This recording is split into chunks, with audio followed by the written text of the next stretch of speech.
All right.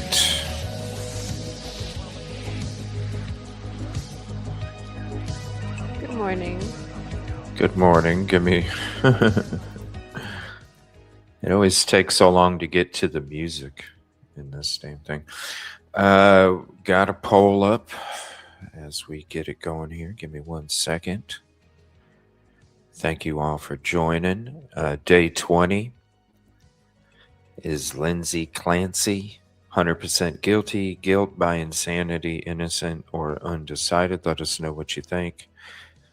We'll have this poll up the whole day of the trial. Type 1 in chat for 100% guilty. Type 2 in chat for guilt by insanity. Type 3 in chat for innocent. Type 4 in chat for still undecided. And if you're on replay, go ahead and let us know. In the comments section, good morning. Oh, where are we at? There we go.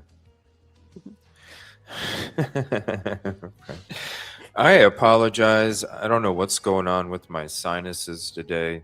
I am so stuffy upstairs, in the nose, through the mouth. I'm just stuffy everywhere. So I apologize about the voice and the wow. Oh no, it's not bad at all. Well, thank you. You're going to say that anyway. No. But anyway, what a day of court yesterday. Here, let me switch to this. Let's switch to this guy. If I can figure out how to work my shit here. All right, there we go. So the defense motion for a mistrial. Where are we at? My gosh, it's a disaster already. Here we go. Where are we gonna fit in? We'll fit in right there. Good morning, Kip Kitty. All right. So yesterday, the defense motioned for a mistrial because of this guy right here. Now, the whole mortal sin, it was brought up. Do you remember what day that was, Rosie? It was the mother-in-law testifying. Yeah, that was day 15. Day 15. Yeah. And as soon as the prosecution mentioned mortal sin, judge shut it down. Okay. So when this happened this time, I think the judge was shocked. Now, I don't know if anybody else noticed this when this guy was speaking, and I'm going to break it down for you this morning. He knew what he was doing. And the reason I say that is because I caught when he was going to say it the first time. So he was actually going to say it. And you know that feeling like when you're speaking in public and you get nervous and you get like that choked up feeling in your throat, and sometimes it's hard to talk because you're so nervous. That's what he did. And then after he regained his composure, he went ahead and threw it right out there. Now, we know that Mr. Kirk and we know Mr. Mack, we know that they work for the prosecution, they're prosecution's witness. They are on a relationship level. They have conversations outside the office, outside trial. They had a long weekend. We heard Reddington in the morning with Mr. Mack asking him, "Oh, you didn't have anybody tell you this weekend that you made a huge mistake?" I already had a feeling. It's like I said yesterday when this went down. Last week, I had a feeling after Dr. Zizel and his testimony, day one, day two, I'm like, damn, prosecution just got waxed, you know? And then I'm like, man, but there's still many witnesses left. How are they going to come back from Dr. Zizel? And so that's when it started entertaining in my brain. Like, I wonder, because they're immature as shit. We've been seeing it the whole time, the prosecution. I said to myself then, I said, I wonder if it continues to go downhill, are they going to throw some spike strips out so they don't lose? Because they're that arrogant, they're that egotistical, where they can't lose. They'd rather throw some spike strips out there and turn around and act like they didn't do it so they didn't have to lose. And so it makes me wonder, because there was conversations already going on from the prosecution about religion and all this other stuff, Catholicism. Then you got Mr. Mack getting waxed on day one. Reddington told him all the different mistakes that he blew from day one testimony. Reddington was bringing it up yesterday. So they already knew. That's why Reddington again asked him, you didn't have anybody tell you that you effed up on testimony? That you said this and that's not what it is? Like, you didn't have anybody tell you. And so it makes me wonder, did Mr. Mack, did Mr. Kirk, did the prosecution have a little powwow this weekend and say, guess what? She should be going to prison for the rest of her life, and we need to make sure. And you know what? If we need to throw some spike strips out there so we can get another go round at it to make sure, then let's do that. And I think that's what took place. Not that Mr. Kirk here was coerced into doing it. I think, because listen to how they both talk about Lindsay. Like, how could you say these things about somebody that's going through this stuff and you're like, oh yeah, I didn't see any signs of it. She didn't have any psychotic episodes. Like, what are you talking about? So they obviously have that egotistical drive to make sure that this woman suffers in prison the rest of her life, right? They all got that vibe with how they talk in testimony, the stuff they've been saying, not even qualified for half the stuff. That's why I'm sitting back going, okay, I already thought this last week. Now you see what's happened. We saw Reddington tear the shit out of Mac. Part 2. He was getting ready to do Mr. Kirk. Because it was getting towards the end of Mr. Kirk's testimony for the prosecution. He didn't even have, okay, I'm going to throw it out there while I get my chance. And I think I honestly think he was meaning to throw it out there other times. We're going to break these doctors' testimonies down together in a show in the future. And we're going to go through the whole thing, and I'll show you different points where I think he was, because he's got little movements in his mouth, and he moves a certain way when you can tell. It's a sign.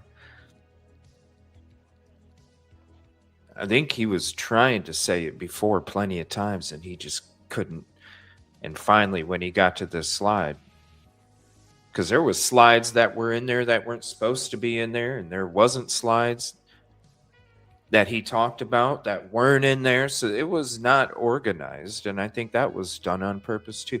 Oh, I didn't mean to let that slip in. My bad. Oh, yeah, sorry. Yeah, on purpose. Because they knew they were going to lose this. Throw these spike strips out there because we need to make sure that she goes to jail the rest of her life. So I'm going to break this down here, just this little clip. Just a little clip. And I'm going to show you right before he said it, when you knew he was about to say it, he wanted to say it, he couldn't say it, he couldn't even find the word to finish. Because he was going to end it with mortal sin. Check this out. Who try to take their own life. They're in pain, they're suffering, and they're trying to put a stop to it. And I think when she decided at some point that she was going to put a stop to it, then she had to answer the question of what to do about the kids. And she didn't want to leave them, and she was convinced that they would suffer without her. For the next slide. And further evidence that you saw for the suicide combined with altruistic filicide? There was. One of the things that she said when asked about what happened is that... Okay, so when you see this go to God baby, an expectation that she and her children would be together in heaven. Now, go to God baby is quotes that were already admitted as evidence. So that's not the issue. The expectation that she and her children would be together in heaven, that is an assumption. It's a good assumption, but at the same time, it's an assumption. It's not a quote. Hi, baby. Baby snuck in. Damn, baby angel snuck in. Is she gonna sneak back out? That's funny. I'm shocked. Damn it, she found a way to get in here. Oh no. Okay, give me. Yeah. We'll see what happens. Oh, Hi, okay. baby. Okay, I lost my train of thought. Hi, baby. Come here. You want to say hi? No, she's... Hi, baby. Yeah, she wants to do what she wants to do. All right. But anyway, an expectation that she and her children would be together in heaven. That's an assumption. It's not like she told Dr. Ziesel, it's so me and my daughter, my children can be in heaven. That was an assumption. So, and that wasn't even... The judge wasn't even having an issue with that. It's just with what he said. And this is why, as soon as it was said yesterday, I was like, oh no, religion is not good right here. Yeah. Because we already saw what happened.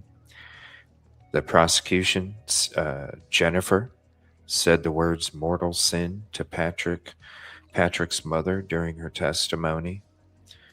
Asked her, well, would you agree that it's a mortal sin? And judge shut it down. So this right here is where it starts. In the course of strangling each child, she said, go to God, baby, go to God. And that was part of her expectation, that she and the children would be together in heaven with God. She was raised as a Catholic, and this, as I understand,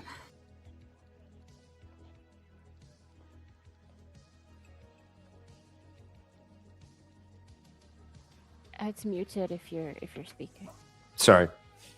So this is the spot right here that I'm talking about. Right here is where he was getting ready to say mortal sin. He could not get the confidence up to get it out because he knew the impact that it would make. It's a huge, huge weight on your shoulder. You know the impact. You know what you're going to do. You know what you're about to do. You know what's going to happen. There's a lot of pressure. He couldn't get the word out, but he does a second later, and that's when the judge is like, looks at Reddington first, then looks over at Kirk, and then looks back over at Reddington, because you can hear as soon as he said the word mortal sin, you can hear Reddington put his hand down on the table, like you're putting a pen down on there, because you know, okay, this is bull crap. All right, so watch. Now you know the spot. We're gonna go back to where it gets brought up, and you'll see. He'll be and then he comes up with some other. No, watch. She said, "Go to God, baby, go to God." And that was part of her expectation, that she and the children would be together in heaven with God. She was raised as a Catholic, and this, as I understand, Catholic consideration. See, he was trying to say it, trying to. Oh shit! I lost my chance. I lost my chance. Then he's gonna just seconds later, he's gonna say that they would suffer. He knew what he was doing, ladies and gentlemen. He knew what he was doing. Further evidence that you saw for the suicide combined with altruistic filicide? There was. One of the things that she said when asked about what happened is that in the course of strangling each child, she said, "Go to God, baby, go to God." And that was part of her expectation, that she and the children would be together in heaven with God. She was raised as a Catholic, and this, as I understand, Catholic considerations, that's not necessarily what happens, but when I asked her about that, when I said, "Isn't suicide a mortal sin?" There it is, and then watch the judge. Now he looks, as soon as it's said, he looks right at Reddington. Right at Reddington. Yeah, can I see counsel over here? Wow. Yeah, definitely. I agree with you. We'll do it one more time. We got more stuff because we're going to tell you why he knew what he was doing, okay? So this is just the first part. And we're, like I said, we're going to break down both the doctors' interviews just by themselves. We got different shows coming up after the trial's over. And I'm going to show you, there was plenty of times he wanted to say mortal sin. He just couldn't get the confidence to do it until right then. One more time. When asked about what happened is that in the course of strangling each child, she said, "Go to God, baby, go to God." And that was part of her expectation, that she and the children would be together in heaven with God. She was raised as a Catholic, and this, as I understand, Catholic considerations, that's not necessarily what happens, but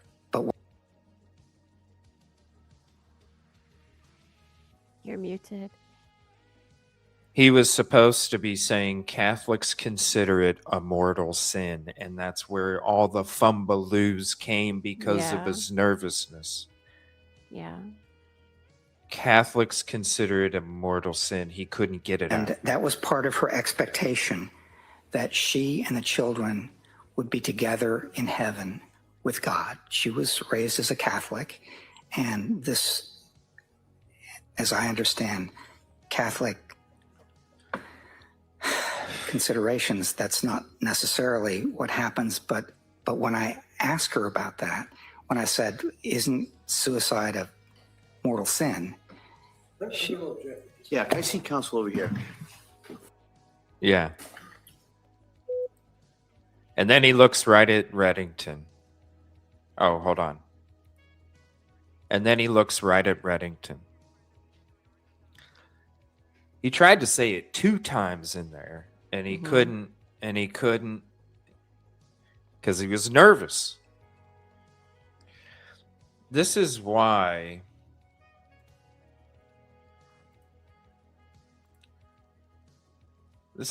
he knows what he's doing, okay? Dr. Kirk Helbrun testifies in court frequently as highly experienced expert witness over the course of his extensive career as a clinical and forensic psychologist. He has testified as an expert approximately 330 times. Whoops, where are we at here? Oh my Lord, it's going crazy. Approximately 330 times. There is no way in hell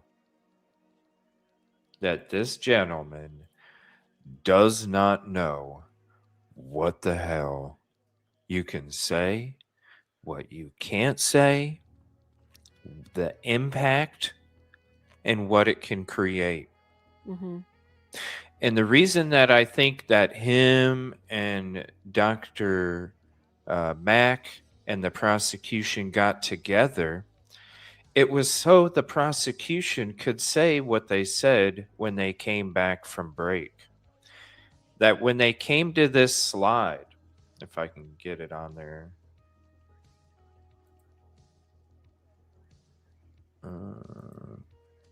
1 second. That when it came to this slide, well, the slide doesn't say anything about mortal sin, Your Honor, and we didn't ask him the question to lead into the mortal sin comment, Your Honor, so it wasn't our fault, Your Honor. Your Honor, we already got in trouble for the mortal sin comment before. Of course, we're not going to do it again, Your Honor, because we already got in trouble. Now, if Dr. Kirk would have used another term, okay. But when you use the specific term that got court shut down days earlier, hello? You know damn well what the hell you're doing in courts, sir, in trials. 330 times has testified. There is no way in hell you just made a mistake. This is blatant. This is obvious. It's immature.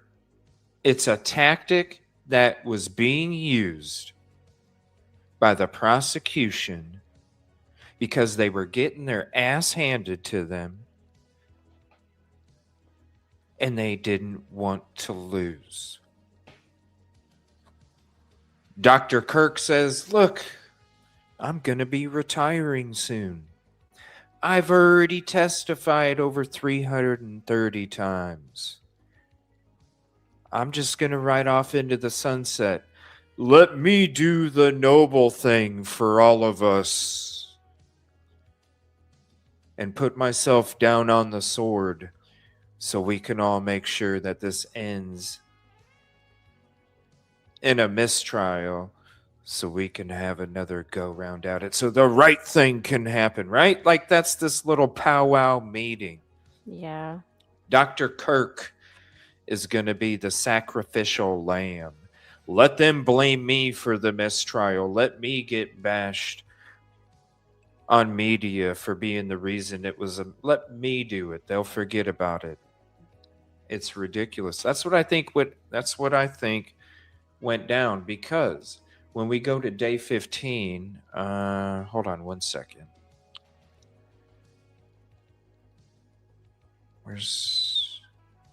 Hold on one sec. Do you have day 15 all ready to go? Yes. Well, I can in a second. Okay, 1 second. Because if you go to the 30-minute and 37 timestamp of the Associated Press day 15 live stream, 30 minutes and 37 seconds, you go right there, you'll see exactly what we're talking about.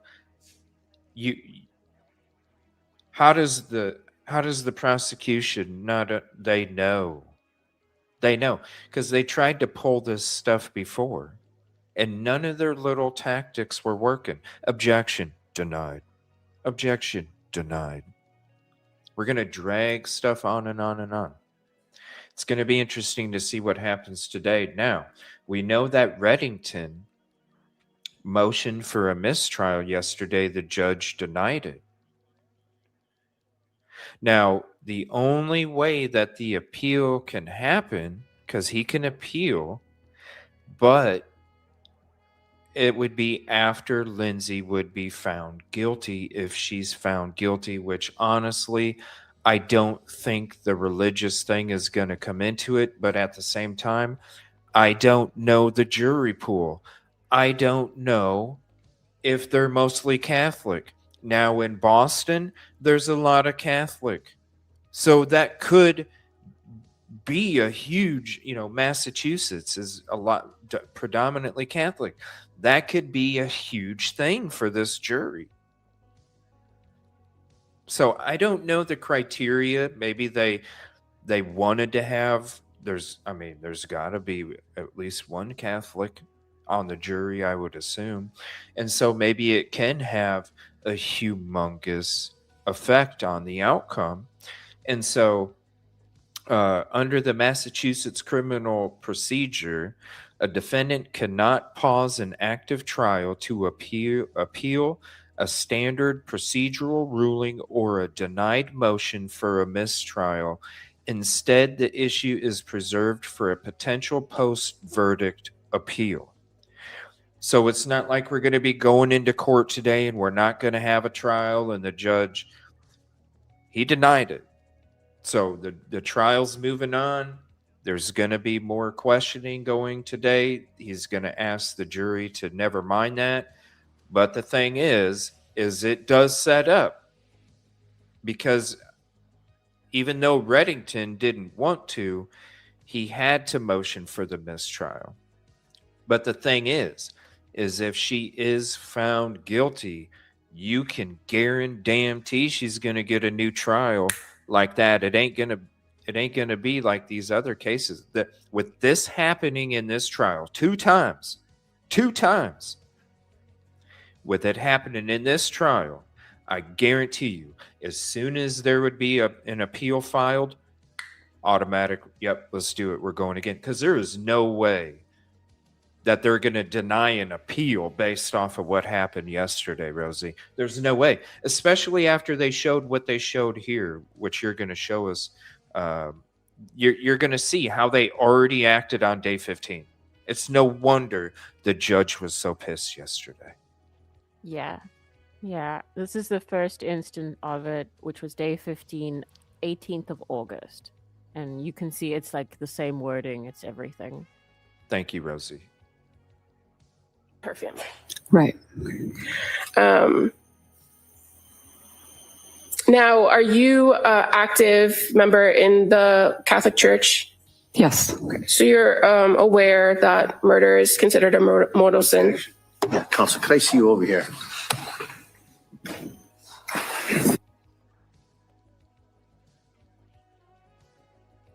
Right away it took place. Mm-hmm. So when we go back to this one and we see how quick this happened. When asked about what happened, is that in the course of strangling each child, she said, "Go to God, baby, go to God." And that was part of her expectation, that she and the children would be together in heaven with God. She was raised as a Catholic, And this, as I understand, Catholic considerations, that's not necessarily what happens. But when I asked her about that, when I said, isn't suicide a mortal sin? Yeah, can I see counsel over here? So we're going to watch the rest of what happens. If you did miss it yesterday, thank you all for joining. Please hit the like, subscribe if you haven't. We're going to play the remainder of what took place, what the defense said, what the prosecution said, and what the judge ultimately says. So we are continuing on with the trial today. It's going to be an interesting day, and I can't wait for Reddington. I'm going to tell you right now, like, he already had motivation. Reddington did. He already had motivation to tear this guy up like a shark, just like he did Dr. Mack. And with what took place yesterday, they've done hit below the belt so many times. He's gonna be fiery today. He's gonna be pissed off. He's gonna be really going at this guy. And you know what? He ain't got nothing to lose, because now he is in a position, and this is the important thing about it. This is why you're gonna see a slightly different Reddington today in court. More aggressive. Because they just built a perfect opportunity for an appeal. Before, the back was against the wall because you're still facing that ultimate verdict. Okay? Now, he has a get out of trial free card. So he knows, look, I can go past boundaries that I couldn't go past before, because there was no way for me to, if something bad took a turn and she ended up getting convicted, my options were limited to try and remedy the situation. But now that they done made this mistake, I can literally go full balls at the wall, because I gotta get out of trial free card here. So if she does get convicted, guess what? I can slap that baby down on the counter and say, let's go again. So you're going to see a little bit of a different Reddington today. So this was what took place yesterday. This is why I feel that it was done on purpose. There was a powwow. It was all planned. Now listen to Jennifer from the prosecution when we get to that part. Listen what Jennifer has to say. Plausible deniability, Judge. Plausible.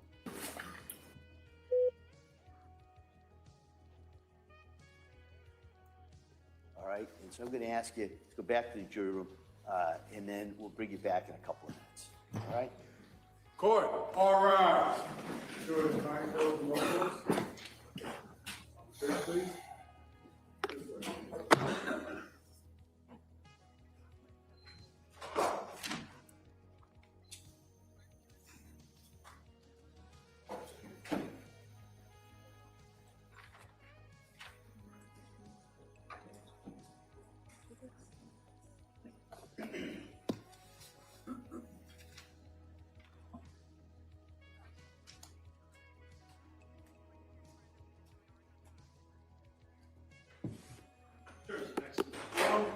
Session. All right, we'll be in a short recess, and I'll come out as soon as I can. Court, all rise.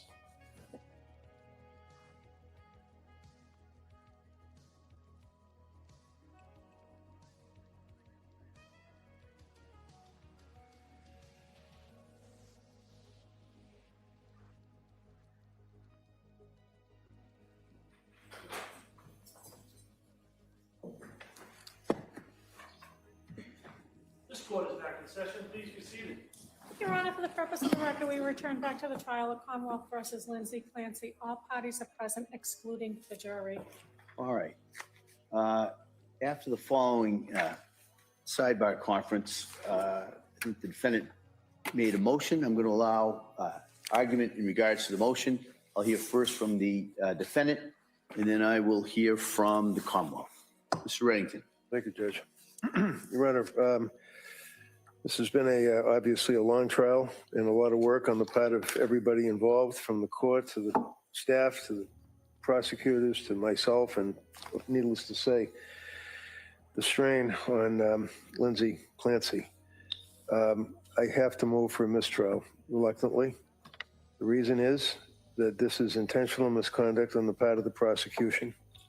You know that this whole idea of injecting Roman Catholic faith, the concept of mortal sin, into this trial occurred, I don't even remember now, about a week ago. And I objected, but before I could get the objection out, Your Honor had us at the sidebar at the same time, and very forcefully, in my opinion, indicated to the jurors that they should not consider that to any degree.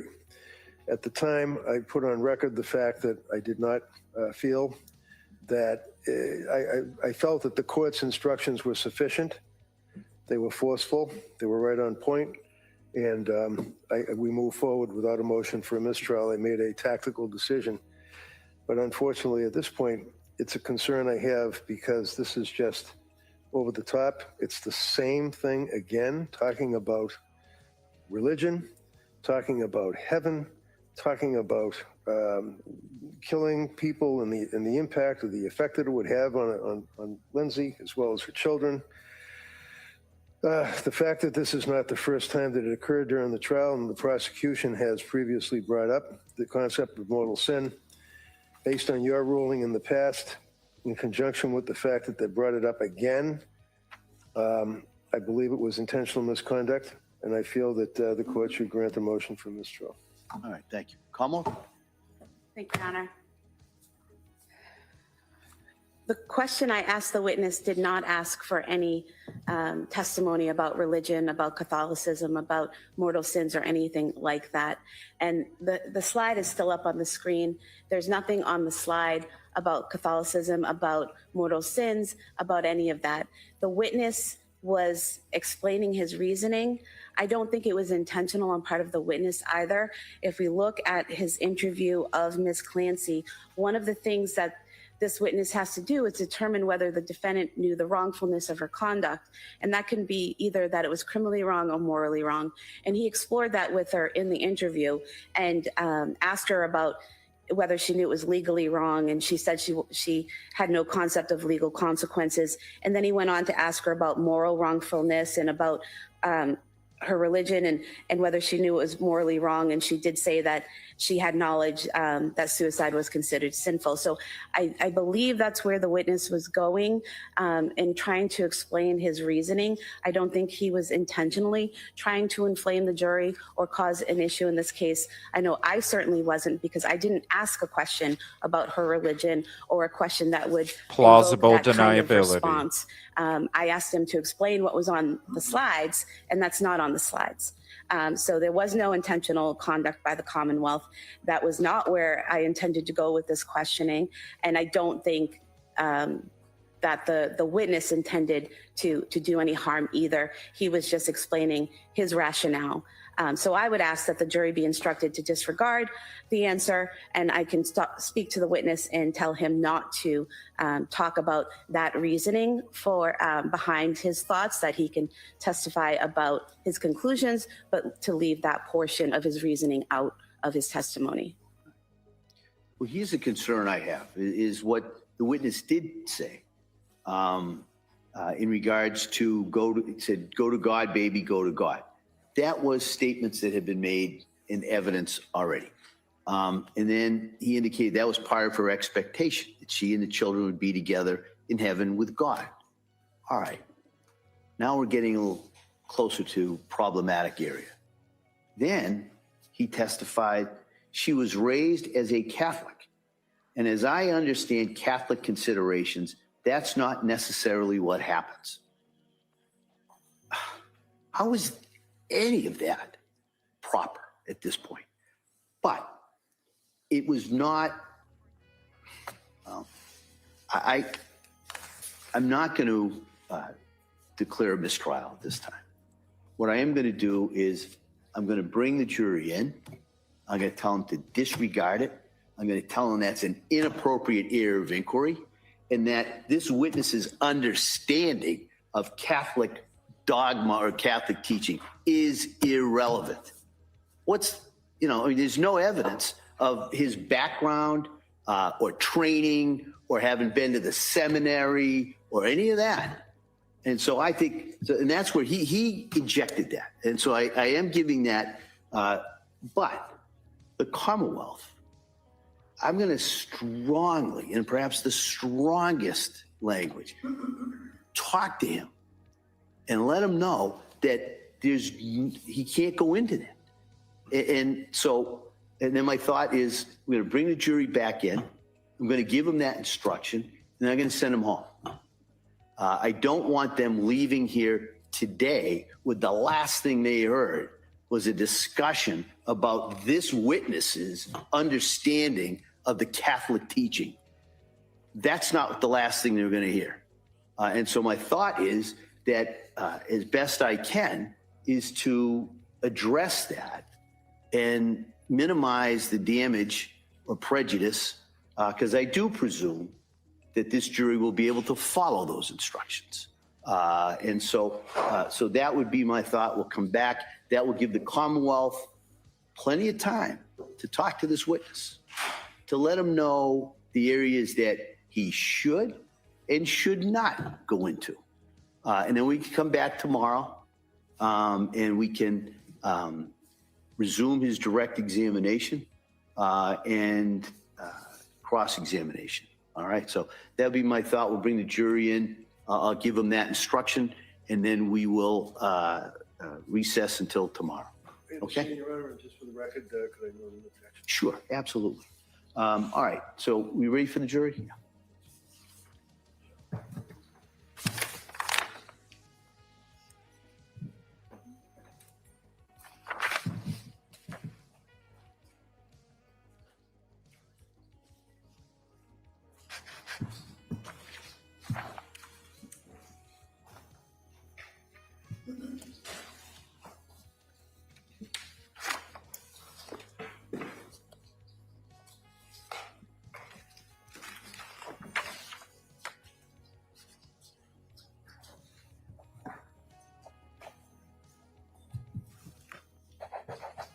Good morning, everybody.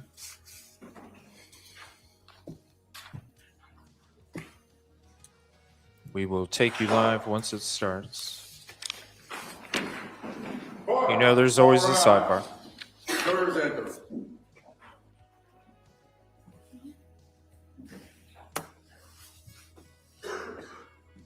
Whoa, somebody's happy to be on camera. What the hell? That was weird. That was weird. Yeah. Like the winking and the what the hell? It's like, talk to me, camera. Talk This to me. court's now in session. Please be seated. What the fuck?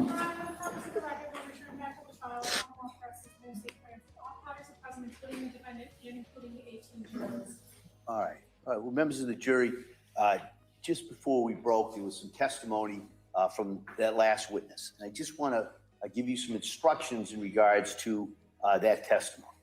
And I just wanted to let the religion that the defendant was raised with is absolutely an inappropriate area of testimony. It is to be stricken. It is not to be considered. I can't be any more clear of that. It cannot be considered. Secondly, the witness's understanding of Catholic teachings and considerations, again, is immaterial. It's irrelevant. It is to be disregarded based on that testimony. All right. And so because we had a little bit of a delay due to this, what I'm going to do is I'm going to excuse you until tomorrow. All right. And so the thought is we'll come in, we'll finish up with this witness. I believe the Commonwealth has another witness at that point, and then we'll talk about where we go. I apologize for any kind of confusion or delay, but I just wanted to make sure you had those instructions with you when you left here today. All right? So I'm sorry, so I'll see you tomorrow. Thank you. Court, all rise. Jurors, kindly close your notebooks. Place on the chairs. This way, please.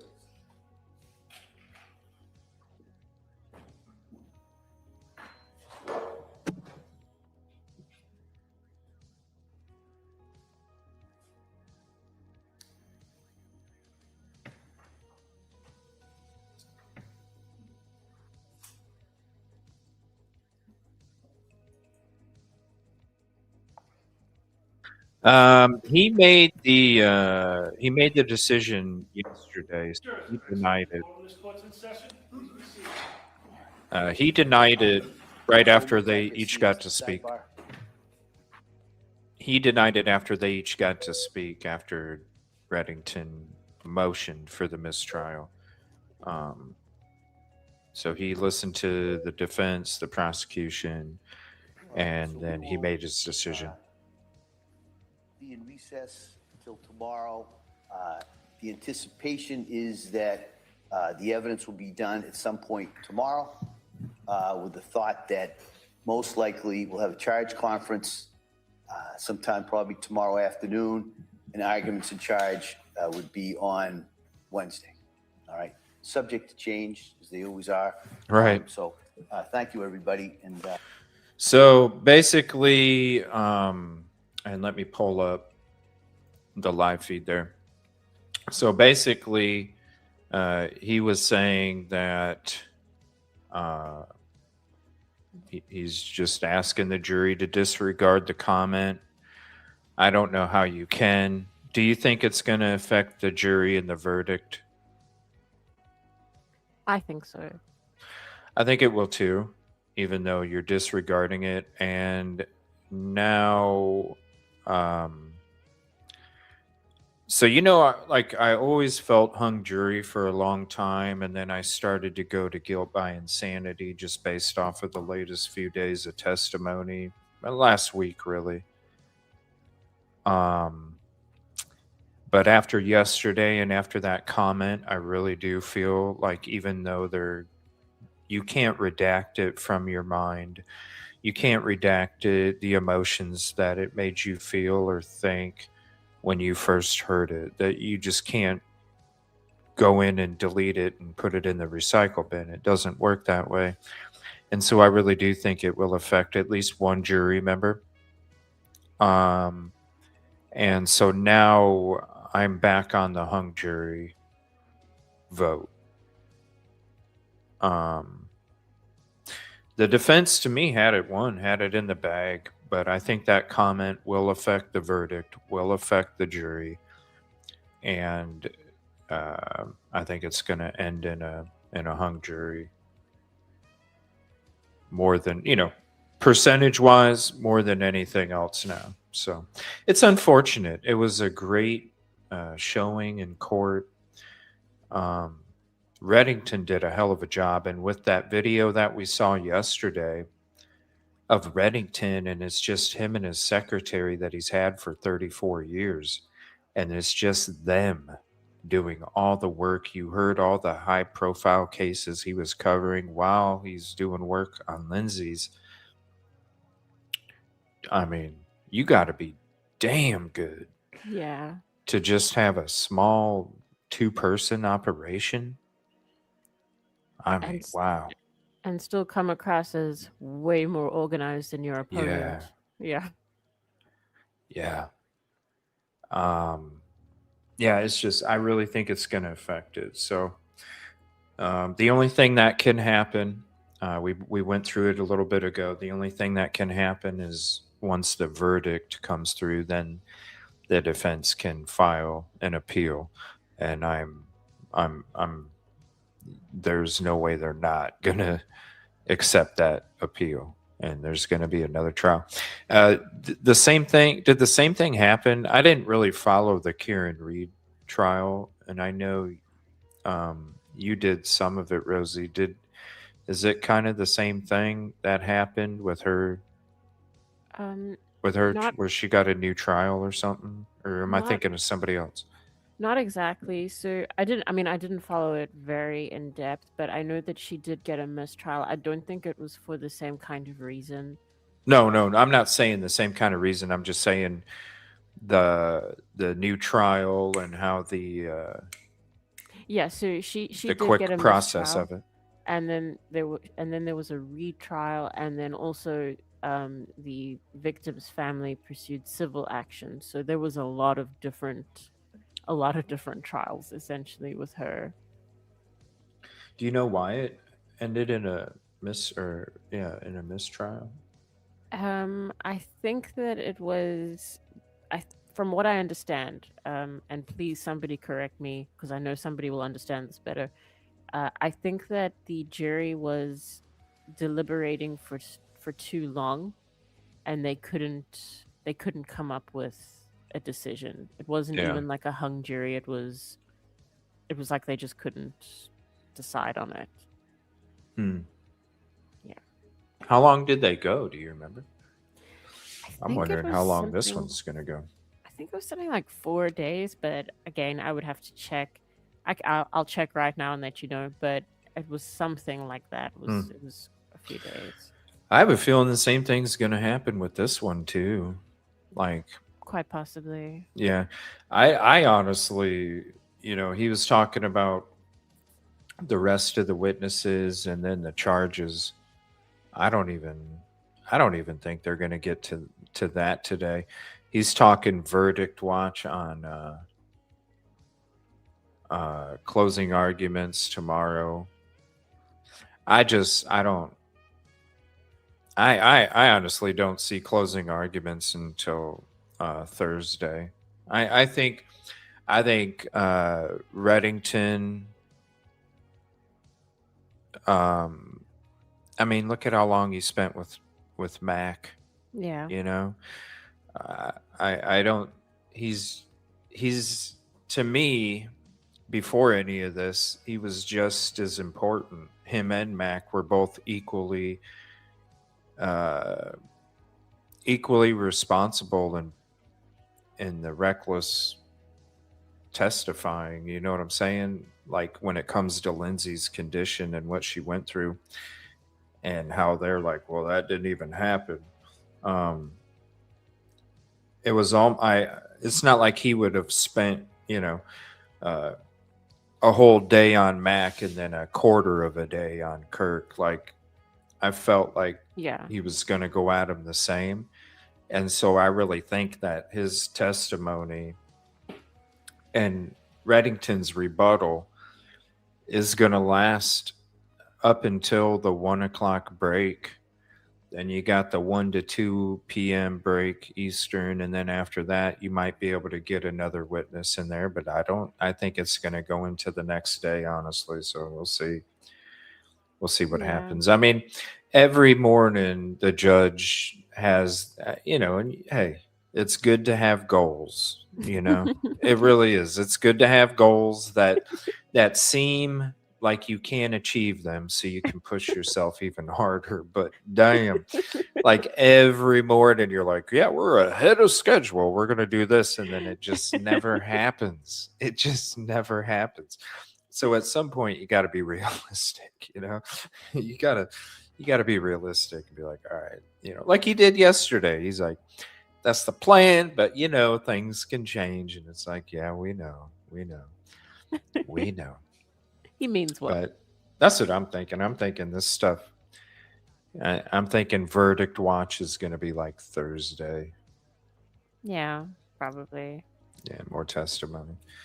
So I looked up the Karen Reed. It says her first trial ended in a mistrial after the court jury was deadlocked and reported that they were too deeply divided. And then it says that the deliberation was across 5 days. So after 5 days, they told the judge that they just couldn't decide. good morning, Hopper. Good morning, everybody. Yeah. So definitely done on purpose. The gaslighting from Jennifer Sprague, prosecutor. I certainly didn't ask. It was not on the slide. I know the impact. I mean, that's what I'm saying. That little powwow. I'll fall on the sword. Oh yeah. And she I'll let fall on him. the sword. She barely protected her witness. She was more like, I certainly didn't. Well, think about it. I mean, they practice law there. They know the judge, right? They practice law. They know the judge. Think about all the shit they've been inserting this whole trial. Little sneaky jabs and words and, just little shit, right? They knew they were getting their ass handed to them. They know, just like we do, you can't redact an emotion or a thought or what you heard. You can't redact it. And I think that they knew that that was going to affect the jury in their favor. Because look at what happened. We're having a discussion now. Like, they got away with it. They got another slap on the wrist. They got away with it. And we're having this conversation today where we think that it will affect the verdict in the jury. They got what they wanted. Crazy. Yeah, and I don't think that it's as straightforward as they want us to believe. I think that it really was them getting worried, like you say. Mhm. Yeah. Yeah, they do. They were getting their tail handed to them. There's nothing that they could do. And then Dr. Helbrun, you testified over 330 times in trials as an expert, and you don't know? I mean,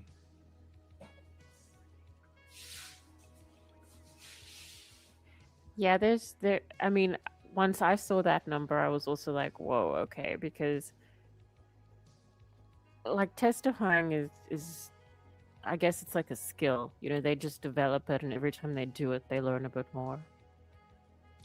yeah, just like riding a bike, but think about all the other times he had to testify, especially the first ones.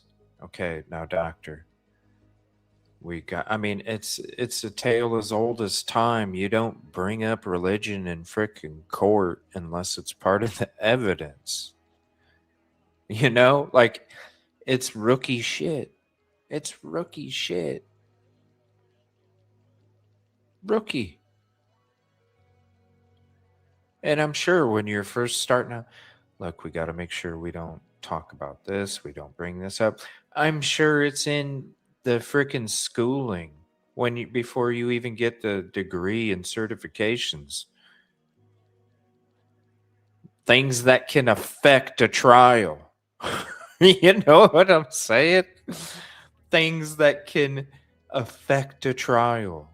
Yeah, it will be in their training because even though they're expert witnesses, they're not like experts in just psychology. They're experts in forensic psychology. So by studying what they've studied, their goal for the most part is to testify. Like that's like a huge part of what they do. They're not going to go into the forensic side of it and then be like, "No, I don't do testifying."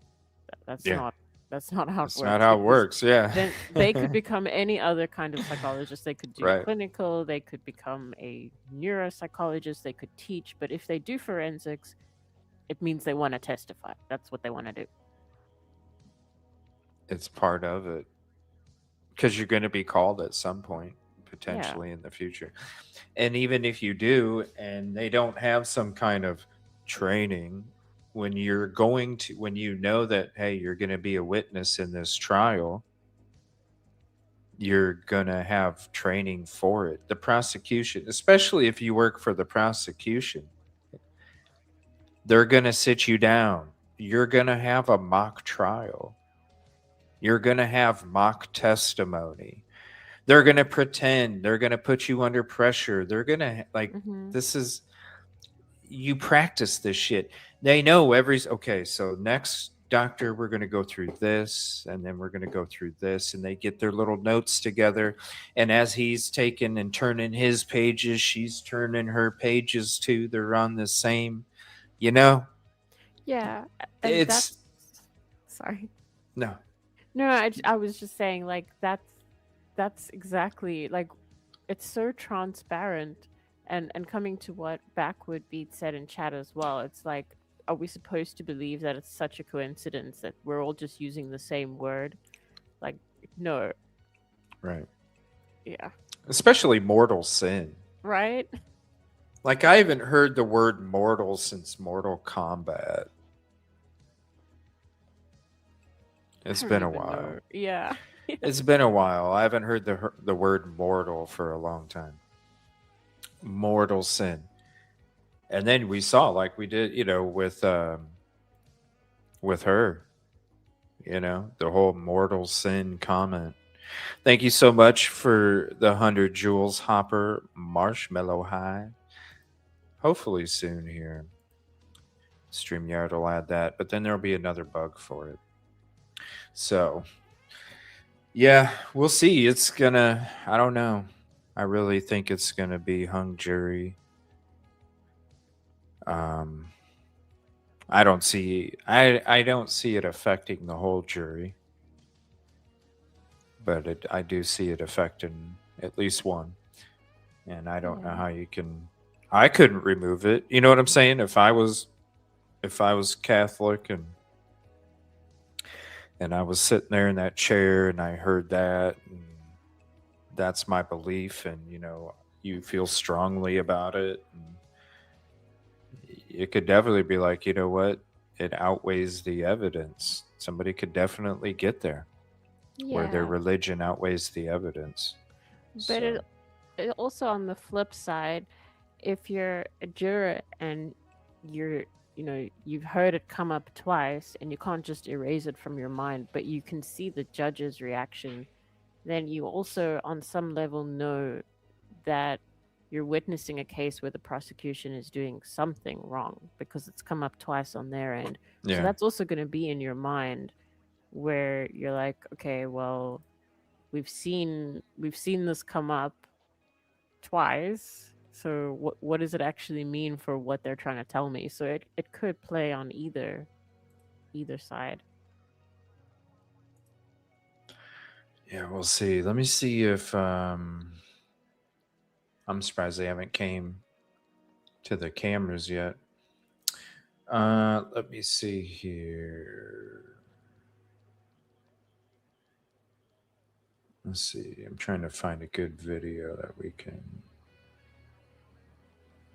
Here's a quick little video from East Idaho News.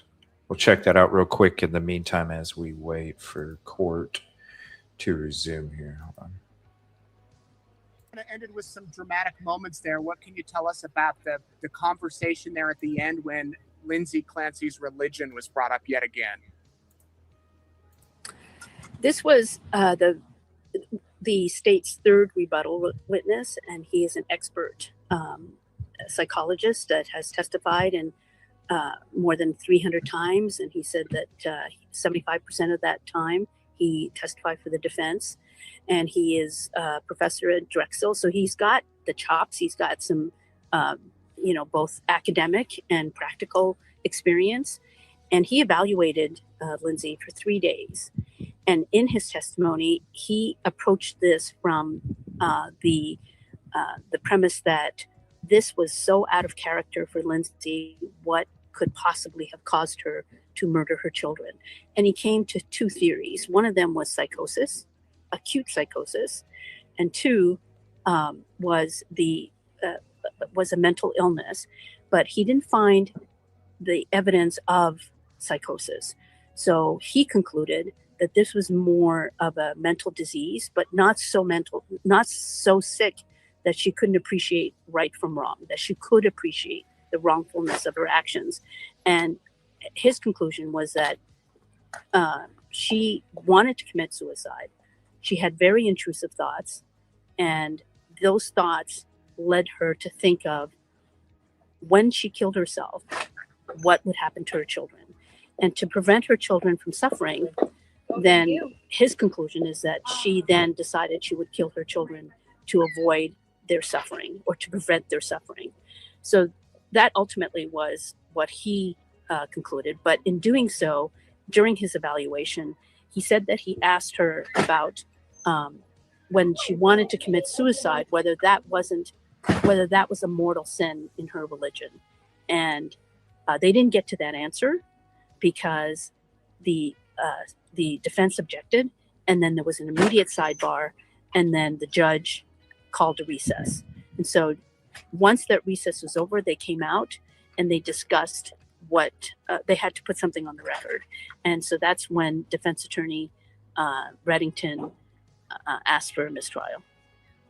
And the judge denied the request. Yes, the judge decided that he was not going to declare a mistrial at this point, but he did find the questioning was inappropriate, but it wasn't elicited by the Commonwealth. It was inadvertent. The witness was not asked a question about the religion. He volunteered the information. So the judge found that with an instruction, he could ask the jury to disregard what they had heard. I mean, they had heard that she was raised as a Catholic, that in the Catholic, his question to her was, in the Catholic religion, isn't suicide a mortal sin? And, that line of questioning would be irrelevant. And he doesn't have the expertise, as the judge said, to discuss Catholic teachings.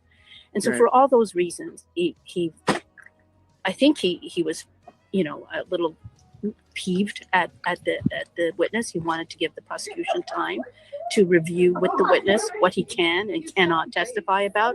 And certainly this area is not something he wants the witness to be testifying about. So that's why he called a recess. It ended early today. He wanted to give the Commonwealth time to brief their witness, and then he'll return tomorrow for continued direct and cross-examination. Grace, it seems like we thought that the trial might wrap up a week ago. Now we thought closings might be today. Now probably Wednesday. I mean, are these type of delays or I don't know if it's even a delay, scheduling things common in these type of trials? I think it really depends on the judge. I mean, the judge has told this jury that it would be 6 to 8 weeks. We are in week 5. And closings are expected on Wednesday. So we're still way ahead of schedule. And the jury has agreed that they are available for 6 to 8 weeks. So the judge isn't going past what they've agreed to. And I think, given this explosive testimony, he wants to he doesn't want to end the day with this testimony resonating in their ears. I guess he wants them to hear that. He wants them to understand that this is an inappropriate line of questioning and that they should disregard the testimony. That's what he wants them to understand and to make clear to them. And so I think he's still ahead of schedule. I don't think he has a problem with taking an extra day or so to conclude the case. Okay, so what was the mood like inside the courtroom? You've been down in Florida for a week. Compare the differences from when you were back at Clancy a week ago versus today. Wow, today there was just an explosion of interest. We had so many people standing in line for seats in the courtroom. And, usually the people that line up for seats in the courtroom, they see that all the seats are taken and then they leave. But during the breaks, you still had a very long line of people interested in sitting in the courtroom. And they stayed. I mean, you're talking about standing up for hours until there's a break. And then during the break, seeing if anybody leaves and vacates a seat so that they can sit too. So there's been much more interest. I mean, interest is really kicked up a couple of notches here, where the lines are long and interest is high and people are staying for the testimony. I mean, it was very compelling. This third witness for the Commonwealth has been very compelling. And Grace, are these people there in support of Lindsay Clancy, do you know, or just people that want to go inside and sit inside the trial? I'd say a good number of them are very interested in supporting Lindsay because they're wearing pink, which is the color to show your support for Lindsay. And I think there are people that live in the area, that are close by, that just want to see things. They've been watching the trial online and they just want to experience it in the courtroom where, you can actually feel it. It's a different feeling. I mean, the courtroom, when you're watching it online, there's certainly a distance there and you don't feel the tension, the emotion, just the emotions of this trial. It's Yes, please. Your Honor, before the court today, we have the matter of Commonwealth versus Lindsay Clancy. Ms. Clancy is present. She is represented by Attorney Kevin Reddington. The Commonwealth is represented by Assistant District Attorney Jennifer Sprague and Assistant District Attorney Shannon Buckingham. All right. Well, good morning, everyone. Good morning, counsel. Good morning, Ms. Clancy. All right. I guess as we always seem to start every morning, if I could see everybody over at the sidebar, please. We know this already, so we're going to switch back to this real quick because it could literally be 10 more minutes, 15 minutes, who knows. Absolutely. You were just a few feet away from the jury box. What did you notice about the jurors today? They were very engaged from what I could see. They were taking notes, particularly during this witness, during Dr. Heilbrun's testimony.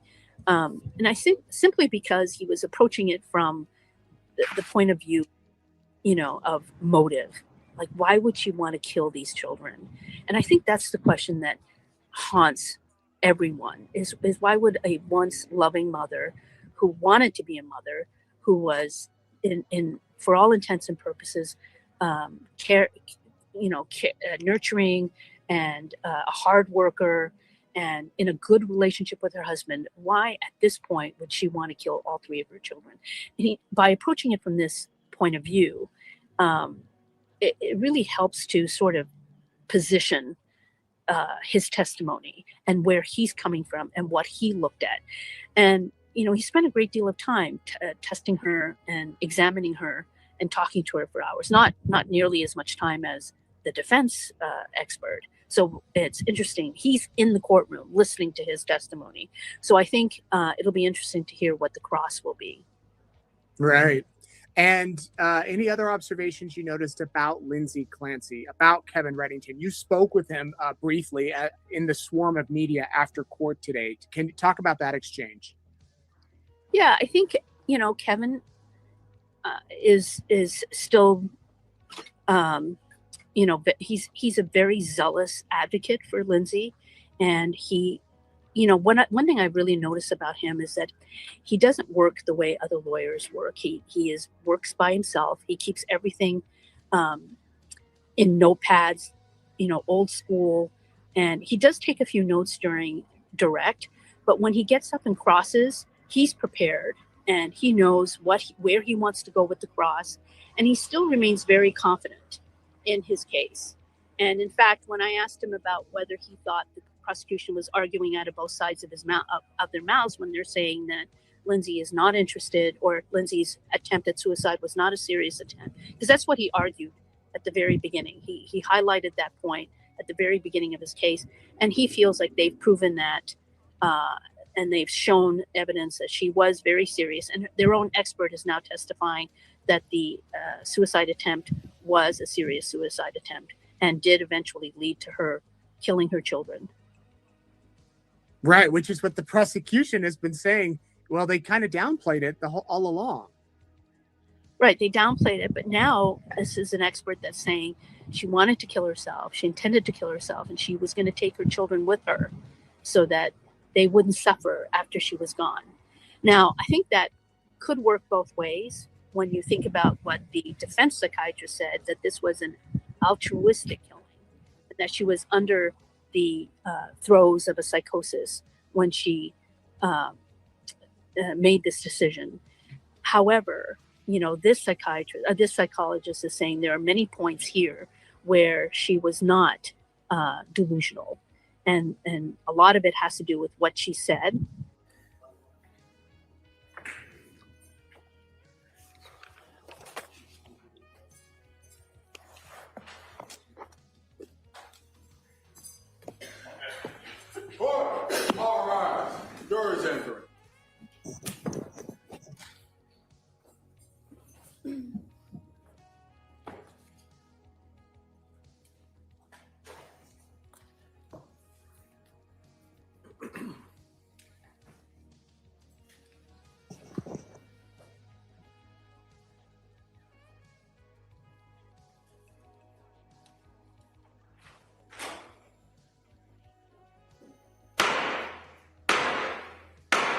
Hey, all persons having anything to do before the Honorable William Sullivan, Justice of the Superior Court, now sitting in Plymouth, within and for the Commonwealth.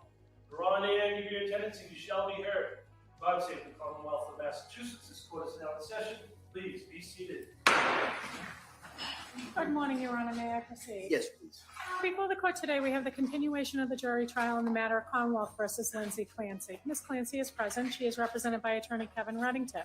The Commonwealth is represented by Assistant District Attorney Jennifer Sprague and Assistant District Attorney Shannon Buckingham. Good morning, everyone. Good morning. All right. It's nice to see everyone. So what I'm going to do is I'm going to ask you the questions again, make sure everybody's able to follow those instructions, then go a little bit in regards to what our schedule is today, and then we'll talk maybe about kind of where we go after today. All right. So first off, let me get to those questions. Has any member of the jury read, seen, heard, or overheard anything from any source about any aspect of this case which would affect your ability to be a fair and impartial juror? Next question, is there any other serious matter of concern bearing on your service as a juror in this case that anybody needs to bring to my attention? Again, thank you so much for following those instructions. Now, what we're going to do today is we're going to return to the witness who was on the stand. The Commonwealth is still conducting direct examination. After that, the defense will be given the opportunity to do their cross-examination. And I believe after that, the Commonwealth has one last witness, okay? And so that's the anticipated lineup that we have today. And going beyond that, I'm not going to speculate too much because I've been wrong just about every time I gave you an estimate of the symbol of the schedule. But just so you understand, it's anticipated that these would be the last two witnesses. All right, and then I'll talk to the lawyers. We'll kind of see where we go from there, and then I will today, before you leave, I'll explain exactly what the next step is going to be. Okay, and so with that. We'll return, if we have the witness back on the stand, and the Commonwealth.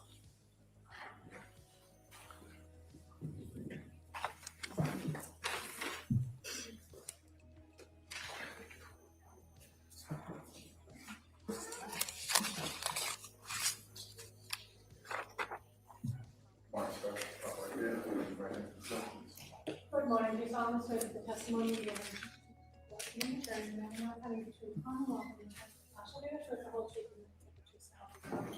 Thank you, sir. You may be seated. Step, please. Good morning, Doctor. Good morning, Your Honor. Hi, Attorney Sprague. Thank you, Your Honor. Do you need a moment? I do.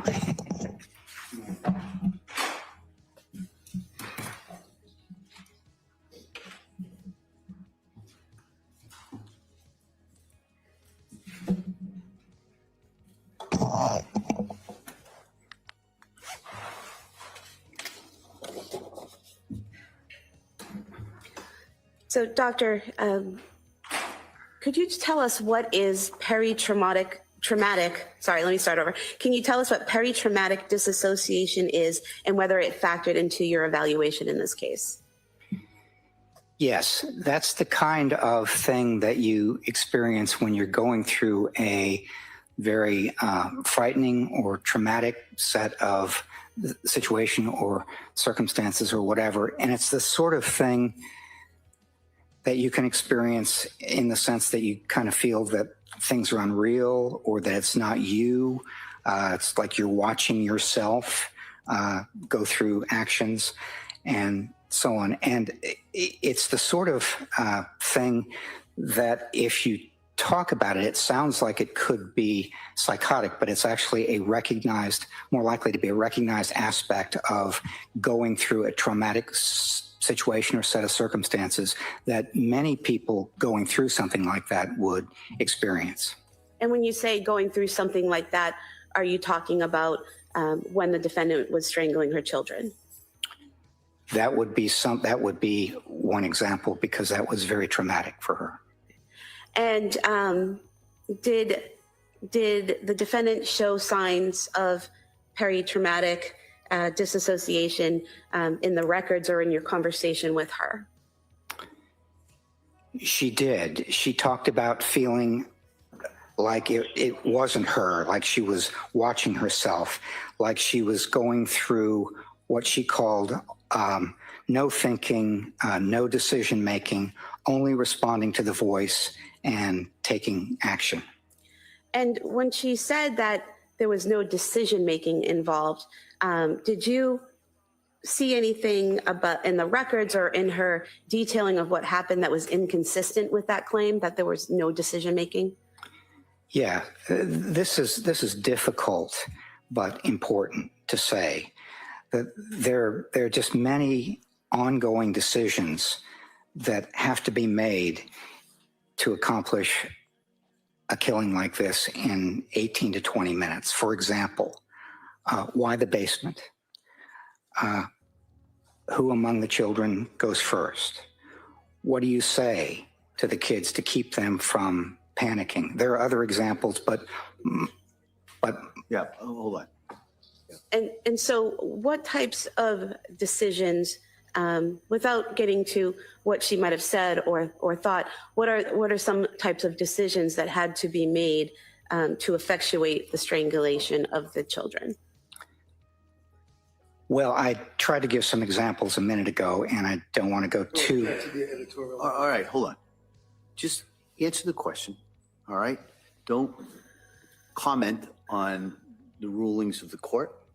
Just answer the question, please, okay? If I could rephrase. Yeah. Doctor, the choice of where to strangle the children, does that have to be a choice of where that happens? Yes. The decision of how to strangle them, is that a decision that needs to be made? Yes. What to use to strangle the children, is that a decision that has to be made? Sorry, I have to object. No, overruled. I'll allow that. What to use to strangle the children, is that a decision that has to be made? Yes, it is. The order in which to strangle the children, is that a decision that has to be made? That's another example of the decision, yes. Decisions. And the way in which to kill herself, were those decisions that had to be made? Yes, they were. Now, you said that this peritraumatic disassociation seems like it would be a sign of psychosis, but isn't. Why isn't it? It's actually something that is much more commonly experienced in that kind of set of circumstances than psychotic symptoms. And yesterday, when you went through the two options that you considered, that this was psychosis with command hallucinations or suicide with altruistic filicide, is your testimony that it's either or it's one or the other? It's my testimony that those were the two possibilities that seemed to have some evidence. But at the end of talking to her, testing, reviewing all the information, doing the collateral interviews, everything I did as a part of this evaluation, the evidence much more strongly, in my opinion, supported the second explanation, which was the serious suicide attempt accompanied by killing the children out of love.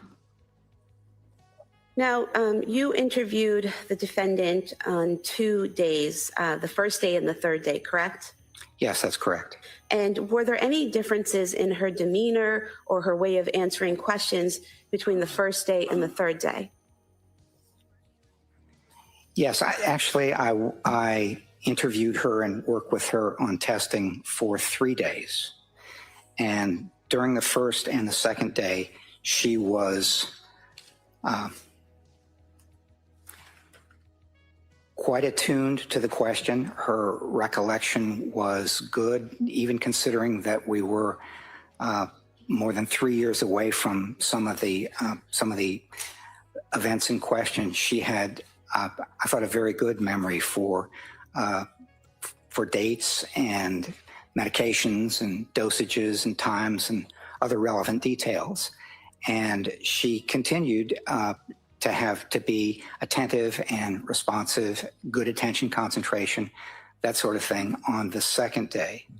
On the third day, when we were talking about mental state at the time of the offense and the circumstances of what was going on with the alleged offense, she appeared to me much more cautious and guarded. And can you give us some examples of that? She more frequently said, I don't remember, I don't recall, that sort of thing during the third day than the second or the first. For one example, I asked her about wearing a smartwatch, which she had, carried a phone, carried a smartwatch as well. And one of the things I asked her is what wrist she wore it on. This was on the third day, and she said, I don't remember. And did you also ask her about her statement at Brigham and Women's when she woke up and said she was horrified? I did. Now, that statement was not a statement so much as it was a written. She woke up in having regained consciousness that evening. She was intubated, so she couldn't speak. But they asked her questions, and she wrote down the answer, and they asked her, how are you feeling or what's your mood? And what she said was, what she wrote was horrified. And when you asked her about that on that third day of interviewing, what was her response? She said, I don't remember writing that, and I don't remember why I would have been horrified. And did you also ask her about the statement she made at Brigham and Women's, either verbally or on the writing it down, about how she said that one of the reasons she killed the children was because she thought they would suffer?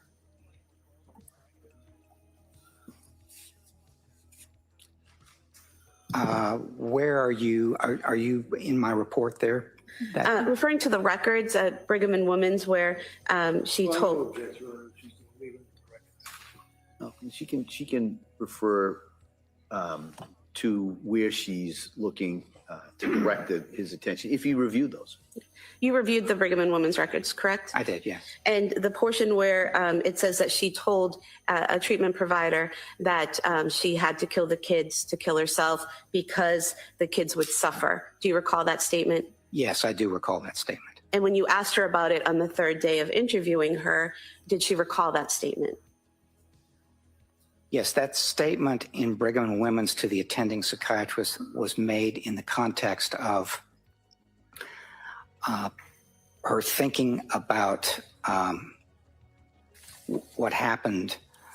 Well, let me see if I can find it here.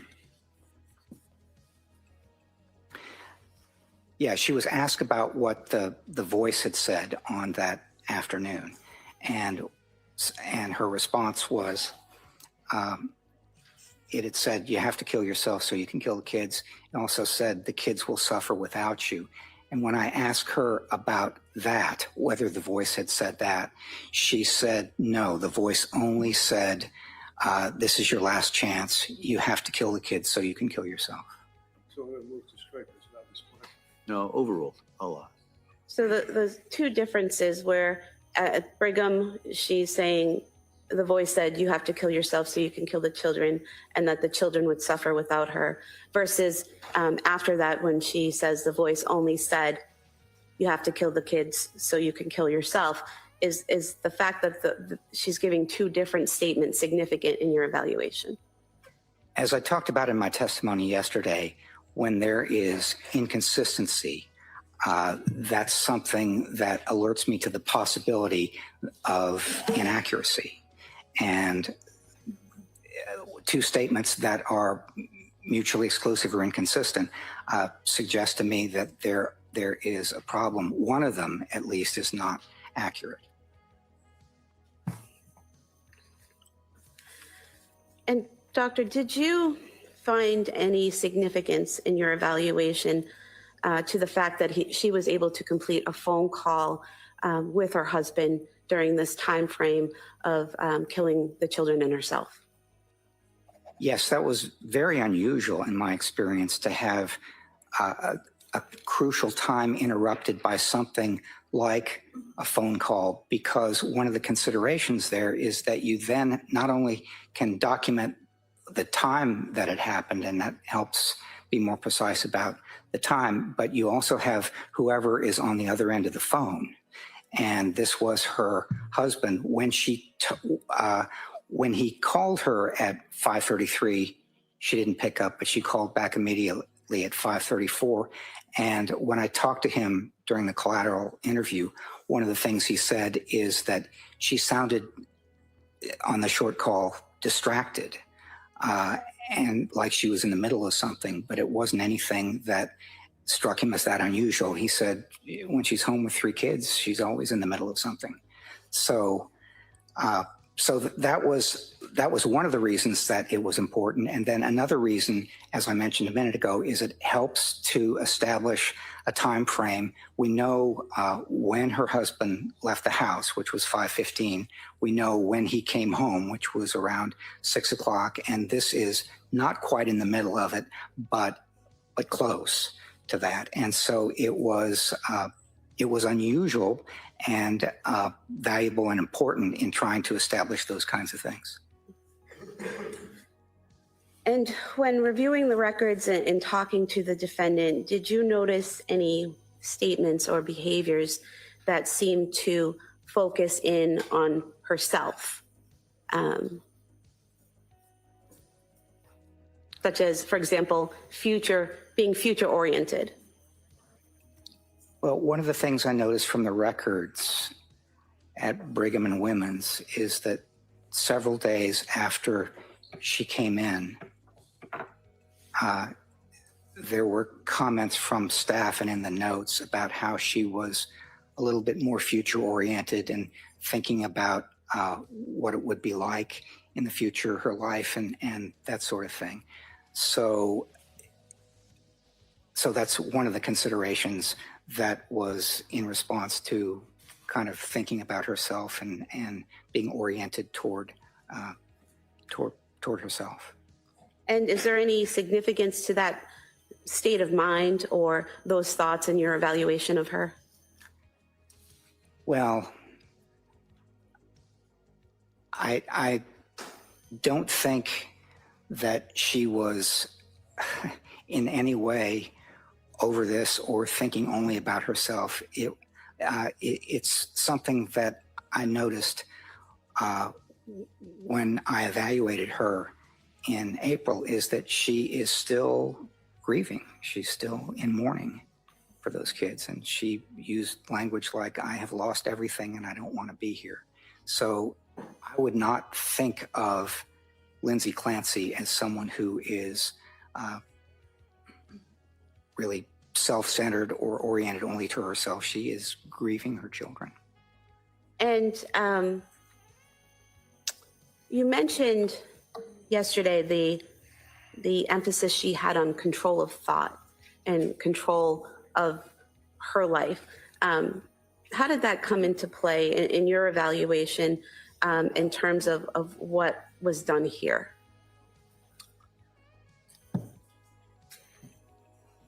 One of the considerations is why she got to the point where she decided to take her own life. And she's an individual who, for most of her life, has been disciplined and liked to control things, liked to work hard, liked to accomplish things. And one of the things that was striking about what happened with her between October and January is that she seemed to be doing her best, talking to the doctors, talking to the therapists, working on trying to get things accomplished in terms of lessening the anxiety and getting the right medications. And it wasn't working, and she couldn't help make it work. She could not control that through hard work and discipline and so on. And that had to be very frustrating, and I think got her to the point where it was very difficult for her to actually think about not being hopeless and going on with her life and so on. Now, doctor, did you form an opinion to a reasonable degree of psychological certainty as to whether or not the defendant was suffering from a mental disease or defect at the time she killed her children? I did, yes. And what is that opinion? That opinion is yes, she was. She was experiencing bipolar 2 disorder, depressive symptoms, and there were other things that were exacerbating that, making it worse. One is the sleep problems and probably the continued adverse reactions to medication and so on. But yes, in my opinion, she did have a mental disease or defect on January 24th. And Doctor, to a reasonable degree of psychological certainty, did you form an opinion as to whether or not the defendant appreciated the criminality or wrongfulness of her conduct when she killed her children? I did, yes. And I'm at the end of my report, I was very careful about how I phrased this. And so, Sustained. If you could just answer the question regarding your opinion. So yes, you formed an opinion? I did, yes. And what is that opinion? That opinion is that she retained an awareness of the illegality of killing others, including killing her children. Her moral awareness of the wrongfulness of this killing was influenced by her strong desire to die and, if she were dead, not to leave her children behind. Some of this perception was realistic. For example, my children will suffer without me because they would have suffered, I think. And some of it was distorted. For example, nobody else can care for my children. But her awareness of the illegality and moral wrongfulness of such killing is best appraised by understanding these acts as a serious suicide attempt combined with altruistic filicide, killing her children out of love, rather than as a response to command hallucinations. And did you form an opinion to a reasonable degree of psychological certainty as to whether Ms. Clancy was able to conform her conduct to the requirements of the law when she killed her children? Yes. And what is that opinion? That her capacity to conform her conduct to the requirements of the law is, again, best understood by considering the seriousness of her suicide attempt and her strong desire not to leave her children. She demonstrated such self-control throughout the day on January 24th, and her actions between 5:15 and 6 p.m. that afternoon were influenced by her depression and her hopelessness about her life and the desire to end the pain she had experienced since October. Although this depression and hopelessness influenced her decisions, she retained control over whether, when, and how she carried it out, and the inclusion of her children. And Doctor, did you form an opinion to a reasonable degree of psychological certainty as to whether or not the defendant was criminally responsible when she killed her children? Yes. And what is that opinion? My opinion, my clinical opinion, since I'm not the decision maker here, but my clinical opinion is that she was criminally responsible on January 24th. Thank you.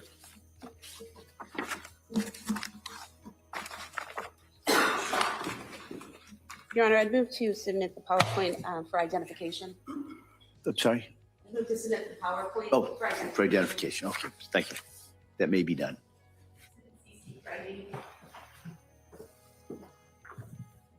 Attorney Reddington? Thank you.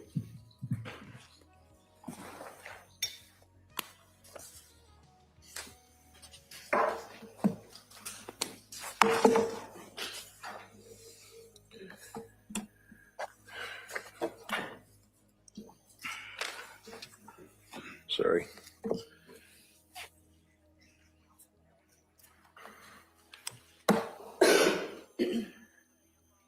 Doctor,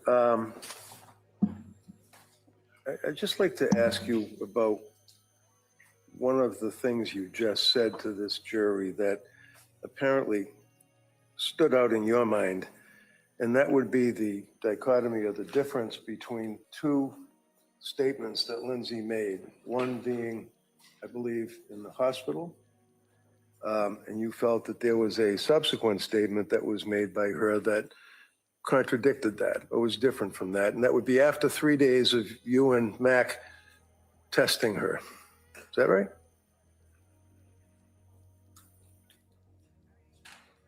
Can you just say, is it right or wrong?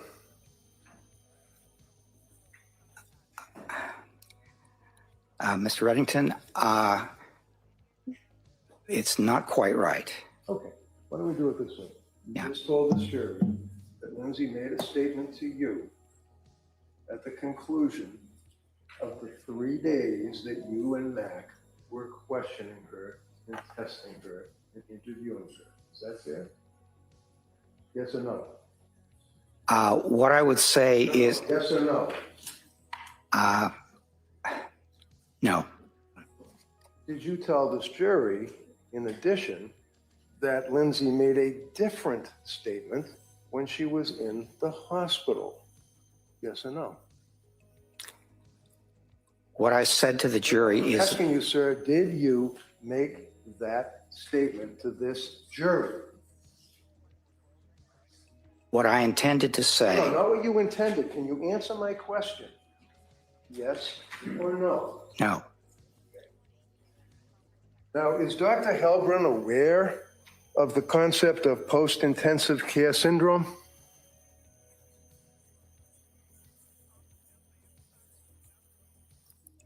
Post-intensive care syndrome. Yeah, PICS. It's called PICS. No, I have not heard of post-intensive care syndrome. Dr. Helbron aware of when a person is coming out of major surgery and has been subject to anesthesia, that it is known that they have delusions, hallucinations, make statements that don't make sense. Are you aware of that, sir? Yes, I'm aware of that. And is that from your personal experience, professional experience? Because you didn't know what PICS was when I asked you, right? Yes, it's not from my personal experience or my professional experience. You received a notification to evaluate Lindsay Clancy on this criminal case from the district attorney's office, right? Yes. And do you recall when you received that notification? It would have been sometime before January of 2025, because that's when I started reviewing the documents that they provided. Okay, so January of 25, January of 26, and then in the spring of 26, you go to the Tewksbury Hospital with Mac and you interview Lindsay, right? Correct. So how many months is it from the time that you were appointed or requested or asked to help the DA's office to the time you saw Lindsay? How much time passed? Probably about 18 months. About a year and a half. And how much time passed from that point going backwards to January of 23? I'm not sure what the question is. Okay, January of 23, you add a year, that's January of 24, right? Yeah. It's 1 year. Yeah. January 24, you add a year up to January 25, that's 2 years, right? Yes. January 25 up to when you and Mac finally go out to Tewksbury to interview this young lady is how many months? Well, it would be about 3 years. Okay. And are you telling this jury that it's good, using the term loosely, medical practice to interview a young lady like this 3 years after the event for purposes of helping the DA, in your opinion? Do you mean in the context of a forensic mental health assessment, sir? That's the only reason you're here, right? Yes, it is. Okay. So can you answer my question? The answer to your question is the sooner that I'm able to evaluate somebody after their involvement in the alleged offense, the more closely I can come to using that current state information as something that is relevant to their mental state at the time of the offense. Okay. So in other words, yes, it is better to see them sooner rather than later, to coin a phrase, right? Yes, it is. Okay. And have in mind January of 25 that you were retained. And again, you know, normally this isn't an issue, who cares, but how much money did you make on this case, as they want to ask my doctor? How much money did you make on this case? That depends when I'm finished, but I mentioned earlier that I had spent 180 hours before coming to Plymouth. How much money did you make on the case, Doctor? Simple. Well, It's not that simple, but I'm being paid at $300 an hour. Okay, so how much money did you make on the case? Well, $300 an hour times 180. What's your last billing? I've been billing monthly, sir. Okay, you must know what the total billing is up to this point, don't you? I actually have not added it up. How about you just give us your best estimate, doctor? Well, let's see. Probably up to this point, it's been about $54,000. $54,000. And it will be more, right? When we get finished with you today, right? It'll be more. Yes. Okay. So you received from me by certified mail video interview of Lindsay by my guy, Dr. Resnick, right? Correct. You received the notes from Dr. Margaret Spinelli, right? Yes. You received the notes from my Dr. Paul Zeisel, right? Yes. You received the report that was prepared and submitted by Dr. Philip Resnick, right? Yes. You received the report prepared and submitted by Dr. Margaret Spinelli, right? Yes. And you received the report prepared by Dr. Zeisel, right? Yes. And then I said, if you have any questions, give me a call, drop me a line, whatever, but we never talked until today, right? That's correct. All right. Now, you have a curriculum vitae that talks about that you are a clinical psychologist, correct, as you've told us yesterday, right? Yes. Have you ever treated a woman in postpartum psychosis? When I was a staff psychologist at forensic service at Florida State Hospital. When was that, please? That was back in 1982. 82? Yes. I had a therapy group which was comprised of women who had killed their children. They were severely mentally ill, and at that time, it was important to recognize the severity of their mental illness. And so I worked with them in a group at that time. Okay. And this is 44 years ago? Yes. All right. And where was it? It was at the Florida State Hospital in Chattahoochee, forensic unit, forensic service. How many of these people did you have a chance to interview in group or whatever you did? There were 4 or 5 in the group. 4 or 5, okay. Well, you are also a forensic psychology expert working for Park Dietz and Associates, right? I have an affiliation with Park Dietz and Associates, yes. Yes, but that's basically, that's the letterhead that you have on all your stuff, right? Park Dietz and Associates, Inc. Is that right? Yes. Okay. You know Mac, do you? Do I know Dr. Mack? Yeah, Dr. Mack, yeah. The guy that was here testifying for the last 2 days, Friday and Monday. You know Yes, him? I do know him, All right. yes. And he works with Park Dietz as well, right? I think he has the same kind of affiliation I do, which is we both have jobs and do things elsewhere, but we occasionally do cases in affiliation with Park Dietz and Associates. Right. And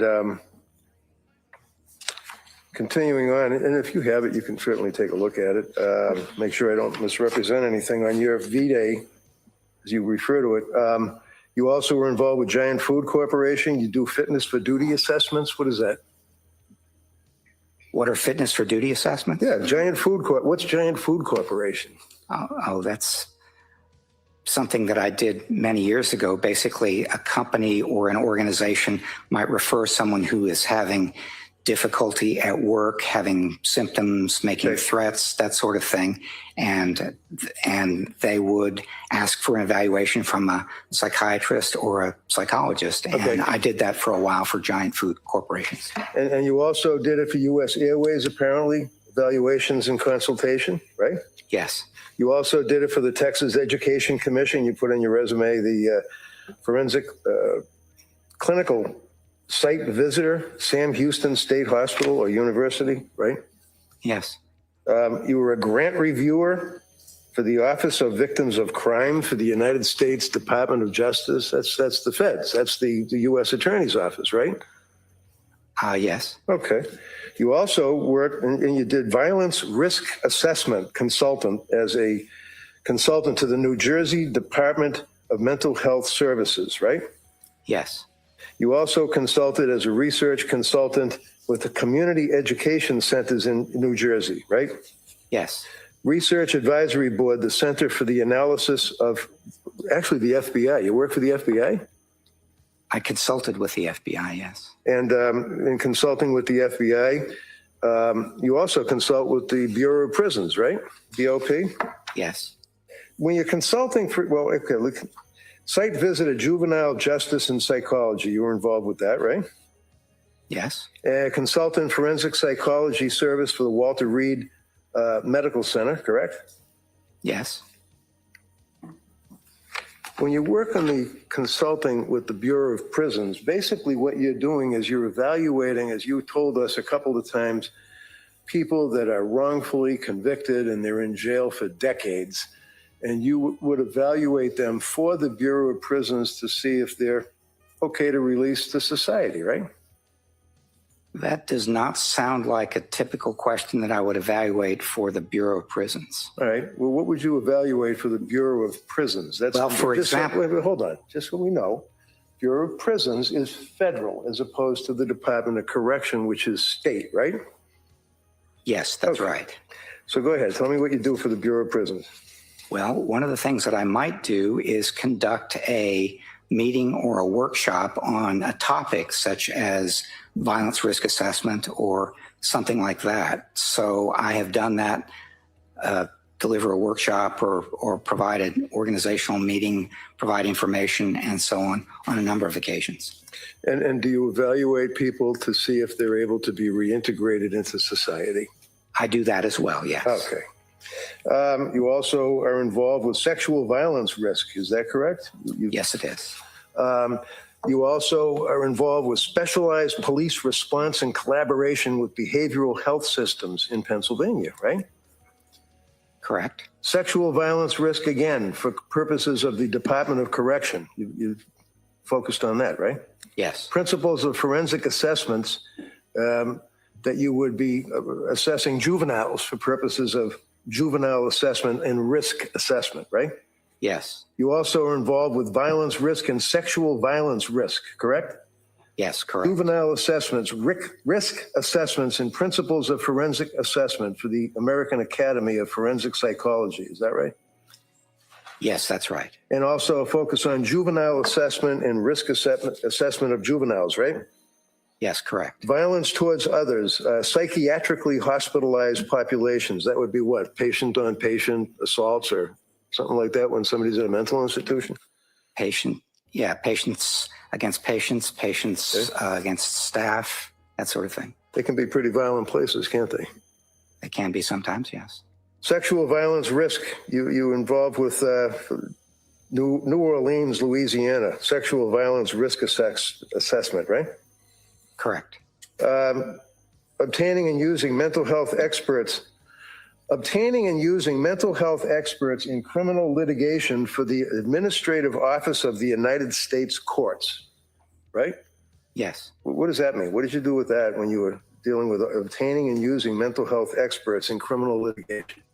Well, I have had the occasion to provide workshops to prosecutors, to defense attorneys, to judges, and so on. And depending on some of the questions that arise, such as what's the most effective way to obtain and present a forensic psychologist or forensic psychiatrist expert, I might do a half day or a full day workshop on that. Okay, so my question, sir, I know you get in there, but where did you lecture or give a lecture to criminal defense attorneys? I've given a number of those lectures over the years. I can't recall them all offhand. Okay. But my question, sir, was that you were working on behalf of the Administrative Office of the United States Courts, federal courts, right? Yes, I answer that's that right. question? Okay. Yeah.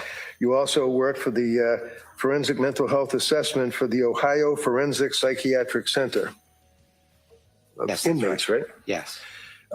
You also participate and have written about To Kill or Not Kill, That Is the Question, for Drexel University, where you were a professor, correct? Yes. All right. Assessing risk of violence towards others in psychiatrically hospitalized populations. You focused on that, right? Yes, You that's had right. a chance, sir, to give a total of, 131 lectures or workshops presented in the area of violence, risk assessment, sexual offenses, and forensic mental health and ethics, right? Yes, Is that that's right? Yes. Aggression, forensic psychological assessment, risk assessment, treatment of mentally disordered offenders and juveniles. That's another focus, correct? Yes, it is. You've had a number of publications that you put on your CV. Basically, you're talking about justice-involved youths, correct? Yes, that's one of the things I talk about. Appraising Jackson-based unrestorability to competence to stand trial deals with the standard of competence to stand trial, correct? Yes, it is. Public perception on policies to address prenatal substance use recommendations regarding maternal criminal prosecutions. What is that? Prosecute a woman that's pregnant who's involved with drug use? Yeah, that sounds like something that would have been a dissertation where I served on the committee and was a co-author of some kind, but the individual who wrote the dissertation would have been the first author there. All right. And life sentence for juveniles, sequential model for juvenile justice, justice involving men, forced medication, and competency to stand trial. These are interests or focuses of yours, sir? Yes. Urine drug screens as a baseline for predictors of graduation from drug court. Yes. What does that mean? That you were involved with drug court? Yes, I've been involved in writing about and consulting to drug courts over the years, yes. And disputed paraphilia diagnoses and legal decision-making is one of your other focuses, right? That was one of my graduate students, and I was a supervising and second author. Paraphilias would be in the, that's basically if you have some kind of weird sexual things that you do, right? Something like that, yes. Yeah. Continuing on, a lot of juvenile focus on your resume, correct, sir? Yes, there's a fair amount of juvenile work that I've done over the years. Involuntary medication, trial competence, clinical dilemmas, substance abusing adjudicated adolescence. And your resume basically is a number of pages, correct? Would you agree with me? It's almost 70 pages, right? Yes, I would agree with you. Okay. Flipping through and jumping ahead, sir, you wrote book chapters, correct? Yes, that's correct. You dealt with forensic mental health assessments, principles, and standards of care, right? That's right. Violence risk assessment, right? Correct. Juvenile violence risk assessment, right? Yes, that's correct. Managing hindsight bias and unstructured judgments, implications for legal decision-making is an article that you had, chapter or whatever that you wrote, right? Yes, it is. Again, juvenile delinquency, juvenile delinquency, juvenile delinquency, juvenile delinquency. A lot of focus on juveniles, right? Yes, there's a fair amount of Then you focus have on juveniles over the years, yes. a number of reviews that you have published, presentations that you've presented, a lot of them dealing again with juveniles and dealing with assessments of prisoners to have them released into society, things of that nature, right? Yes. Life sentence juveniles, for example, is one of the things you focus on, right? Yes, again, Okay. There's been a fair amount of juvenile work and Handling difficult cross-examination, integrating perspectives, combining substance with style and learning. What does that mean? Handling difficult cross-examination. Well, one of the things that people as forensic psychologists need to do is convey what they have done in a way that is effective. And so there are things that you... To a jury? To a jury, to a judge, to an attorney, various kinds of... Well, when you're dealing with an attorney, sir, you're presenting information to the attorney. You're not dealing with difficult cross-examination, are you? Could you repeat the question, please? Sure. You wrote about handling difficult cross-examination, integrating perspectives, combining substance with style. Yes. And what is, 25 words or less, what is that basically telling people? How to, what, withstand cross-examination? It's how most effectively to convey the results of the evaluation that you have done. And then, again, just hundreds of articles on topics that the jurors can look at because your resume is in evidence. Finishing it off on that end, sexual abuse behavior, juvenile forensic mental health, violence risk assessment of juveniles, behavioral measure of sexual offense behavior, influencing third-party informant observations dealing with juveniles. Should the courts coerce offenders into substance abuse treatment? Is there one article, one, that you wrote about a woman who is pregnant, who is undergoing postpartum depression, and God forbid, psychosis? No. But you did write an article 49 years ago. You published an article on psychosis in 1977 with your dad. Well, you were in college, apparently, right? Right? Yeah, I was his so research assistant at that time when I was in college, yes. Okay. And this is before you entered graduate school, and you used the diagnostic framework that no longer exists, didn't you? Back then. It was a long time ago. Right. And actually, it was 3 years before the DSM was even written. DSM-1, back in the Stone Age. It was a while ago. That's the only article you ever wrote dealing with that issue. Is that correct, sir? Dealing with what issue, sir? Postpartum psychosis.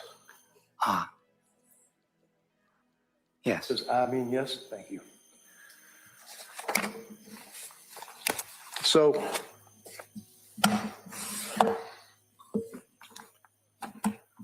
you make arrangements with the district attorney's office to get all this discovery that I sent you, that the DA sent you, police reports that you went through with the jury, and you read it, right? Yes, that's right. And you must have talked to the DAs before you saw Lindsay, right? Yes. Okay. How many times? I don't remember how many times. Well, you billed them for it, I'll bet, right? Any time I spend on a case like this, I record and it gets billed. Of course. So you do have records, but who cares at this point? I mean, you're here testifying based on your opinion at the request of the prosecutors, right? I'm here based on, yes, at this point, I've completed the evaluation and don't remember things like how many times I talked to the DAs. That's part of it.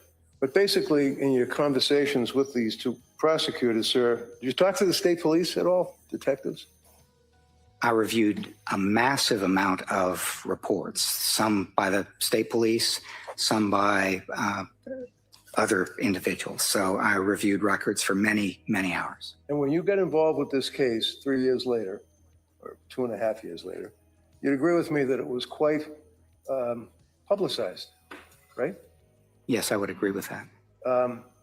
You've heard of confirmation bias, I'm sure, right? I have indeed. Yes. And however many times you talk to the DAs and review the information, would you agree with me, sir, that before you met with Lindsay in Tewksbury, you pretty much had an idea that this woman was a beast, killed her 3 kids, didn't you?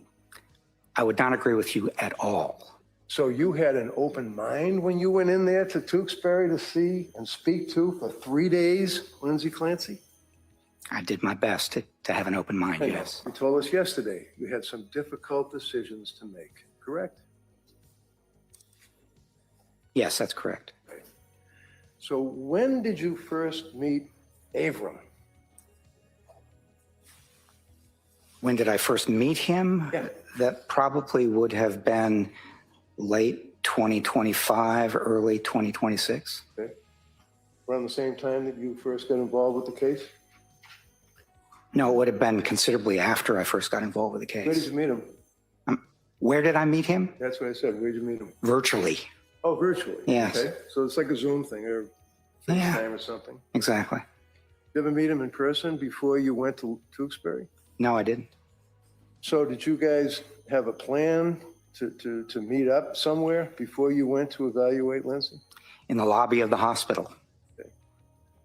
Did you stay somewhere the night before?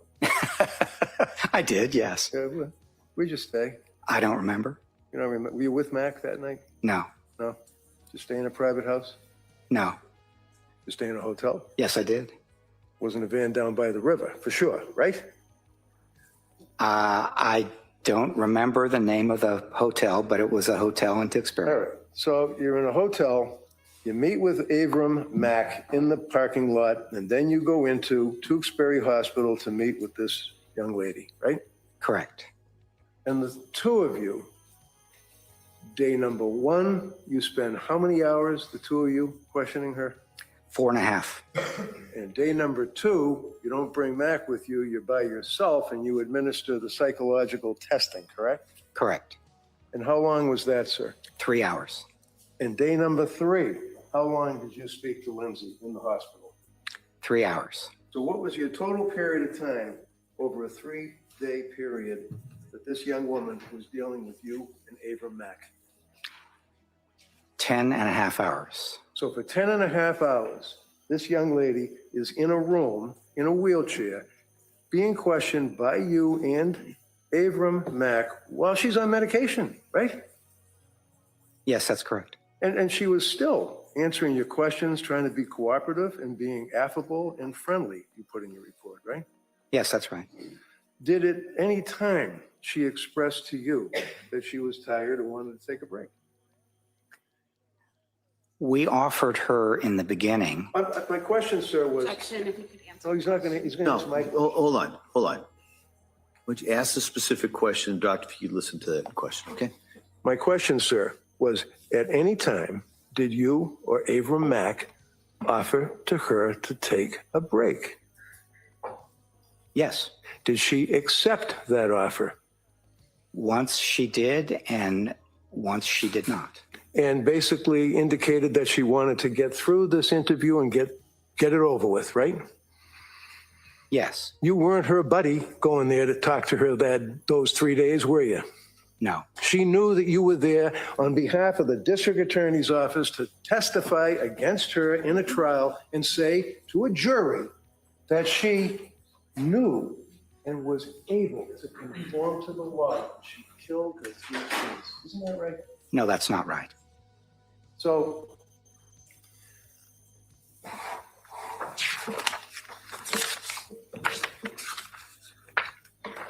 your diagnosis is depressive bipolar 2, right? Bipolar 2 disorder. Right. Okay.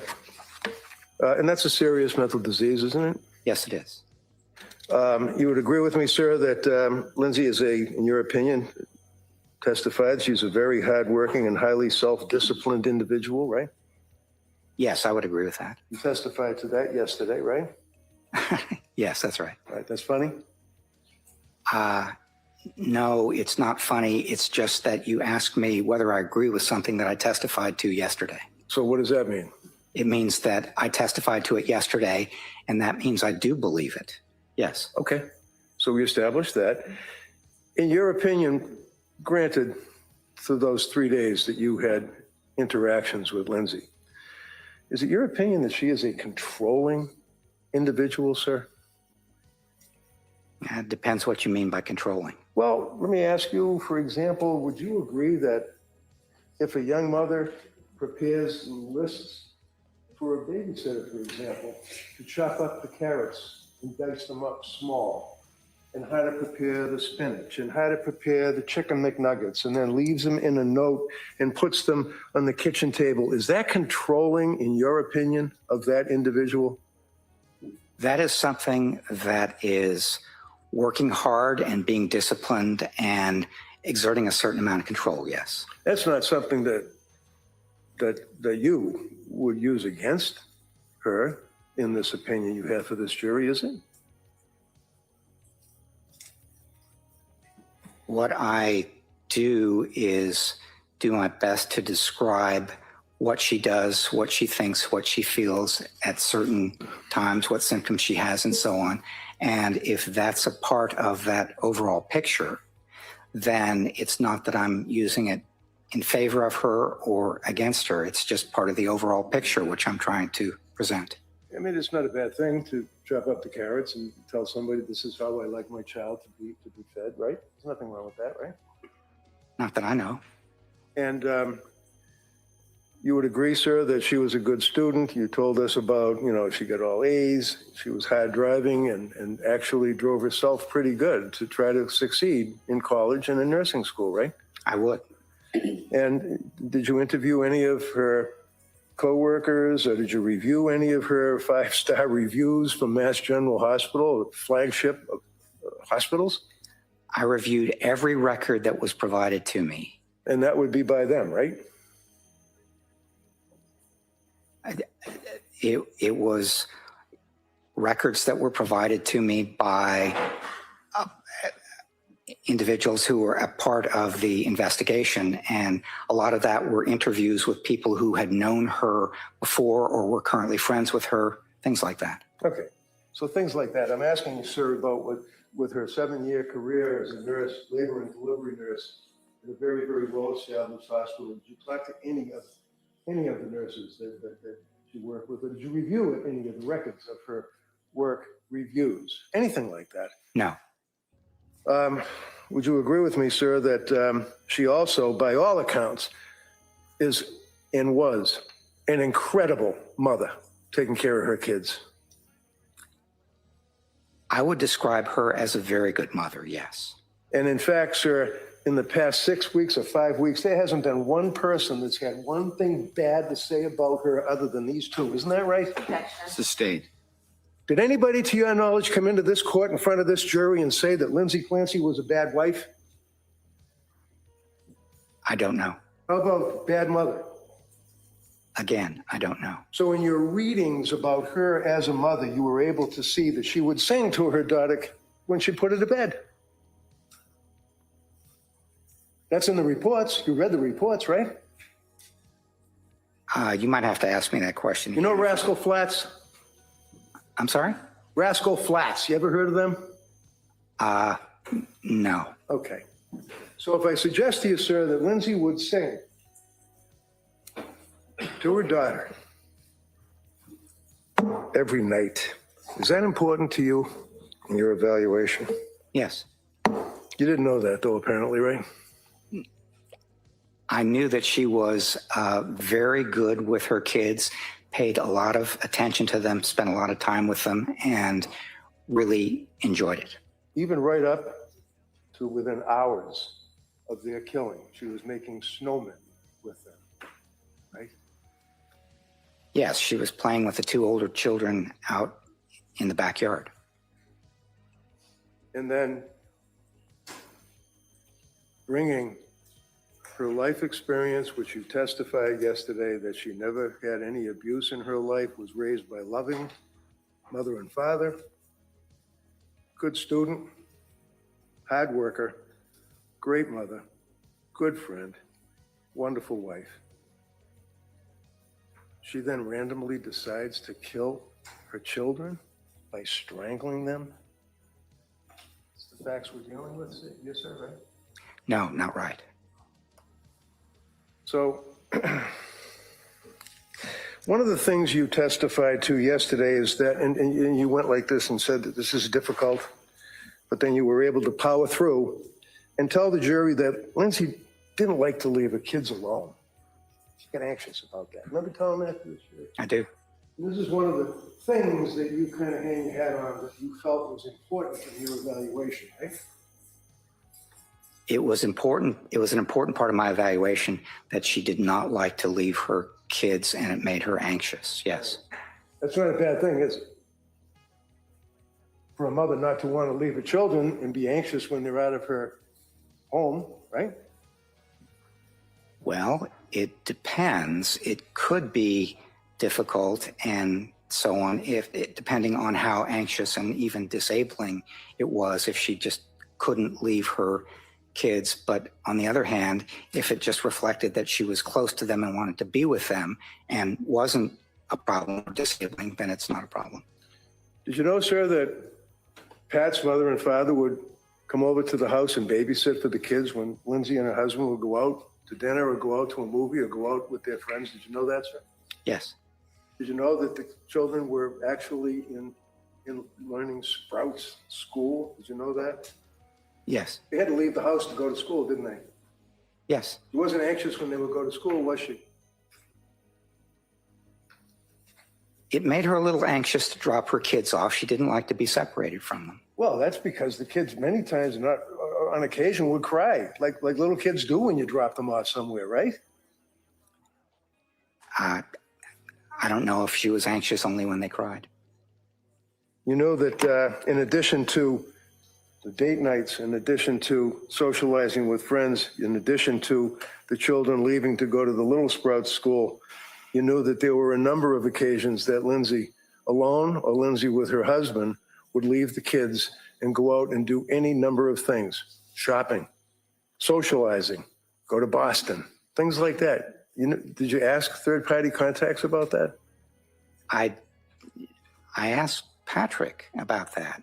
And one of the things he said is that it was difficult for her to leave the kids. And he used as an example date night for their 5th anniversary. It was hard for her to leave. Was that in 22? Was date night for their 5th anniversary in 22? Mention it to the jury. Was that in 2022, their 5th anniversary? Your anniversary is in December, right? I don't know what year it was in, Well, Mr. Reddington. What was the problem? What did he say? Third-party collateral. What did he tell you?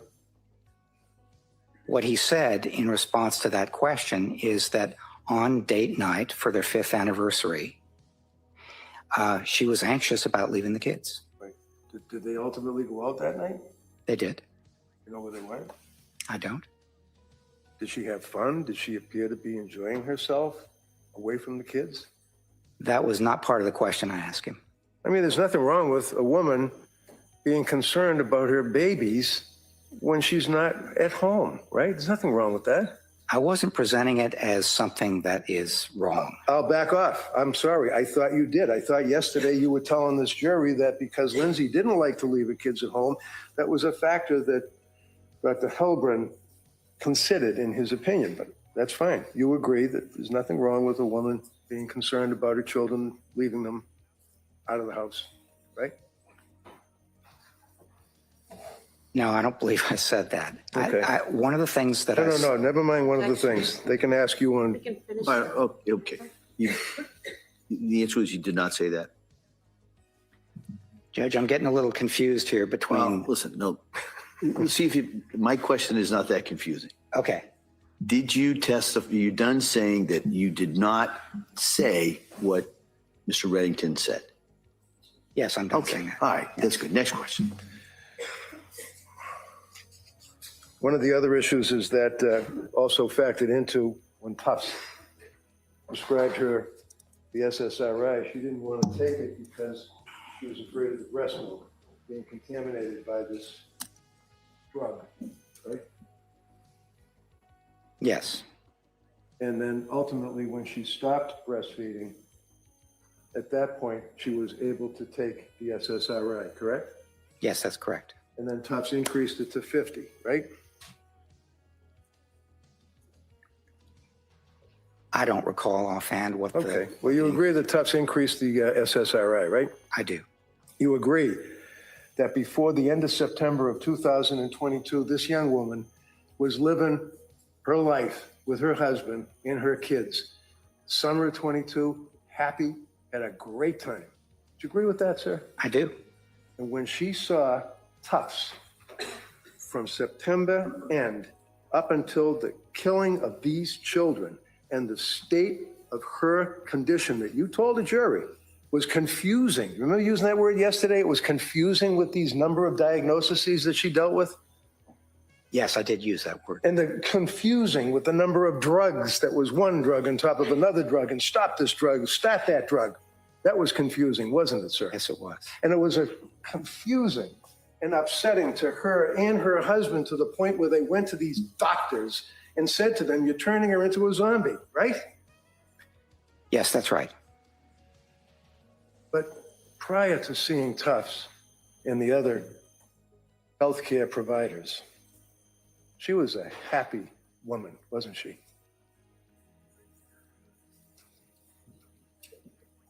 She was in many respects happy, pleased with her life. So she wasn't happy in an unqualified way, but she was, yes, she was very happy with certain aspects of her life. So as September turns into October, middle of October or thereabouts, how is she doing at that point between her depression, anxiety, drugs prescribed? How is she doing? She was anxious about going back to work, but she hadn't started taking the drugs that were prescribed. You can't let him finish. Go ahead. Go ahead, Doug. Yes. In September, she was anxious about Thank returning you all to for work. being here. Please she hit had the not like yet subscribe started if you haven't. taking the medications that Dr. Tufts had prescribed, though. How about a text that she had sent to her mother on October 20th, sir? I know you indicate in your report that you had a chance to review all of the computer searches, text messages, Apple Watches, all that stuff, right? Yes, that's right. All right. Read that text, please. October 20th. This is a text that she sent to her mother. Read it. Would you like me to read it out loud? I'd like you to read it out loud. All right. Mom, will you please come up and stay with me for a bit? I'm really sick. Something is wrong. I had horrible insomnia all night, and I just don't know how I'm going to get through the day. I started taking the medicine my doctor prescribed for anxiety, and I think it's made things worse. It's just really scary, and I don't want to be alone. Did her mother come up the next day and stay with her? Oh, I don't know. I'd have to go back and look at the records. I'm sure. You know, sir, that she actually climbed into the bed with her mother to sleep with her mother when the mother was staying with her during this period of time? No, I didn't know that. In the middle of November, sir, she texted her mother-in-law, which would be Pat's mother, Sue. This would be Sue Clancy, who was also a labor and delivery nurse, right? Yes, that's correct. She texted Sue while she was at work as a nurse, right? Yes. And Sue was in the emergency room and actually realized that Lindsay was at the hospital and stated that she felt unwell. Is that right? Yes. Did Sue see her in the hospital, if you know? I think she met with her in the emergency room. Okay. And then her mother-in-law was trying to help her out and referred her to another person that was a friend of a friend, so to speak, right? To help her out? The nurse practitioner, is that who you're talking about? Yes, yeah. Yes, that's right. And she was able to meet with that individual, Paul, until she left, I think like a week later. She went on to another job, right? I think that's right, yes. And that's when she saw Nurse Gelada. Was that correct? To my memory, that's correct, yes. And then would you agree with me, sir, that at this time frame in November, she was having real difficulty with sleep disruption, yes? Yes, I would. She had concerns all along about this starting in mid-October about the impact of the medications on her insomnia, correct? Yes, insomnia was one of the first problems that she experienced when she started taking the medication in October. And she expressed the fact that she believed that the medications were obviously having an adverse effect on her. They were damaging her brain, right? She did express that view, yes. And then she still, however, had a positive outlook and was hoping that things would turn around in her life and that she could get back to being herself, is a quote, right? Yes, that's right. But instead, and I quote your words yesterday, it got worse. Yes.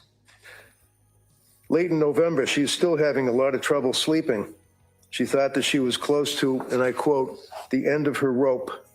Bad analogy, but nevertheless, that's what she said, right? Yes, it is. She was feeling off, disconnected, sort of like a zombie, your words, testifying here yesterday, sir, correct? Correct. She was reporting at this point panic symptoms, concerns about the benzodiazepines, correct?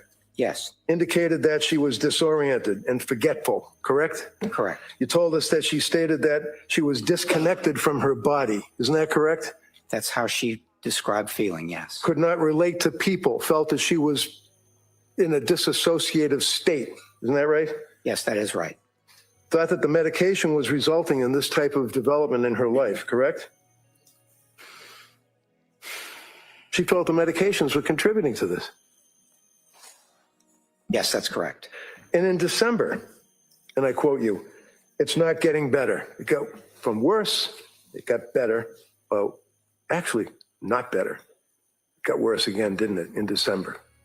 December was probably the worst month for her, as she described it. And in December, sir, you recall that she indicated, and I quote from your testimony, horrible intrusive thoughts. She had thoughts about harming herself, potentially as she continued to experience these thoughts later into December, correct? Yes, that's right.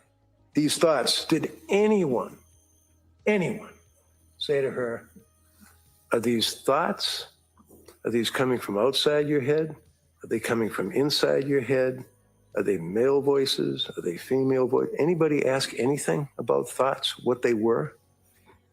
According to the medical records, not according to your guess. That's a standard kind of question when you're My being question, treated. sir, is you read the medical records. No, overruled. Can you answer that question based on Dr. Helbrin's review of the medical records of what this young lady went through in that hell that she was living?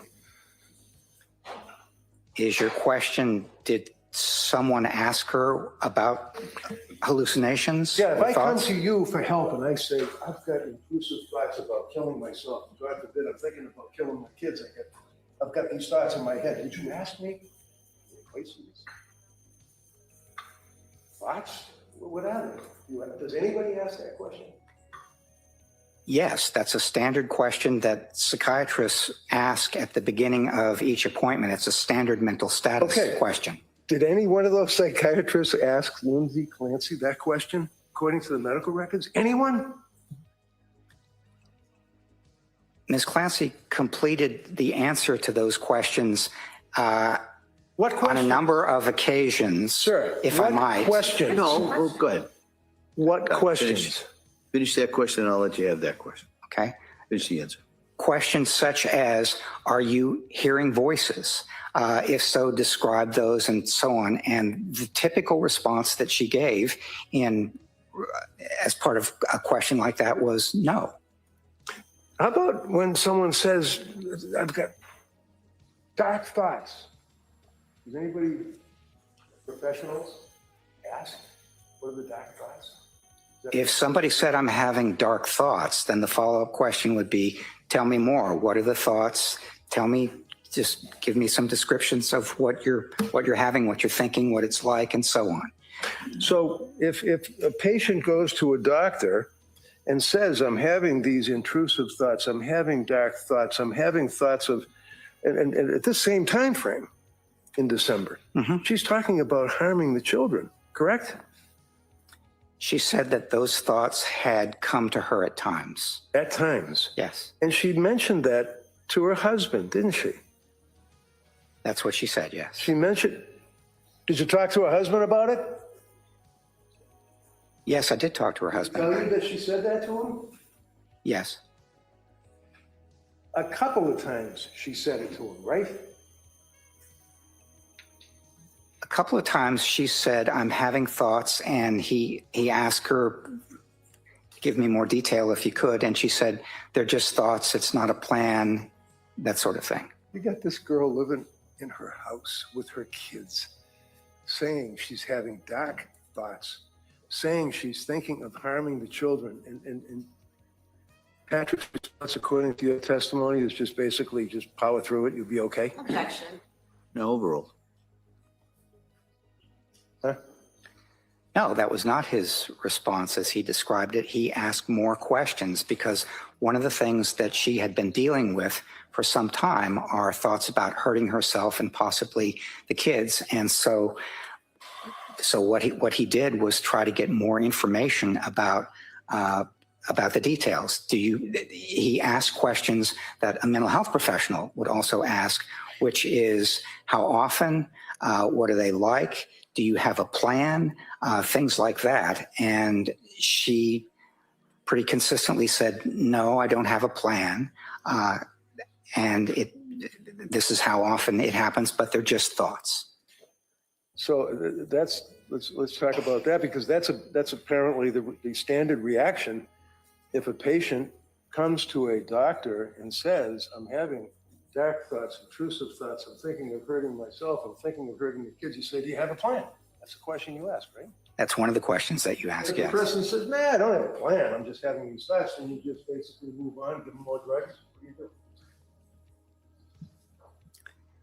No, you don't move on. You're aware that the person has reported having those thoughts, and you've appraised the risk, and the risk has to do with things like how imminent is it? How serious is it? Are there means? How is there a plan? What sort of detail is involved, and so on? And so basically what you do at that point is you take it seriously, but you also try to describe how seriously to take it. Okay. Would you agree, sir, that she was complaining through December about these unwelcome and internal thoughts? Is that correct? Yes. It's important for your evaluation because when you ask the question, when you're experiencing these thoughts, were they your own thoughts or were they auditory hallucinations? And she indicated to you they're my own thoughts. That's what your testimony was, right, yesterday? That's correct.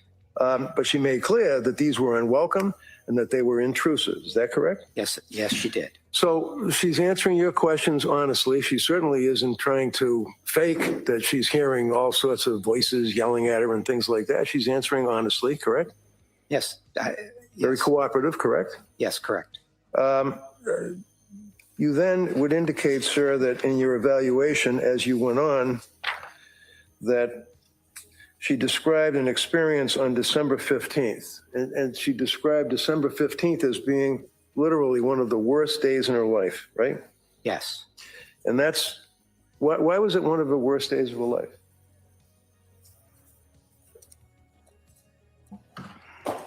Well,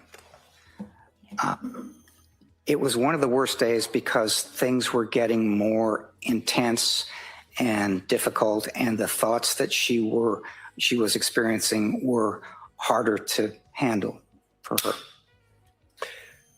As a result of that, her husband, Pat, took her to the hospital, right?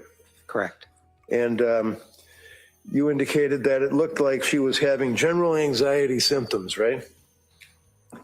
That's your testimony yesterday. It looked from what the records reflected that anxiety was something that they were focusing on her experiencing. And then you said in your testimony, but not so much the postpartum. What does that mean? It means that in December, she would have been 7 months away from giving birth to Callan. And consequently, it was less likely to be postpartum than depression for other reasons, or bipolar or major depression or something like that, rather than postpartum depression or postpartum psychosis, something like that. Because you know that postpartum is not a medical diagnosis. That's just the fact that you had a baby, right? I do know that, yes. Okay. And when she went to that hospital, did they provide any help for her or any medication, or what happened on December 15th? She did not stay in the hospital very long. And so, no, she didn't remain there long enough to get the kind of help that you would usually get on an inpatient basis. But the next day or thereabouts, she goes back to see Tufts, right? Yes. Okay. So she immediately tries to reach out for help to anybody that would listen to her, right? She was trying hard to get help. Now we get to December 20th. December 20th wasn't a very good day either, was it? Well, that was the day she went to the she went to the Rhode Island hospital that had a postpartum program. Now, you know from looking at the medical records that, in fact, it was recommended to her, I think by maybe the LAFCW young lady, Letitia Dukes, but maybe I'm wrong. They're in the records. Someone told her to get in touch with this Rhode Island hospital, right? Yes. They specialized in postpartum care for women that possibly are going through postpartum psychosis or postpartum depression, right? Yes. And Pat, her husband, took her and dropped her off, and then he went skiing with Cora. Is that correct? Correct. And he dropped her off in that hospital, and she was evaluated by a doctor and some people, correct? Yes. And you reviewed those medical records, right? I did. And when you reviewed the medical records, did you see that she was also involved in group discussions and crayons and coloring and things like that? Yes, I did. Yeah. Did that help her out, do you think, coloring? There's a number of things that they try to do. I think coloring as such would not be helpful, but there's art therapy and there's various other kinds of things that people are involved in. All right, so various other things that people are involved in. So I assume the people you're referring to would be the employees of the hospital. Or the patients who are attending the postpartum program. Okay. So what exactly was the program? What did they do? That one day that she was there for 8 hours. What did they do? She wasn't accepted as part of that I didn't program. ask you about that. I asked you, what did they do? Well, they evaluated her, as my understanding from reviewing the records. And then what happened, sir, when they evaluated her? They evaluated her and they indicated that she was not appropriate for their program. And you testified yesterday that, and I quote, they said she did not necessarily fit into their postpartum program. They did offer her 3 other programs. Remember that, sir? Yes. Okay. And then you indicated that patient was offered several options, including inpatient treatment for medication management, right? Yes. A partial hospitalization program focused on general mental health, Yes. right? Yes. Where was that program? I don't know. Or continued outpatient management, right? Yes. What is that, like going to see Tufts? Outpatient management? Yes, that's living at home in the community and being treated by a psychiatrist, which is what Dr. Tufts was. Right. Well, okay. So patient plans to follow up with her outpatient provider for guidance. Is what you said yesterday, right? Yes. And she did the next day, right? Yes. And do you think that that a doctor who has been licensed as a physician psychiatrist, advertising that they specialize in postpartum, postnatal issues, is qualified to treat a young woman with this symptomology that she brought to that desk? Oh, I'm sorry, to the television set? I don't understand your question. Well, you know that she never met, Tufts never met this girl. She never met her, ever, until she sat in that witness stand. I understand that their treatment was done remotely. Was remotely? So when I say the television, that's what I mean. It's like you're on a Zoom, you're on whatever. I apologize for that. Yes. Yeah. So she went the next day and actually remotely accessed a meeting with Dr. Tufts, right? Yes.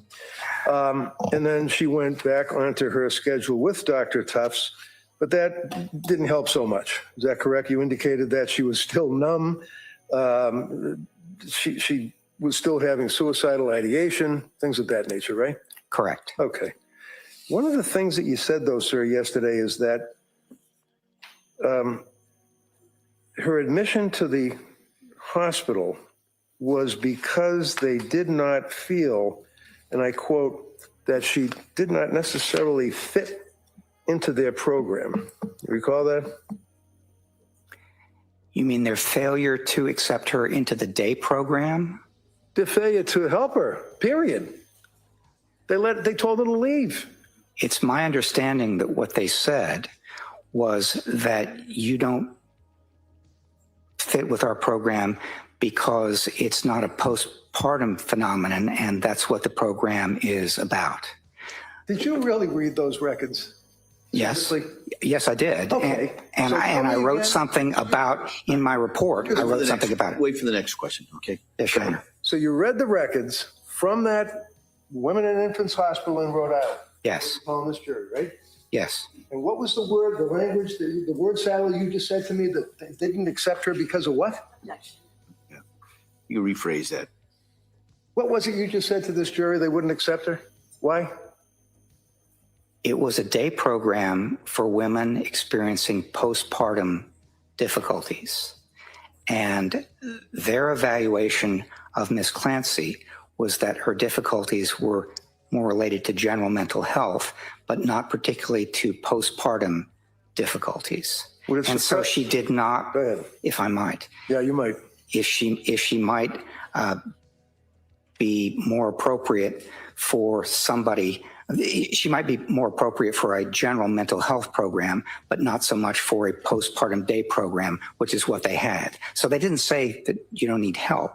They just said that you don't fit with our program. Would it surprise you to know, sir, that they said that she didn't fit with their program, as you put it, because of the overlay of over-medication that her doctors had caused to that point? Do you have any memory of that at all? There were questions that they raised about the medication. It wasn't just questions. They said that's the reason. The secondary diagnosis as to why they wouldn't accept this young lady is because of the medications that she had been prescribed. Over-medicated. Do you recall seeing that in those records? Yes, I recall a diagnosis of depression, which was not specified further because there were medicine complications. Do I have to get the medical records and read them to you? I actually have something in my report, so I can read it back to you. Can you pull it out and tell me Yes. what the discharge diagnosis was?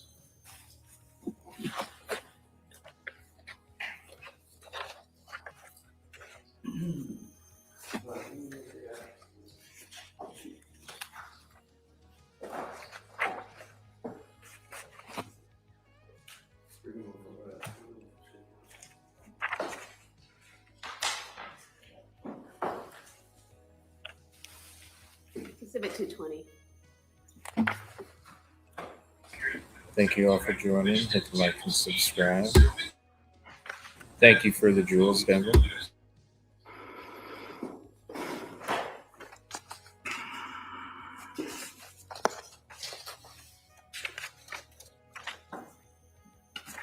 Which ones are you looking for? 220, I guess. Women and Infants Hospital record.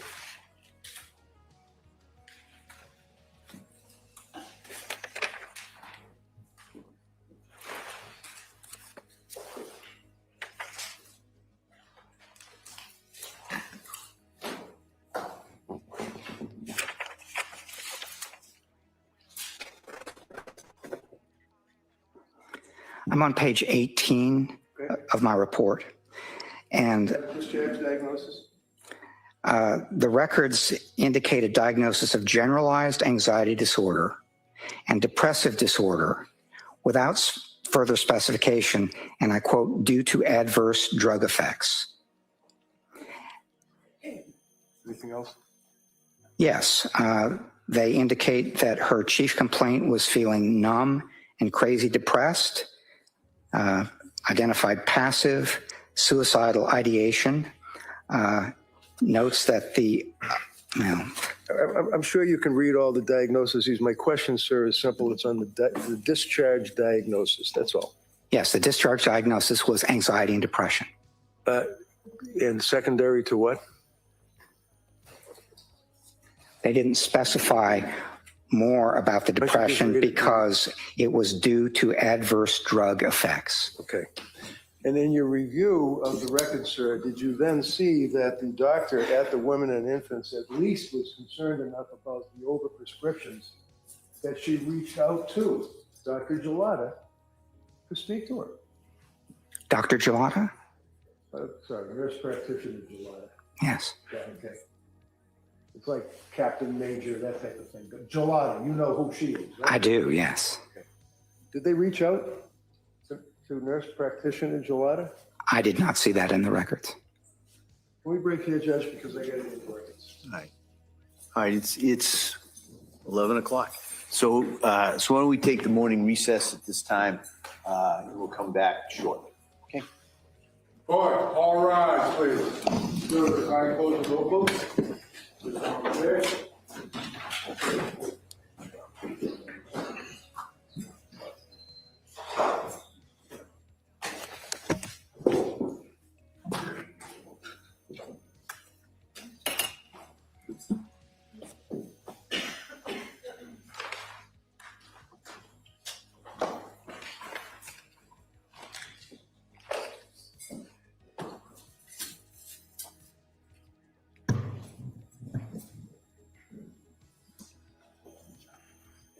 Jurors are exit to the courtroom. We'll be in recess at this time. Thank you. Wow. Court stands in recess, please exit the courtroom. Well, basically the same testimony as yesterday, what we're seeing here. From my opinion, same thing, really. Great witness for the prosecution. Knowledgeable, thorough. And then you get to Reddington, and then all of a sudden the truth comes out. You know what I'm saying? So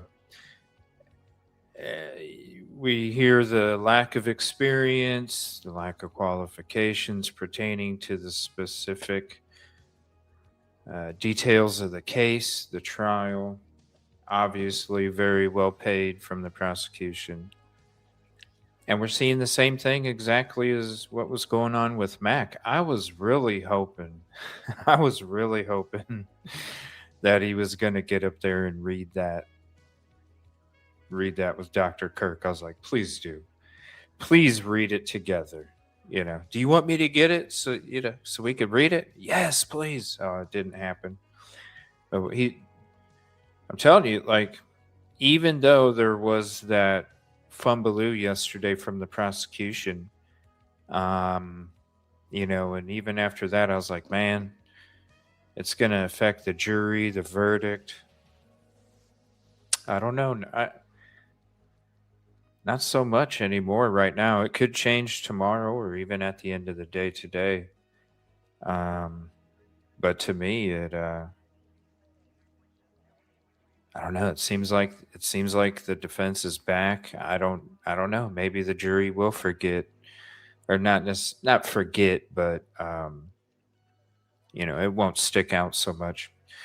Who knows? All we can do is wait and see. Yeah, I know. That's the interesting thing too, right? Like, they have like the experience pertaining to the specific details of this case, this trial. Not like, it's just like Reddington said to Mac, were you even in breathing distance? Like, were you even in breathing distance of the being qualified to testify? Like, so it is. It's the same exact, and I wasn't surprised. They're a tag team. This is, I don't know if we'll ever find out. I would love to interview Kevin Reddington one day, and I'd have to ask him, what did you find out about where Dr. Mack and Dr. Kirk stayed? What did you find out, bro? Because you found something out, man. Oh, where'd you stay? Where'd you stay? Oh, you didn't meet before? Oh, you did. I bet you they went out to. Let's think. Come on, people. You're going out. It's a business, right? It's business because you're going to work for a prosecution. It's business. You don't think you're going to go out to dinner? I wouldn't be surprised if they stayed at the same place and went out to eat at the same place, hung out, talked, had conversations, and then didn't meet each other until the next day in the lobby. Yeah. Something.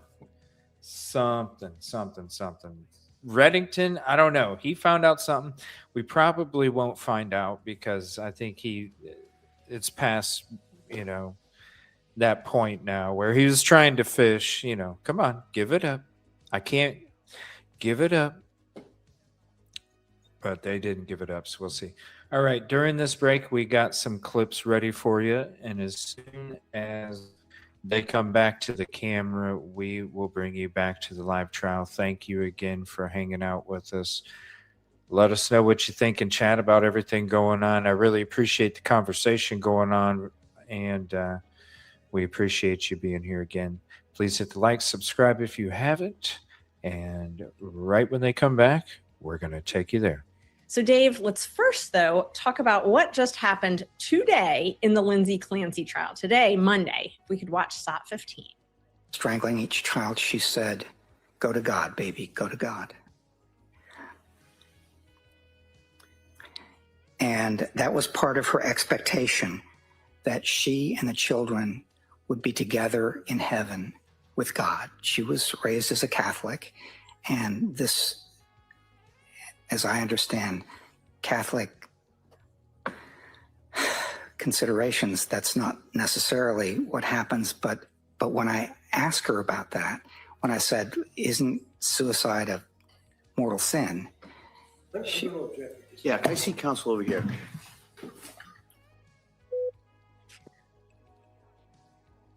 Oh my God, Dave, this is just crazy. I can't believe that this happened again. So we saw last week, we had a question that the state presented to Lindsay's mother-in-law, actually, about, being Catholic first and then whether or not murder was a mortal sin. The judge didn't even have to get an objection. He immediately called a sidebar. It was just explosive. It was one of those things that is like, of course you can't do that. And said, admonish the state, move along. But this time, just moments ago, we saw this happen yet again. Judge had to do the same thing, call a sidebar. And this time, though, we saw Kevin Reddington make a very passionate motion for mistrial, which the judge unfortunately denied. But I thought it was really interesting watching the judge. You could tell he was extremely frustrated. And he did as much as a cool-minded judge can do to admonish the state. Basically said, "I'm going to tell the jury to disregard this. It's inappropriate. Please stop doing it." And Kevin Reddington said, this is ridiculous. It's happened yet again. The state can't seem to keep religion out of this case.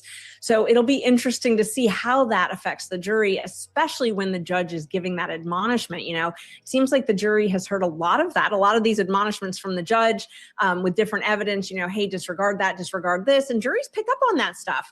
But we just wanted to catch everyone up on the latest before we sort of rewind and go back to the other witnesses that we've been hearing from in this case, Dave. Well, actually, I know you were outraged because I saw some text messages where you were so just angry about this. But a couple things. First, did the defense lawyer really want a mistrial? It seems to be going pretty well for him. I mean, wouldn't it just be better to get the acquittal by reason of insanity? Is the mistrial better? And also, this wasn't the prosecutor this time. This was a witness saying this, a doctor on the stand. So that should make a difference, right? It's not like the prosecutor fed this to the doctor. The doctor brought this up on his own. Yeah, no, and I think that's actually why the mistrial wasn't granted, because the state didn't ask that question. I think the judge kind of was annoyed because they probably could have prepped their witness a little better and said, "Hey, guess what? Let's not talk about mortal sin and Catholicism in this trial, not appropriate." And the other thing that sort of bothered me is this witness has testified many, many times in court, mostly for the defense, surprisingly, but they know better. They should know better. And so it was a little bit surprising that this witness would have made this error, this mistake, and the state could have definitely told this witness ahead of time not to do this. last week I was on In the Well with our friend Mark Garagos, and we were actually talking a lot about this. And he thought that the state was sort of goading the mistrial because they thought they were losing. And he thought the same thing you did, Dave, that Kevin Reddington probably thought he was winning. And so he probably didn't want the mistrial. But I think today he just got so frustrated that he had to move for it. Perhaps he was just perfecting the record just in case things don't go his way. That's a common tactic that can happen. But the frustration that I think everyone in that courtroom was feeling was pretty palpable. Yeah, I guess you could bring this evidence in if she took the stand, because if she's testifying or the evidence comes out that she's saying you're going to be with God, it's a better place, then you could, for impeachment purposes, say, yeah, but you're very religious and you don't believe in suicide. Do you? That kind of thing, perhaps? I don't know. I'm trying to figure a way where it can get in, I guess. But this is not Lindsay Clancy on the stand. This is a doctor testifying, and before we had the prosecutor essentially testifying, asking this question that is totally inadmissible and improper. So I mean, I can see why the prosecutor here, they have a tough case. I was one for years, and I usually take the prosecutor's side, but here they've made some mistakes. These are examples. Another one, I did a video of this where she wore bows after she discussed in her opening statement how one of the victims loved to wear bows. And then the prosecutor then comes to court wearing these big bows, noticeable in her hair. And that could be an improper argument to the jury where you're introducing something that's not evidence, where you're appealing to emotion, not evidence. And so that's why I think the prosecutors here have had a bunch of missteps. Yeah, I thought the bow thing was definitely a misstep. And, I was kind of surprised that Kevin Reddington didn't object to that, didn't call her out on that. But just to catch everyone up on where we've been the last couple of days with this trial, on Friday, we heard from the forensic psychiatrist for the defense. His name is Dr. Philip Resnick, and he is a world-famous forensic psychiatrist. He has worked on trials Jeffrey Dahmer, the Unabomber, Casey Anthony, and Andrea Yates. And so, for those that don't remember Andrea Yates, she was convicted of killing her children, and then ultimately that was reversed. And Dr. Resnick helped on that case and assisted her. So he's a very world-renowned doctor, but he had some issue that caused him to have to testify via Zoom. And I don't know about you, Dave, but I hate having Zoom witnesses during trial. I love Zoom for motions, but I hate them for trials. And I think we saw that. We saw a lot of problems. He didn't have headphones. There was an echo. It's just frustrating. But I guess that was the only way they could get him because he had this medical issue. But he testified, and, he testified well for the defense. He testified about a couple things that I think were really significant. One of them was that the nurses where Lindsay is being housed at the Tewksbury have talked about how she cries pretty much daily about the loss of her children. Yeah. And I thought that was important. I thought that might be, something significant. But the biggest thing that I thought he testified about was these command hallucinations, where he said that Lindsay was feeling sort of like she was a puppet and someone else was actually pulling strings and it's off the floor. If we take, first of all, a hallucination is simply hearing a voice, and the voice can be benign or it can be more malignant. About 1/3 of voices are called command hallucinations.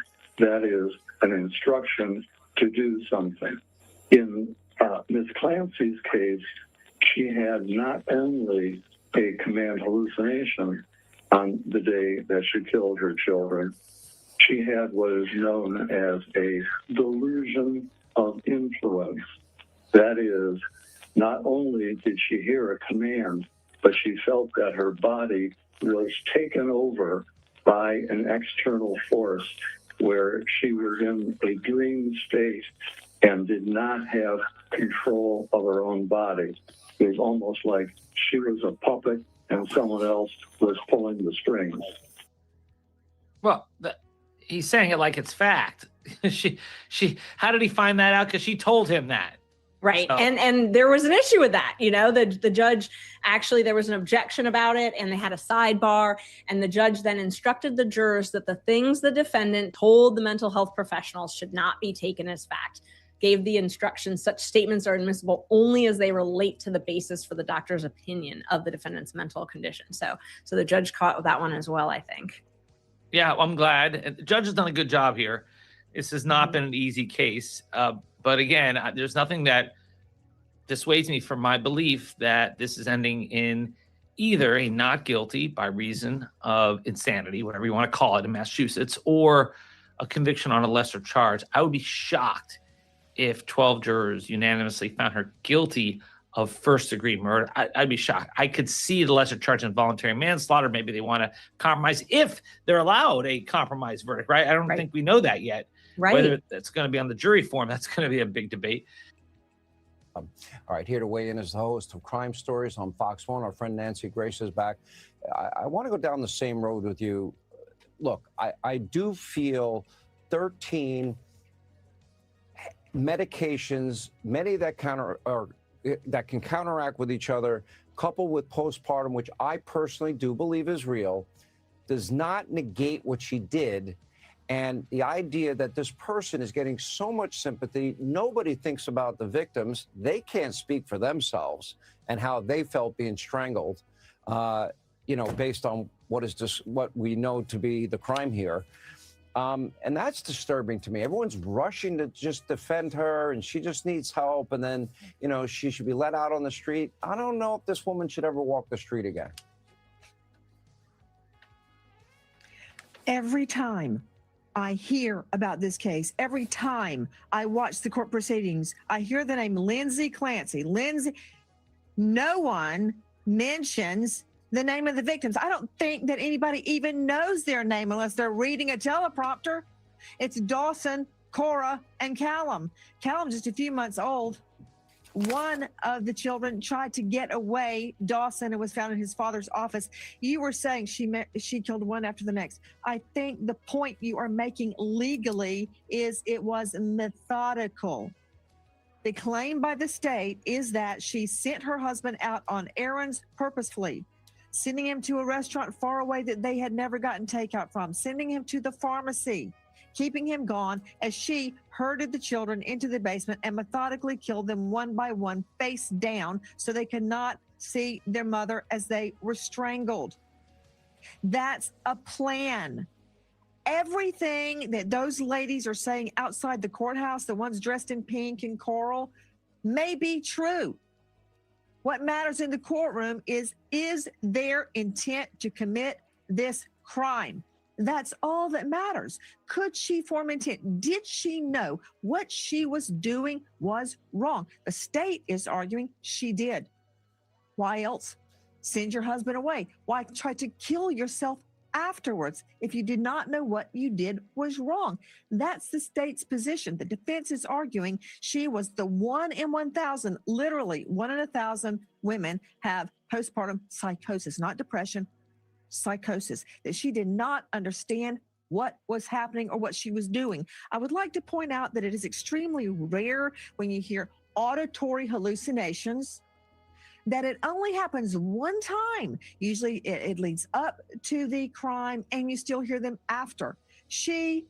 Lindsay Clancy, heard them the one time, which I find disturbing. The mistrial today, I think it was a sneaky move on the part of the prosecutor. He asked the witness, well, she's Catholic. Didn't she know this was a mortal sin?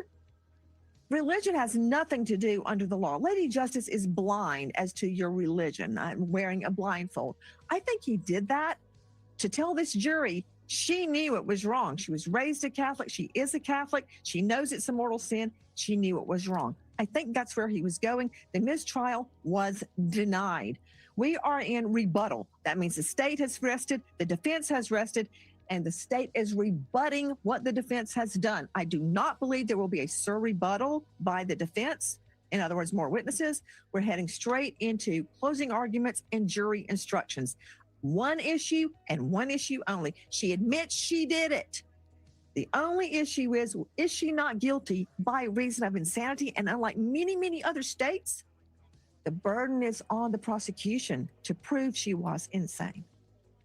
She was not ask you, insane. as a former prosecutor the defense yourself, must and prove insanity, not here. As a former prosecutor, and you lost your fiance, murdered when you were only 19 years old, and it changed your life dramatically. We talked at length about it on my podcast. Here, it does become problematic as you can hear the people that make comments that maybe you're only watching on the periphery. If you're the prosecutor here, you know that they're playing this oh, she was in a psychotic state. She was on a cocktail of drugs. One doctor was prescribing one thing. She had 13 drugs in her system, et cetera, et cetera. It seems to me as a prosecutor, it's going to be hard to get the conviction that they're looking for. Am I wrong in my observation? Sean, you're absolutely correct. Why? I have a mother living with me. I love her. And it would be very hard for me to think that she would do anything of a criminal nature. That's the way we're brought up. We love our mother and they love us unconditionally. She'd take a bullet for me and I would do the same for her. So it's very hard to impanel a jury and convince them that this seemingly loving mother would murder all of her children unless she's crazy. She's got to be crazy, right? Well, the state says no, she doesn't. All right, we're going to watch this case. We will have an answer probably sooner than later. I think you're right about that part too, as always. Nancy Grace, thank you. Be sure to like and subscribe for all the Fox News latest on YouTube and catch full shows streaming now on Fox One. The Lindsay Clancy murder trial heading toward closing arguments as early as tomorrow after an intense day of testimony yesterday. One expert weighing in on Clancy's state of mind during the killings. Listen. I think when she decided at some point that she was going to put a stop to it, then she had to answer the question of what to do about the kids. And she didn't want to leave them. And she was convinced that they would suffer without her. Host of the Crime and Justice podcast and the weekly rap sheet on Fox Nation, Donna Rotuno, live outside the courthouse for us. She joins me now. Donna, look, we all know as lawyers, it's important to put on as thorough a case as possible. But it feels like to me, day in and day out, as this thing drags along, it feels like we're getting more and more into what I'm going to call the technical psychological weeds. And at some point, in my estimation, that is bound to overwhelm the jurors, cause them to zone out a little bit. Do you agree? And if you do agree, which side does that help? Which side does that harm? Well, I think you're absolutely right. And I was watching it yesterday and I said, you do run the risk of these jurors getting fatigue because yesterday they were rolling their eyes when Dr. Mack was pushing back on the prosecutors. And so, pushing back on the defense. And that did not help the prosecution. At one point, they were so frustrated with him. He was looking at Mr. Reddington and he was giving him this sort of blank stare and he didn't want to answer the question. And it did not help. And so, frankly, I think these jurors have watched the evidence in this case. I think they probably in their minds have made a decision about which way they are leaning. They will listen to closing arguments. They will go back. They will deliberate with one another and they will come up with the decision that they believe is just. Watching this whole thing, Todd, unravel here in the last several weeks has been sad. It is awful. We know that 3 children are dead, but at the same time, there's no doubt that this woman was suffering immensely. And the question is, the jury's going to weigh whether or not the prosecutors have proved to them that she was not mentally ill and not in this state of psychosis and could not appreciate the ramifications or criminal nature of her actions, or that she could not stop herself once she started. So the whole thing is just tragic in every way, shape, or form. There will be no winners, no matter what happens in this courtroom behind me. And Donna, as you well know, being outside the courtroom, there's the compounding factor of all these either protests or rallies in support of Lindsay Clancy. One thing I have not heard discussed with regard to this case so far, do you feel that the judge and the court on the whole is doing a good job of keeping these external factors from influencing what's happening inside the 4 walls of the courtroom as a judge and a court system is supposed to? I think he is doing a good job. He's giving them the proper admonishments. He's telling them that they are not supposed to pay attention to anything that's happening outside, that they can't do any independent research. They can't have communications about this. He is giving the proper admonishments. However, Todd, I mean, you can't pick up a phone, you can't turn on a TV without some notification about this case, which is the challenge that we face with modern day society and juries today. And I know that judges don't like to sequester juries anymore after especially what happened in the O.J. Simpson trial. However, there was ever an argument for sequestering a jury, given what is out there and given the polarizing views on this case, this may be the one. And depending on how long these deliberations take, we are expecting closing arguments tomorrow. So depending on how long they take, it will be very interesting to see what this judge does with this jury while they're in the middle of deliberations. Quickly, before we let you go, religion once again made its way into the courtroom, and once again, request for a mistrial that was denied.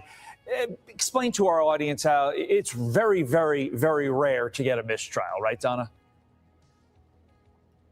It is very rare to get a mistrial. I think it was the proper motion to make. Remember, Kevin Reddington has a job to do, and that is to preserve the constitutional rights of his client and the appellate rights of his client. And so by making that motion, he is preserving Lindsay Clancy's right on appeal to claim prosecutorial misconduct if this jury rules against her and finds her guilty of first-degree murder. You know there will be an appeal, and he's laying the groundwork for that if that were to be the case. Whether it comes to this and other cases, remember, you can always listen to Donna on new episodes of Crime and Justice, which drop twice weekly on YouTube, Spotify, Apple, and wherever you get your podcasts. You can also watch brand new episodes of The Weekly Rap Sheet every Friday. Donna Rotuno, as always, my friend, thank you. Be sure to like and subscribe for all the Fox News latest on YouTube and catch full shows streaming now on Fox One. This illustration is about the Lindsay Clancy case. If you like my work, please subscribe. Starting here, we can see how the Clancy's house looked in 2022 when the crime occurred. The address was 47 Summer Street, Dukesbury, Massachusetts, and this is the home of Patrick and Lindsay Clancy. In this picture here, you can see how the house looked in 2022. We can also see how Patrick parked his truck next to Lindsay's car that night after returning from the 3V restaurant. When he pulls out of his driveway, he's unaware of what tragedies happened to his family while he's gone picking up food and medicine. As we circle around, you can see here in this illustration that Lindsay is laying semi-unconscious on the ground in the back of the yard after her fall. You can also see the gate at this end of the house, where later's paramedics will come to help Lindsay. After parking his truck, Patrick enters the kitchen through the front door next to the garage. When he enters, he testifies he knows that the house was very quiet, which is unusual. He continues and sets the food and medicine from CVS on the kitchen island. Here's an evidence photo of this. Here's another picture from a different angle. Continuing after taking off his boots, he begins to call out to anyone in the house, but no one answers. He then goes to the basement door to check if they're downstairs, and calls out, but again, no one answers. Here's an evidence photo of the basement stairs.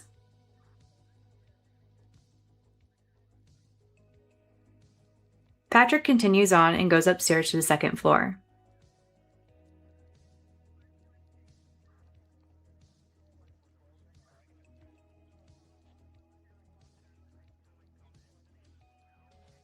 When he gets there, he can see no one's in the bathroom, and so he checks the two kids' room.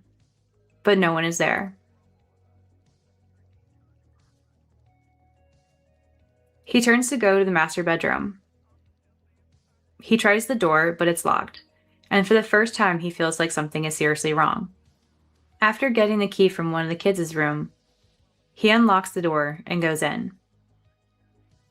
After taking 1 or 2 steps into the room, he can see blood on the floor everywhere. He also notices the bed pushed away from the wall and that the window is open. Here's some evidence photos of the room that night.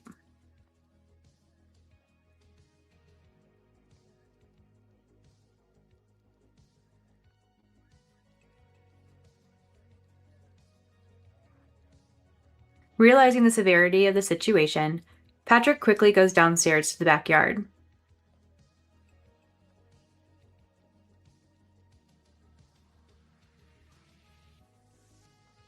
He cuts through the kitchen to go to the back sliding door. When he gets outside, he starts looking over towards the bedroom window and sees Lindsay laying on the ground and rushes over to her. In court, Patrick will tell what happens next. Did you say anything to Lindsay when you found her in that state? Yeah, I said, what happened? And what was her response? She said I tried to kill myself. Did you ask her anything else? I said, where are the kids? And what was her response? She said they're in the basement. It's likely when Lindsay said that the kids were in the basement, Patrick thought that they were fine, and that she may have put them in the basement so they wouldn't see her, which would explain why he stayed with her while he called 911 and waited for the first responders to arrive. Patrick placed the 911 call at 6:11 p.m., and it took 3 to 4 minutes for responders to arrive. When they get there, he calls for them to come around the house to the side gate. After a brief interaction, he quickly runs to the basement to check on the kids. He makes his way back to the patio door and goes to the kitchen to the basement. When getting to the bottom of the stairs, he goes left to the basement living room. After just a few steps into the room, he sees Cora and Colin laying on the floor and goes to them. To see how the basement was laid out, we're going to look from the front of the house and see through to the basement.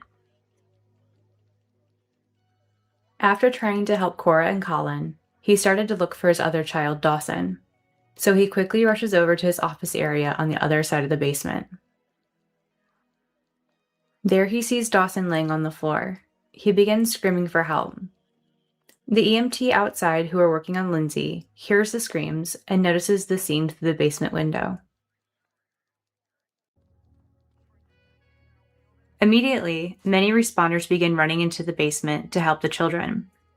Here are some evidence photos of the basement.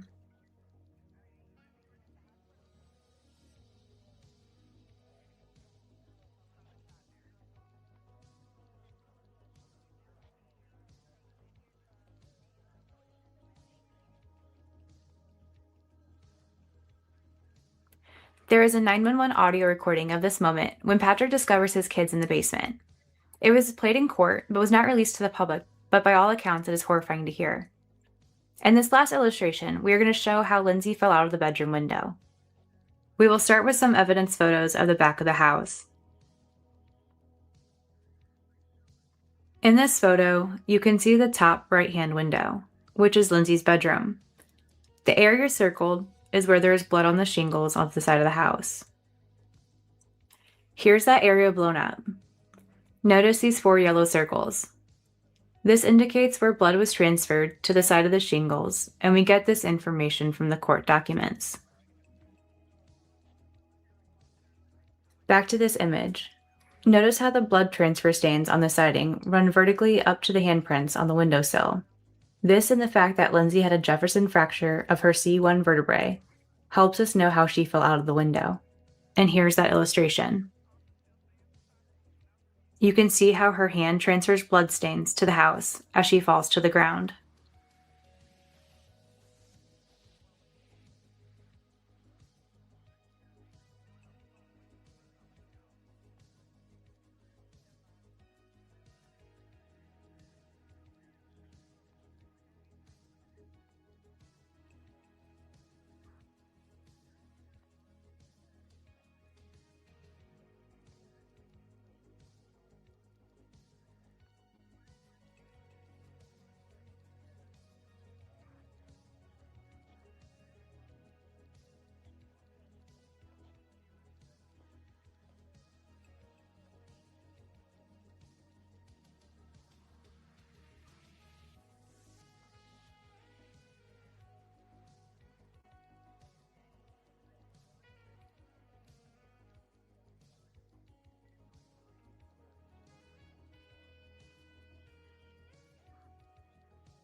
It is Monday, August 24th, 2026. I'm Nate Eaton. Welcome to Courtroom Insider. Big developments in both of the big cases that we are following, the Lindsay Clancy trial in Massachusetts, along with the Mario Fernandez Saldana trial in Florida.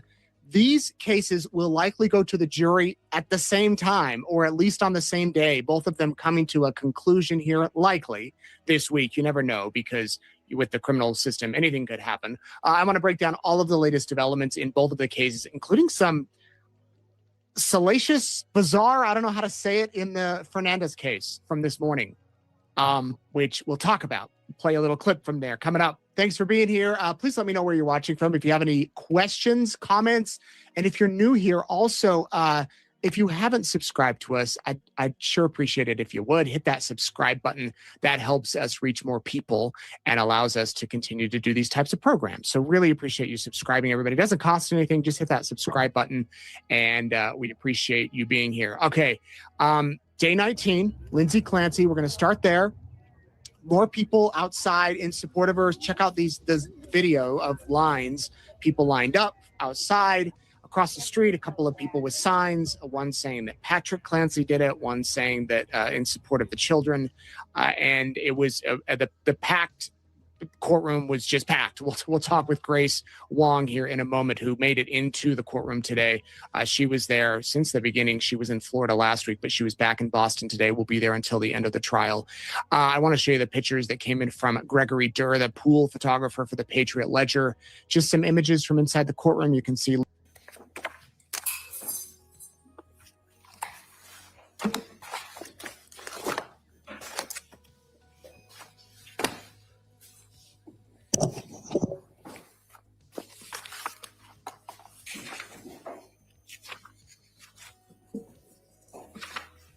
We are back. Thank you all for being here. Please hit the like, subscribe if you haven't.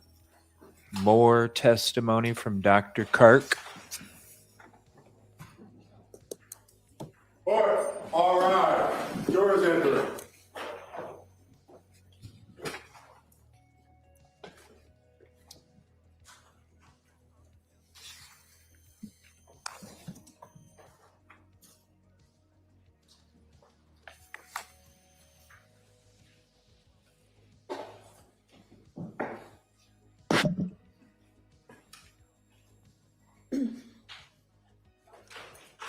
This court's now in session. You be seated, please.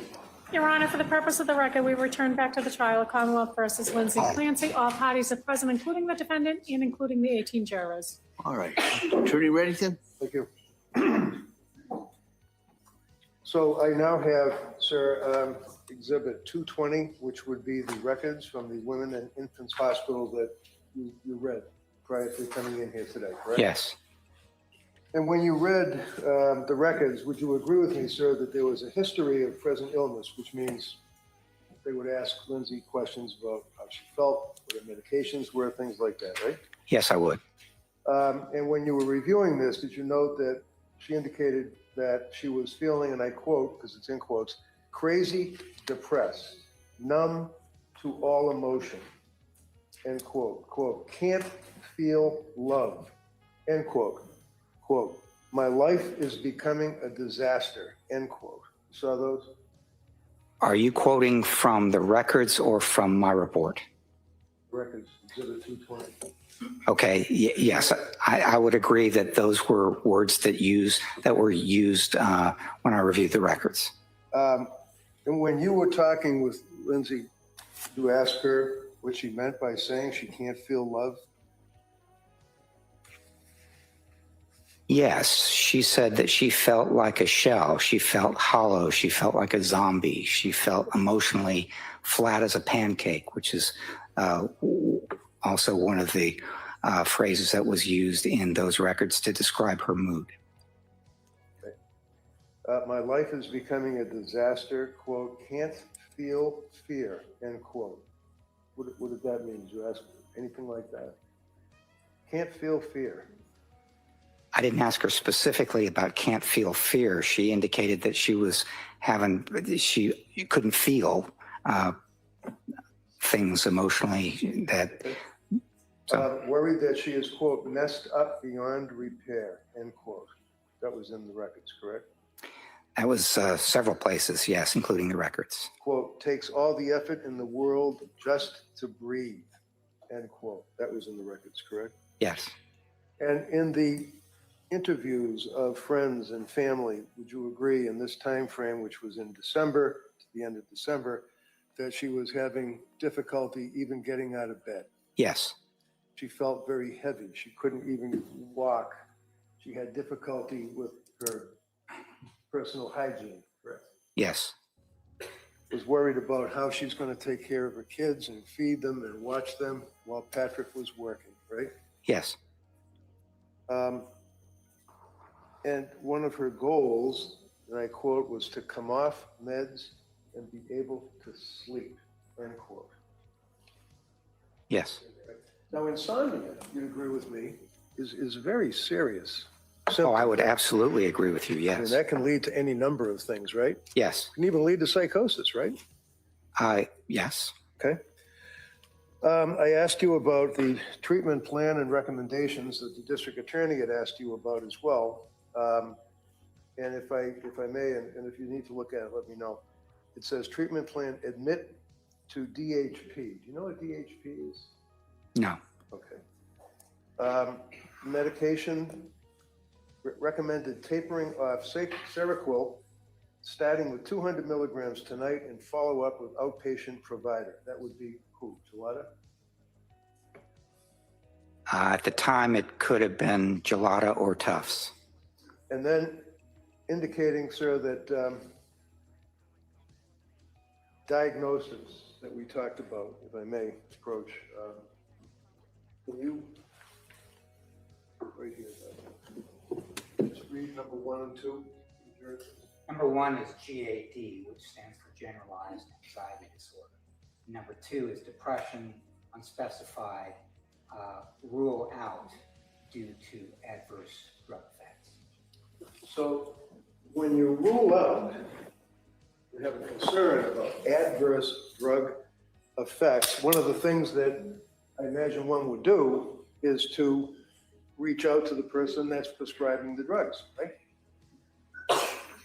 It's possible. There could be other strategies as well. You could change the medication. You could discontinue it. There could be a number of things. And when you read the record, sir, again, page 9 on the treatment plan, did you make note of the fact, and I quote, of note, we attempted to reach current outpatient provider Rebecca Gelada, NP, but did not receive a call back. You see that? I may have seen that. I didn't note it in what I wrote here. In any event, patient plans to reach out to previous provider who would be Jennifer Tufts, and she did that, right? Yes. Okay. Now, one of the other things that you had made reference to, sir, is that you relied on is when her husband came home and found Lindsay on the ground in the snow after she had jumped out the window, he spoke with her, is what you told this jury, right? Yes. And can you tell us again what it is that he said to her and what she said to him? He said, "What did you do?" And she said, "I tried to kill myself." And then he said, "Where are the kids?" And she said, "In the basement." Now, what is your source of that information, sir? It was in the records, and I also did a collateral interview with Patrick Clancy. Did you listen to the 911 tape? No, I did not.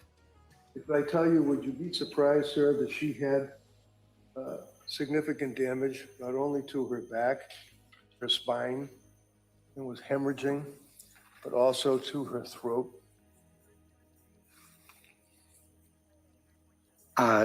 No, I would not be surprised. She injured herself very badly when she jumped out that window. If I suggest to you, sir, that if you listen to the 911 tape as it relates to Patrick Clancy interacting with her, that she can only make grunting noises, would you be surprised at that? I would be surprised, yes. And you never listened to that tape? I did not.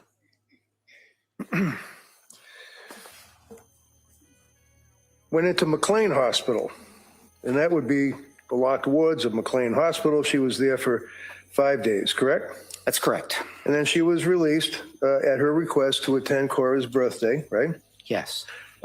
When she was released, would you agree, sir, that, well, while she was there, she continued to describe her mood as numb, denying things like that she's not having hallucinations and suicidal thoughts or homicidal thinking at the time, and that would be prior to her discharge. Is that right?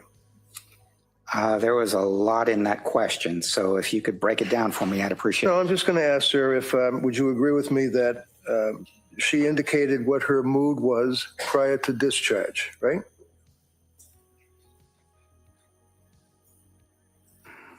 Well, as a doctor, you're not going to let somebody walk out the door of a locked ward in a hospital without making sure that, in your opinion, that it's okay for the person to be released to their home, family, things of that nature, right?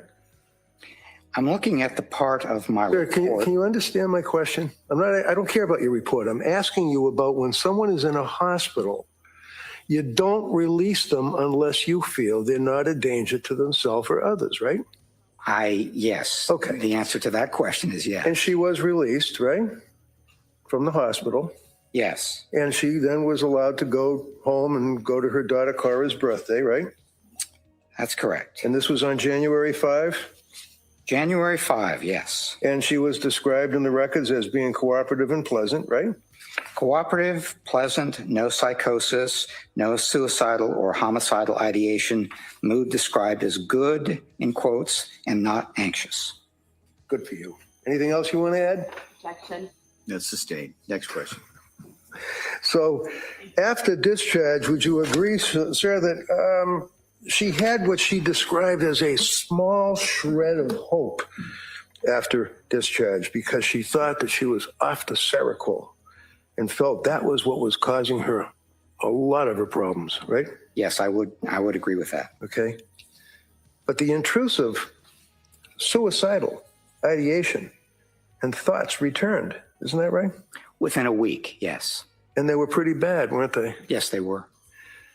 And again, she's describing, according to your testimony yesterday, symptomology that you said I've combined 2 and 3. That would be on the little diagram you put up on the board, right? For the jurors to look at, the blue thing that you had with the 1, 2, 3, 4, 5, 6, 7. The PowerPoint slide, yes. Right. So you combined 2 and 3 on the slide, but you talked about this before, is what you indicate. And this is after she started taking the medication. Anxiety didn't get better. She had difficulty, great difficulty with insomnia, and that she was numb, right? Yet again. Yes. Right? And a zombie, yet again, right? Yes. And she didn't see any improvement. Is that right, sir? No, that's not right. Okay. Well, quote, in fact, she thought it was getting a lot worse. And so basically what she thought is that the symptoms that she was experiencing following taking the medications prescribed beginning in October, she said the symptoms were getting worse, particularly new symptoms, which were insomnia. It's page 126 of your testimony. Yes. Okay. All right. I misunderstood your question. That's all right. No problem. Sorry. That's okay. And then you further indicated that moving on to number 5 on your chart, one of the things she also said is that she was focusing on making the anxiety, helping the anxiety getting better through medication, right? Yes. It was also counseling. She went to counseling through Latasha Dukes. Miss Gelada was still treating her, correct? The counseling was limited, but yes, that is correct. She was involved in some counseling. So it was limited. Is that a bad thing? Did this woman not want to go to anybody that would help her, sir? Are you trying to tell the jury that she was avoiding help? Sustained. Next question. So it was limited. How was it limited? It was short-term and supportive, as opposed to something where in the field you might pick a cognitive behavioral therapist, which is empirically supported for things like anxiety and depression and patience and things like that. Who makes that decision? Does a person like this make that decision, sir? Is it up to the patient to make a decision of cognitive, whatever it is you just said? Yes, it's certainly one of the things that an individual can do is looking for a referral from somebody who would be a cognitive behavior therapist or something like that. So yes. Go ahead. I don't want to cut you off. I'm All finished. set? I'm finished. She was focusing on trying to make this anxiety and make her feelings about her feelings go away. She wanted to be herself again, right? Yes, that's right. Now, there's nothing wrong with that, right? For a person to want to do that? Not at all. Okay. You indicated that she was concerned about resolving her problems, and the district attorney then asked you about if this is some type of her taking control of her life. You indicated that she is trying to take control of her life. Remember that? I testified that it was important that she felt in control and that she could make things happen and improve things through focusing and discipline and hard work. And that's what you already agreed, that she was a person that wasn't afraid of hard work, right? Yeah, on the contrary, she worked hard and she got a lot of results from working. So that's not an issue that would be something that would be a black mark against her, that she's trying to take control of her life as it relates to these medications and what they're doing to her and her internal feelings of postpartum, if that's what she believed? I was not trying to develop black marks against her. I was just trying to describe how she thinks and feels and behaves. Sorry, you're right. All right. Next question. I thought you said yesterday that, you put 2 marks over this category, 3 marks over this category. This is possible. That's possible. You were considering these things, right? That was on another issue. Okay. Yeah.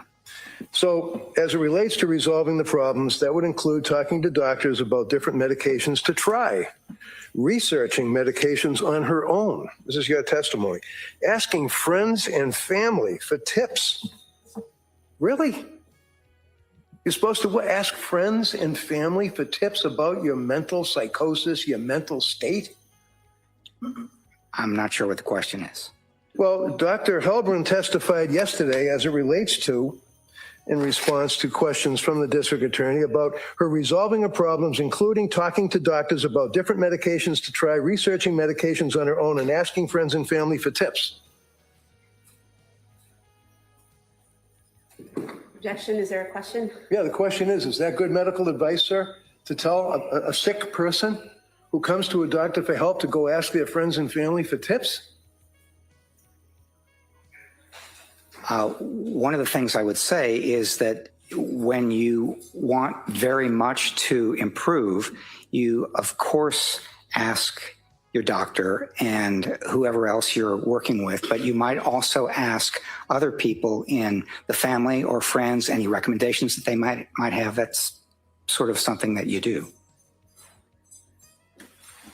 And when you say sort of something you do, what are you referring to? The women that come to a doctor and the postpartum depression, postpartum psychosis, and ask for help, that they should go talk to their neighbors? I think that one of the things that's kind of a natural human inclination is to talk to people who are close to you, friends and family and so on, and say, this is a problem I'm having. Do you have any advice, or can you help in any way? And then over the course of the time that she was going through this experience into late January, she had a lot of providers offer a lot of diagnoses, and there were a lot of complicated considerations, so much so that the diagnosis that was given to her, being at that time adjustment disorder with anxiety and depressions, generalized anxiety disorder, major depressive disorder, bipolar disorder 2, postpartum depression, postpartum psychosis, postpartum stress disorder. Those are your words, sir. Yes. And that was all in January, wasn't it? Right? Stop saying no. Are you asking me whether she had all the symptoms of all those disorders in January? Your word, sir. Your word, sir, for late January. Objection. If we could have the question and the response. Yeah. Good. Next question. Go ahead. Did I just read right what you said in your testimony yesterday? I'm not understanding your question, Mr. Reddington. She also had psychotropic medication with adverse reaction. Your words to this jury yesterday. Yes. What is psychotropic medication with adverse reaction? What does that mean? It's pronounced psychotropic. And sorry? Okay. It's psychotropic medication is medication that is prescribed to help treat symptoms of mental or emotional disorder. And it helps to improve, hopefully, the symptoms that you experience. And there was another part to your question, I think. Yeah, it's called adverse. Yes. These medications are available because for what they're prescribed for, they help most people. They have to go through clinical trials and all sorts of things. But for a few people, there are side effects and what we call adverse reactions, and they don't help. In fact, they might make things worse.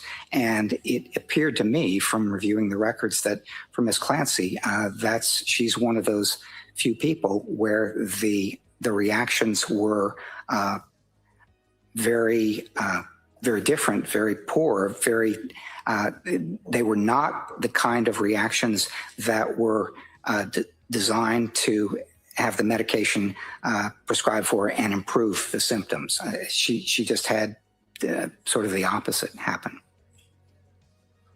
Look at her. You look at her, sir. Did she have adverse reactions in your mind after you evaluated her, looked at the medical records, and looked at all of the scripts that she had? Do you believe that she had adverse reactions? Sustained as to the form. You believe that she had adverse reactions? To the medication that she had been prescribed since September? Did she have adverse reactions, sir, up to the time of late January when you had no problem answering questions for the DA yesterday? Did she have adverse reactions into late January? I believe she was having adverse reactions from the time she began taking the medication in October up to and including January. Do you think that the treatment that she got from Tufts and Gelada was good? Objection. No, overruled. I don't know. That's not something that I evaluated as part of my evaluation of Ms. Clancy.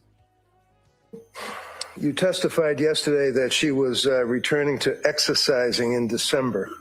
And then the district attorney followed up and indicated, well, she went to the Kingsbury Club in December. Remember that question? I don't actually. No? Do you know what the Kingsbury Club is? It sounds pretty fancy. I don't actually. Do you know that it's just an exercise place with a pool? You can bring your kids in a little restaurant? Once again, I don't know what the Kingsbury Club is. Well, there's no problem with a woman trying to exercise to try to avoid drugs and try to get herself out of any depressed state that she might be in after having a baby, right? No problem with that. On the contrary, it's a good idea if she can do it, and it's something that she used exercise all her life to help manage her mood and do better. One of the questions the DA asked you yesterday is about the manic state or hypomanic state, and exercise or things of that nature. And you answered that she did some exercise. Well, she did more than some exercise right after having talent, didn't she? She did. What was she doing? She got up at 4 a.m. She ran 3 miles. She did half an hour on the Peloton, did an exercise class. So she was doing a fair amount of exercise. How about a road race shortly after she had the baby? Yes, it's my understanding that she did that too. Yes. During that period of time while she's exercising and running and road races and all the rest, sir, would you agree, sir, that coincided with the same time that they were involved with the cleaning out of the garage and removing property and selling things? Do you agree with that? Yes. Do you agree that at the same time she was doing the beach blanket bingo or whatever it is on television, where she's selling people things like videos and lost money doing it? Would I agree what? Would you agree that she was selling videos online and it turned out that it was a scam and she lost her money? I would agree that she was involved in something like that. I didn't know that she lost her money. The exercise, we have the scam, we have the hypo cleaning, all of that. Would you agree that that is just a little bit indicative of what you said to this jury that you were struggling over, trying to find mania, manic, hypomania. Agree with that?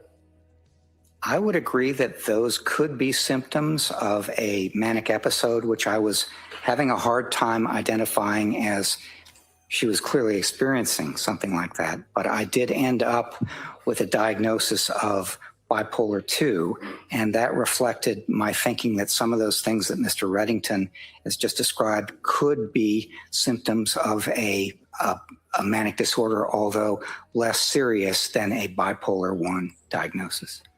Okay. District Attorney asked you about anxiety that you felt that she was suffering. Your answer was, well, if it works. Can we mute approach sidebar? Sure. Yeah, Councilman.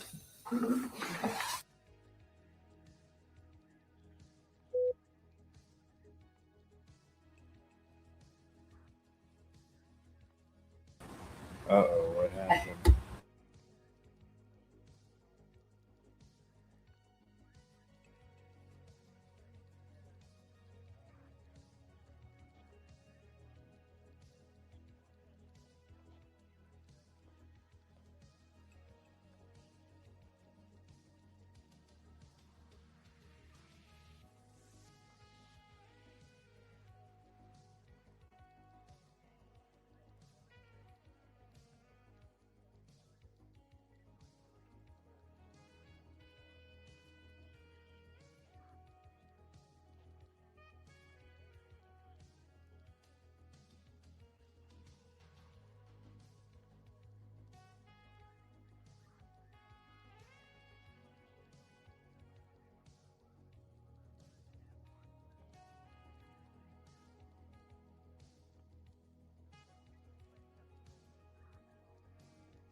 So, District Attorney asked you a question yesterday, sir, and it was in reference to doing things, and I quote, like exercise to complement medication and therapy. And your answer, and I quote, well, if it works, if it doesn't work for some people.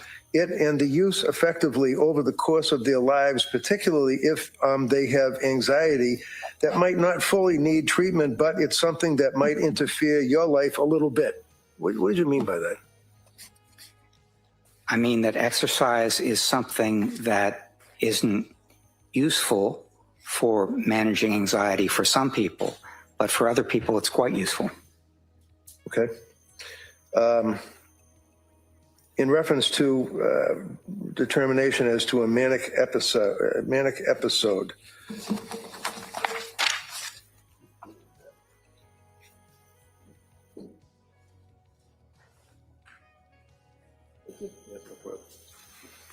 Your response, sir, was that there were times when she felt, as she described it, after the birth of different children, she felt good, she felt on top of the world. She felt really close to them, her husband and her kids and so on, but it's also something that it didn't look like a manic episode, so much that it looked like she was feeling good and getting back into exercise and stuff. Yes. That was your answer yesterday. Is that in reference to the struggle that you had to try to get to a manic episode? That's what you said yesterday, right? Yes. Okay. And the answer is yes.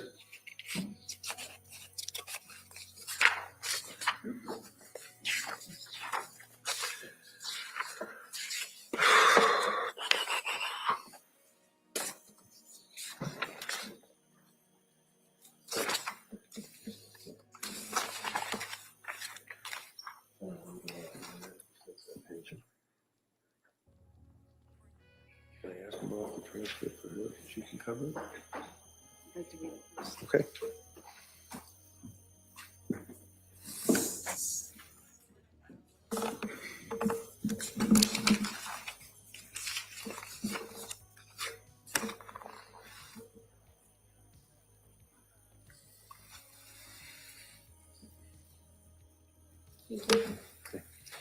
When you were talking with her in Tewksbury, either you or the other guy in the hospital, interviewing her one of those 3 days. yes. Let me back up. Would you agree with me, sir, that if a person has a memory while they're in a psychosis, that it's very possible that they could be imagining that they did something, but in fact, the facts, objective facts, would show she didn't?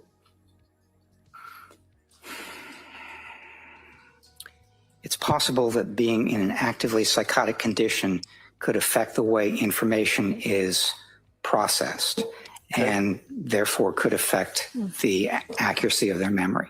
So, for example, she told you that after she slashed her wrists and after she tried to slit her throat, that she used the knife to cut the screen before she threw herself out the window, right? Yes. Was the screen cut? I understand that it was not. Did that give you pause?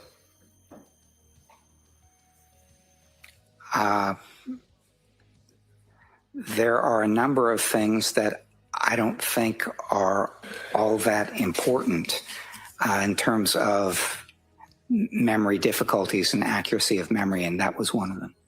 Do you recall this morning indicating that you recounted that Lindsay told you that she felt, quote, like it wasn't her, end quote, as though she were watching herself commit the killings and that she was simply responding to the voice rather than consciously deciding what to do. Do you remember saying that this morning? I do, yes. Would you agree that that description is consistent, almost black letter definition with profound disassociation? My testimony was... No. Is that, sir, consistent with profound disassociation?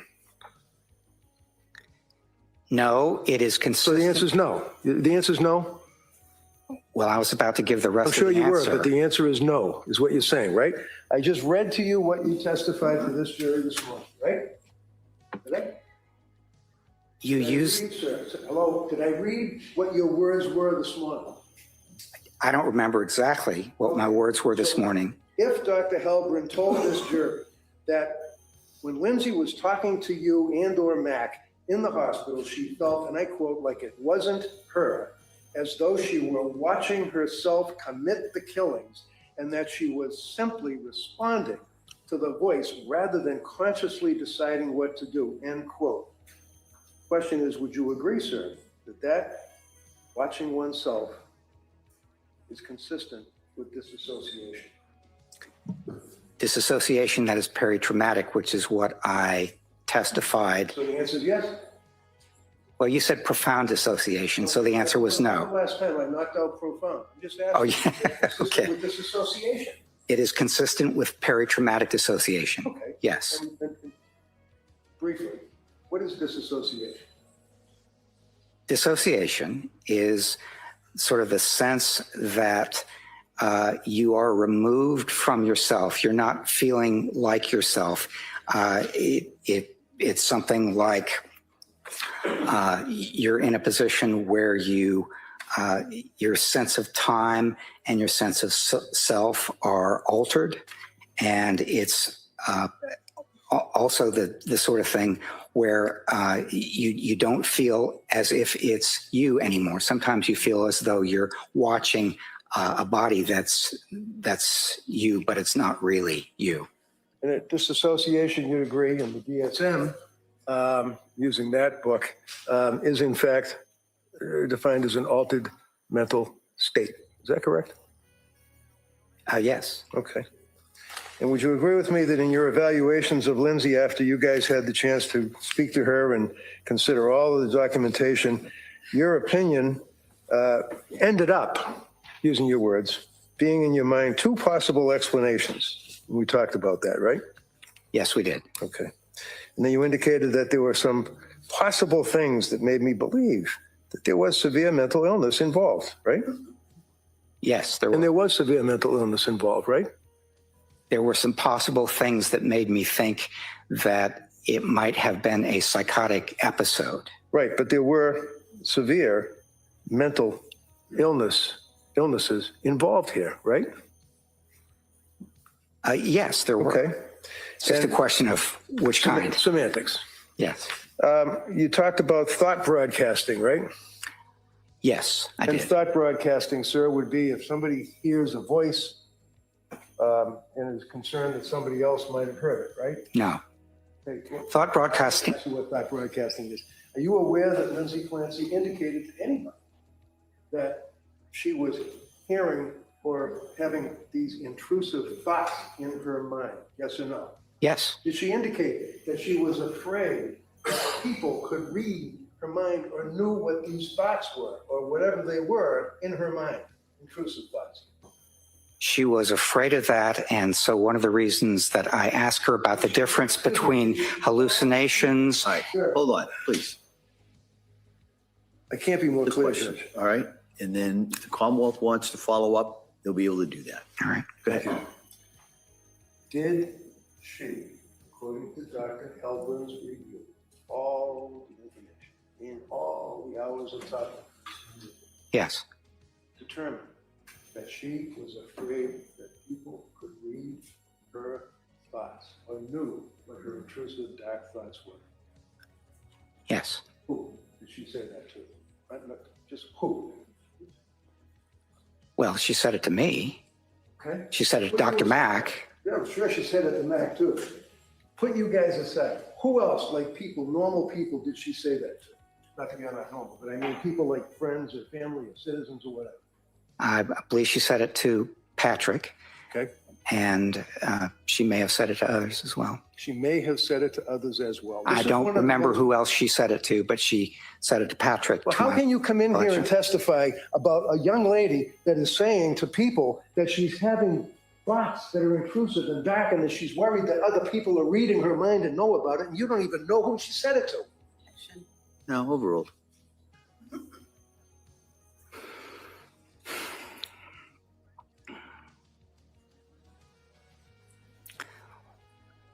One of the things that she said is that her thoughts were kind of intrusive and loud, and I mean, that sort of thing. And one of the things that she said was that she thought that because of that, other people might be hearing them or might know what they were. Like even worried about dropping little Cora off at the school, and she was afraid that the teachers could hear her voices or thoughts. Read that. I did read that, and that's one of the reasons I asked her for the difference. Right. But when I asked you if there were any, so that refreshed your memory that there was another person that she was concerned about. Yes, I believe that's right. Yes. How about her friends? Do you recall her telling her friends that she was worried about the teachers being able to read her thoughts? I do not. You indicated yesterday that. Thank you for joining. Please hit the like and subscribe. One of the issues or possibilities was at the time of the killings was acute psychosis, right? I thought one of the possible explanations. I don't want to let you run off, sir. No, that, Counsel, next question. Do you agree, sir, that you testified yesterday that at the time of the killings, one of the possible concerns that you had was whether or not there was an acute psychosis? One of the possible explanations for her motivation and her state. So the answer is yes, right? Objection. No, overruled. That's what you said yesterday, right? Not exactly the way you phrased it, and that's what I'm responding to.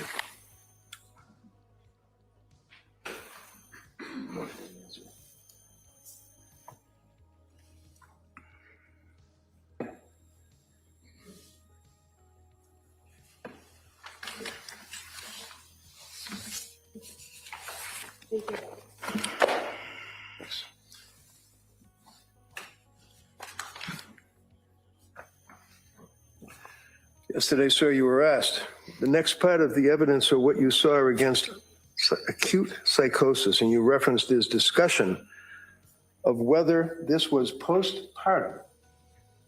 So let's stop there for a minute. Again, you know that postpartum is not a diagnosis, right? I do know that, yes. Okay.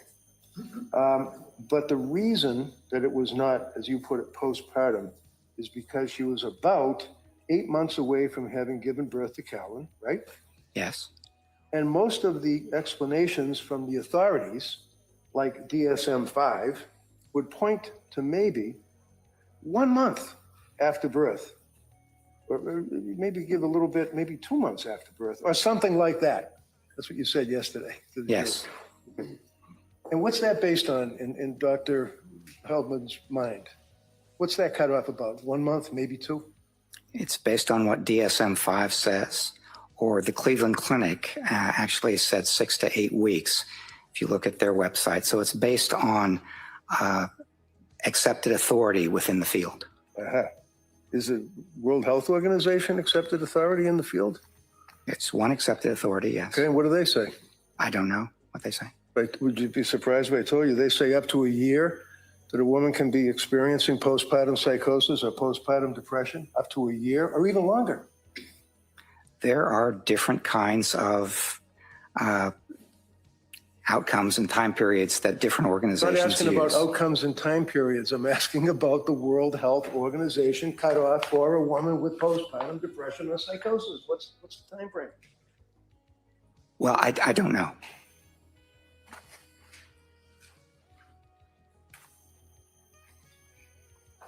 And then you indicated, now it could be something else. And there was certainly some stuff that I saw that were symptoms of depression and other sorts of things that she experienced in January, but it was, given the time, it was less likely, I thought, to be postpartum. What did you mean by that? I meant that she was 8 months after giving birth to Callan. And if you look at two sources of authority, which I relied on, the DSM-5 and the Cleveland Clinic, then neither one of those would suggest that postpartum was the more likely explanation as opposed to something else. So if we put aside the DSM, when was the DSM? Strike that. Would you agree that the DSM virtually only mentions the whole concept of postpartum psychosis, postpartum depression in 2 paragraphs? I would agree that they don't consider it to be a mental diagnosis in the same sense that other diagnostic areas are described in that manual. Okay. Think that should change? Objection. No, overrule. Do I think it should change? Yeah, you. The way I look at this is that the DSM-5 and the Cleveland Clinic and the World Health Organization reflect different outcomes. And I think that one of the things that they do on the conservative end is they reflect something that is basically a month, a month or 2 months, and something else on the very extended end is a good bit longer. I think it depends on a number of things in terms of how it changes, and I'm not in a position to offer informed opinion on that, really. Obviously. Objection. That'll be stricken. Doctor, if Miss Clancy had a genuine command hallucination, which in fact did cause her to feel compelled to carry out the killing of her children, yes, in herself, would you agree that she lacks substantial capacity to conform her conduct to the requirements of the law? If in fact that was a genuine command hallucination that she believed? That would depend on a number of things. It would depend, for example. Let's not go through a number of things. So your answer is no? And my answer would be it depends. Okay, so it depends. Next question. Would you agree, sir, that in December of 2022, and she told you that at that time frame she had these thoughts that were in her head that would, quote, pop into her head, intrusive thoughts that included that her brain was damaged and that she had to kill herself? And she told you that, right? She did. Do you believe she was telling you the truth, sir? Yes.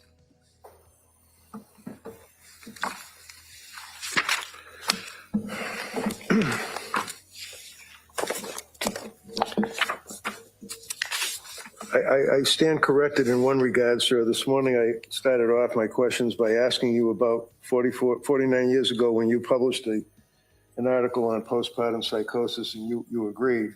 You were in college or something. But in fact, it was not postpartum psychosis. It was about schizophrenia, wasn't it? I'd have to think back 49 years, but I think that's right. Yes. You were transcripts of interviews with 32 schizophrenic patients, 15 male, 17 female, all with primary or secondary paranoid symptomology, were edited only to delusion-relevant material. Does that refresh your memory, sir? It does. Okay, so it wasn't postpartum psychosis. You've never written about postpartum psychosis, right? That's right. Okay. So finally, sir, would you agree, and if you don't, just say, no, I don't agree. Postpartum depression. Are there tests that can be administered to? I'm not talking about a guy who's upset about his job. I'm talking about a woman who's just had a baby, who's going through the postpartum period, exhibiting signs of depression and or psychosis, okay? Yes. All right. Would you agree with me? A person can complain that they're less able to laugh or see the funny side of their life. Is that a symptom, sir, if you know? Are you asking me if that's a symptom of postpartum depression specifically or depression more generally? Oh, no, I'm asking you about postpartum depression, sir. That's what I'm talking about right now. All right. Okay. Do you agree that a patient would complain that they're less able to laugh and see the funny side of life? That's a symptom of depression. All right, you're going to tell me it's a symptom of depression be... constantly. My question is, do you agree that it's a symptom of postpartum depression? Yes. Okay. Not looking forward to things. And let me just say... Oh, no, I don't want to let you do anything. Can you just tell me if stopping looking forward to things is a complaint that is common to postpartum depression? Yes. Anxious and worried for no good reason? Yes. And Lindsay complained of anxiety and being worried for no good reason constantly, right? Yes. She blamed herself for a lot of things in her life. Isn't that right? She did, yes. And she was not looking forward to the future. She was not happy with her life in the sense of the way she felt and wanted to go back to the way she was, right? That's right. How about complain? When I say complain, I don't mean complaining. It's just that that's the language you guys use. Complained about overwhelmed. Her day is overwhelming. Yes. So unhappy that she would cry constantly. Yes. Sad and miserable. Yes. Thoughts of harming herself, which is, according to the Mass Department of Mental Health, a flag in and of itself. She had thoughts of harming herself, right? She did. Okay, so those are all of the postpartum depression symptoms that a person can have, according to Mass General Hospital's 3-year review of postpartum depression and psychosis. So she hit all of these symptoms, right? Those are symptoms of postpartum depression. They're also symptoms of depression. I don't broadly. care what I'm asking you, sir. Are they symptoms of postpartum depression? Yes. All right. And there's a tool that psychologists can use with a woman who's coming to a doctor for help because of the symptoms of postpartum depression. Is that correct? Yes. And what is that tool? I don't know what the tool is, but I'm sure there is a measure of it. Yes. Of postpartum depression. Okay. Have you ever used that measure? I have not. Have you ever read about it? Possibly. Do you even know what it is? I don't know what it is. How about postpartum psychosis, sir? Same study. Hearing voices or a voice commanding a person to act. That's in the DSM, right? Yes. Okay. Command hallucinations, yes. Delusional beliefs or distorted reality is a symptom that a person can complain of, right? Delusional beliefs, yes, and fixed false distorted beliefs, reality. yes. Yeah, it's just next statement. Confused, disorganized thinking. She had that, right? It's in your report, I think, that she was baking or making a pie or something and forgot where she was. She was having trouble with memory, attention, and concentration. All right. Anxious and worried for no good, strike that, apologize. Severe sleep deprivation, she had that, right? Yes. Rapid mood swings, she had that, right? Not sure she had that. Well, how about the time that Patrick told you that she would repeatedly find herself in the living room on the sofa and bury her head in the pillow and rock back and forth, crying hysterically? When you said mood swings, that implies that at one moment you're feeling down and sad and depressed, and in another moment you're feeling quite differently. So right, and I don't she see took that the kids. mood swings she had. Oh, all right, go ahead. Go ahead, Doug.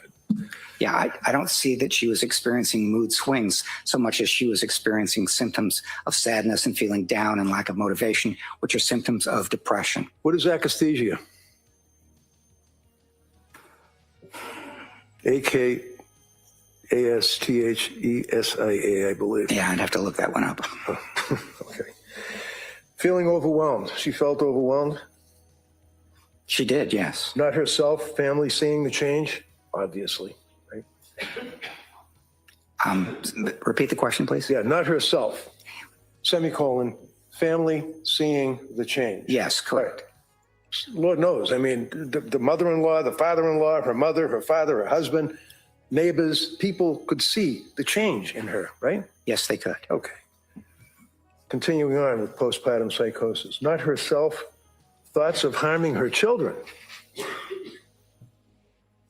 That's a big red flag, isn't it? Yes. Okay. Thoughts of suicide. She complained of that, right? Correct. Poor insight. She had poor insight at the end of January, didn't she? I would not say she had poor insight. I think she understood pretty much where she was and the difficulty she was having, and was aware of a number of things about that. That's all I have, Your Honor. Thank you. Judy Sprague. Thank you, Your Honor. Doctor, those symptoms that Attorney Reddington just read you about postpartum depression. Are those also symptoms for general depression? They're symptoms for general depression. They are to some extent symptoms of major depression, which is a more extreme example, a more extreme version of general depression. And there are also symptoms of bipolar disorder and bipolar 2. And I thought at the end of this evaluation that her correct diagnosis was bipolar 2. And why was that? One of the reasons, as I testified yesterday, is that she has been in Tewksbury for 3.5 years, and that is her diagnosis of record, bipolar disorder. But what that indicates to me is that having had the chance to see her, prescribe medications, and do a number of things, that they really think that she has a mood disorder of a fluctuating kind, a bipolar sort, as opposed to a major depression or some other kind of disorder. Now, you were asked by defense counsel about the fact that you interviewed Ms. Clancy a little over 3 years after she killed her children. And your testimony was it's better to interview the person as soon as possible, right? Correct. But you were able to watch Dr. Resnick's interview of the defendant about 3.5 months after the incident happened, correct? Yes. And you were able to review all of her records leading up to when she killed the children and then after she killed the children all the way up to present day, correct? Yes. Is that something that you typically have when you do these forensic reviews, that much information, medical history and information on a patient? I had more records information in this case than I have ever had in my career. And so, also, were you aware that you weren't allowed to interview the defendant until the court gave permission? I really wasn't. I didn't know how the process worked. But as soon as you were informed that you could meet with the defendant, you did, correct? Yes. And the fact that you had all of these resources, the records, the prior interviews, the recorded interviews of witnesses, the criminal file, the collateral interviews that you did that in any way aid you in overcoming whatever deficits you might have had in interviewing her 3 years later? It did, yes. And how so? Because of how extensive the records were from different people, different observations, different times, and so on, they in effect created something that I would have tried to do myself if there had been fewer records available. So I would have tried, for example, to... I'm going to object to what he would have done. No, overruled. I would have tried to conduct a number of collateral interviews. I would have tried to go out and get some of the records myself if they'd not been available and provided to me. Usually I have to work a lot harder to get 10% of the records that I had in this case. And you were provided with her complete psychiatric history from September through present day, correct? I was. Now, you were asked about being retained by our office and speaking to the prosecutors in the case.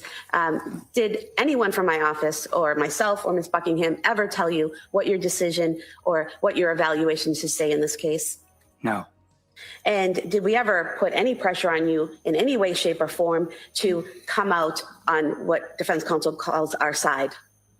No. And he also asked you about your interview itself with the defendant. At any point in time, was your conversation with Ms. Clancy hostile or aggressive or rude in any way? No. Did she ever ask you to stop and say she couldn't do it any longer? She did not. In fact, she declined a break at one point in time, correct? For one of the days, yes. That was the third day. Prior to reading the records in this case, did you form an opinion as to what her criminal responsibility was? No. In fact, I worked very hard to avoid forming any kind of opinion until very late in the process when I'd had the chance to go through all the records, do the 3 days of evaluation, do the collateral interviews, and get everything I could have, because that's the kind of thing that helps you handle what's been referred to as confirmation bias, which is starting out with a good idea or a conclusion and then being drawn to the things that support that and avoiding the things that don't. Would an example of confirmation bias be giving a press conference in which you diagnose a patient before you even do an evaluation of that patient? And then finding that same diagnosis that you initially made? Well, an example of that would be saying before you had ever met with somebody that I have a diagnosis, and then meeting with them and then possibly resulting in your providing that diagnosis. So it could well be an influence of associated with confirmation bias. Now, you were asked about the defendant telling you that she didn't like to leave the children and how that was, how that impacted your evaluation of the defendant. And I think you were cut off on your answer. So if you could just tell us what you saw in terms of, or heard from the defendant in terms of her not wanting to leave her children and how that impacted or influenced your evaluation. That was an important consideration. Objection. It's not responsive. No, I'll go ahead. If you could answer. Yeah. That was an important consideration because one of the things that would go through your mind if you decided to take your own life would be something very important to you, like your children. And over a number of years and in a number of different... Sorry? This is way outside the scope of cross-examination. No, I would allow this. Go ahead. Proceed. Over a number of years and in a number of different contexts, she didn't like to leave the kids. So the question might be if you were possibly inclined to think about taking your own life, what would happen with the kids? And would they suffer without you? And could other people take care of them? And that turned out to be something that I thought was consistent with not wanting to leave your kids and not wanting them to suffer and so on. It all went together in how she thought about her own kids, felt about her own kids. You were also asked by defense counsel in cross-examination about the defendant's concerns about taking Zoloft while breastfeeding. Do you recall in your interview with the defendant when she mentioned that as a result of her practice in labor and delivery as a nurse, she was aware that millions of pregnant women and postpartum women took Zoloft with no problem? I do not recall that, no. But that would be in your interview if it happened? Yes. Now, defense counsel asked you about your answer from direct testimony about all of the prescriptions and the different doctors being confusing. But being confusing was your description of of seeing all that information, not the defendant's description, correct? Yes, that's right. And could you explain that and how it was confusing in what way? She had a number of diagnoses that people assigned to her, a number of symptoms. And one of the things that she experienced is that people were saying that she had something pretty minor, adjustment disorder with anxiety or adjustment disorder with mild depression or things like that, all the way up to things that were really major and really severe, postpartum psychosis, that sort of thing. And there were a number of things in between. So she was not sure what they were saying, and she was not sure whether they were prescribing the right medication for her. And even if it was something that she experienced, whether she was reacting badly to that medication. So that's basically my understanding, that there were a lot of things that people said, mental health care providers. Some of them were pretty minor as far as what was wrong with her, and some of them were not minor. And in terms of the defendant being unsure about the effects the medication was having on her, she expressed a specific concern about Seroquel, correct? Yes. And What was her concern about Seroquel? It was giving her big problems with sleeping, and she thought that part of the numbness and not being able to feel and that sort of thing was associated with that medication as well. So she thought it was really affecting her badly. And after she went to McLean Hospital, she was no longer on any of those medications that she had been on from September through December, correct? Correct. And she had been weaned off the Seroquel in particular, correct? Yes. And so after leaving McLean Hospital, the two medications she was on upon discharge was trazodone and Valium, correct? Yes.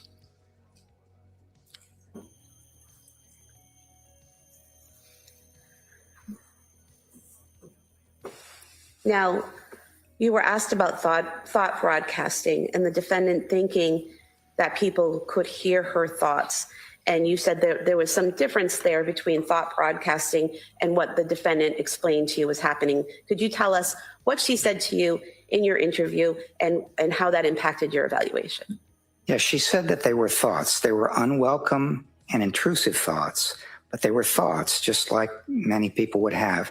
And if they were particularly insistent or they were particularly vivid thoughts, then you might think that, oh, people can pick this up from what I'm experiencing. But that is not a psychotic symptom, having vivid thoughts. On the other hand, if you hear a voice like somebody might hear my voice, it's an external sort of a thing, then that is very likely a psychotic symptom.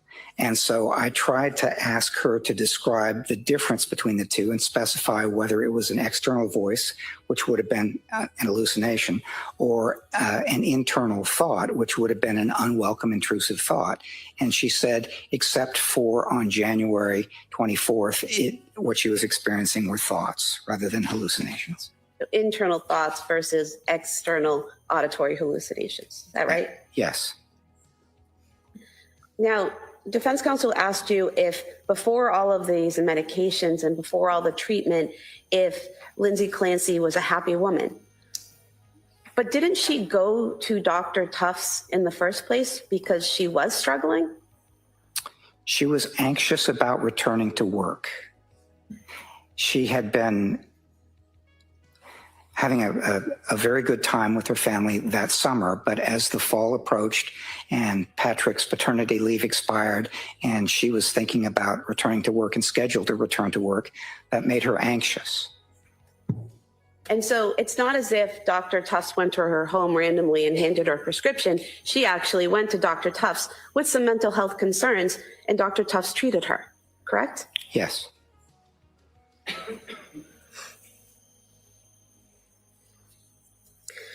And from your review of the records and from everything that you've learned in this case, including your interviews with her, is it accurate that Ms. Clancy never told any of her providers, any of her medical providers, or any of the hospitals that she visited that she had thoughts of harming her children? That is my recollection, that she did not share that information with any mental health providers. And in your review of the records for Dr. Tufts, nurse practitioner Delata, mental health workers Letitia Dukes, and the hospital, isn't it true, isn't it accurate that in all of those records, it indicates that the defendant denied suicidal ideation, denied homicidal ideation, denied auditory hallucinations, denied visual hallucinations, except for saying that she felt suicidal in December? Yes, that is accurate. And isn't it accurate that throughout those records, they all document, all those providers document that there are no signs or symptoms of psychosis that are either observable or that she reported? Yes, that is accurate. Now, you were asked about her visit to women and infants in Rhode Island, and defense counsel asked you if they refused to help her and told her to leave. But they did offer to help her, didn't they? They offered her 3 different programs. Isn't that correct? Yes, they referred her elsewhere to programs that they thought were more appropriate for what was wrong with her. And reading from page 9 of Exhibit 220 in the records, it states, currently she is complaining of insomnia and mental numbness, which she attributes to taking Seroquel. She desires to down titrate the Seroquel and work on getting better sleep. Because her symptoms occurred late in postpartum period and are not clearly related to perinatal factors, the patient was advised that the WIH-DHP, which would be the Women and Infants Hospital postpartum program, is not a suitable treatment facility for her. This was discussed with both patient and husband, and both are in agreement with this. Patient's husband feels strongly that patient has been over-medicated and misdiagnosed. Patient was offered several options for her, including inpatient treatment for medication management, a partial hospitalization program focused on general mental health, or continued outpatient management. Patient plans to follow up with her outpatient provider for guidance, correct? Yes. And so it was Patrick who said that she was over-medicated, correct? Well, he was one of the two of them who said that. She also thought that she was over-medicated. But the people at Women and Infants Hospital, the ones who are doing the evaluation, don't say in their diagnosis that she was over-medicated. They list adverse drug effects, correct? They listed rule out adverse drug effects. And what does it mean when they write in a diagnosis, rule out adverse drug effects? It means it's possible, but it has yet to be confirmed. And there's nowhere in the diagnosis any doctor or mental health professional saying that she was in fact over-medicated, correct? In the diagnosis portion here? Oh, of women and infants? Yes, I'm sorry, women and infants. Yes, I did not see anything like that. And is there a difference between being over-medicated and having adverse drug effects? Well, I think you're asking a medical question right now, and I'm a psychologist, not a medical professional, so I don't think I'm going to answer that. Okay. Now, in the diagnosis, you stated earlier that there was general anxiety disorder, correct? Among the diagnoses, yes. And depression unspecified, rule out due to adverse drug effects, correct? Yes. So that means depression, but you have to look further into it to rule out or rule in whether or not the medication is having an effect. Yes. So that's not sure. That's not saying she's depressed because of the medication, correct? They was just saying it's possible. Need to look into it. And in this, what I just read to you, the defendant was telling them that she thought it was the Seroquel and she wanted to titrate down, meaning slowly go off of the medication, correct? Yes. And then she went to Dr. Tufts after this and to nurse practitioner Gelada, and nurse practitioner Gelada actually gave her a prescription to titrate down, correct? Yes. Exactly what the defendant was looking for, correct? Yes, that's correct.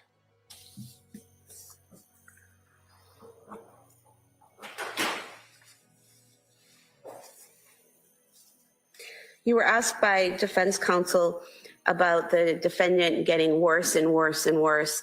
But was that between September and December, or was that in January? It didn't begin until October when she began taking the medication. And she seemed to get worse and worse into November and December. And then following her discharge from McLean on January 5th, she seemed to be somewhat improved in different ways, including her sleep was better and her mood was slightly better and things like that. So if I had to describe it, it was worse from October into November into December, and then somewhat better and somewhat improving in January. And you were asked by defense counsel about, you had mentioned cognitive behavioral therapy might be something that someone would look into, and he asked you if that was on the patient to do that, correct? Yes, I think that's right. Were you aware that there are searches on the defendant's cell phone where she looked up cognitive behavioral therapy or CBT therapy? Yes. And so she was actively engaging in her treatment and looking up that type of therapy, correct? That was one of a number of things that she was searching for information on and looking for, yes. And despite searching for information on it and looking for, she never made an appointment, to your knowledge, for that type of therapy? To my knowledge, she did not. You were asked about peritraumatic disassociation, about how a person feels outside of their body watching what they're doing. Did I describe that accurately? Yes. And in that scenario where someone might be experiencing that during a traumatic event, does that mean they're not in control of what they're doing? No, it doesn't mean that. It means it kind of influences their perception and their memory and so on, but it doesn't completely remove their self-control.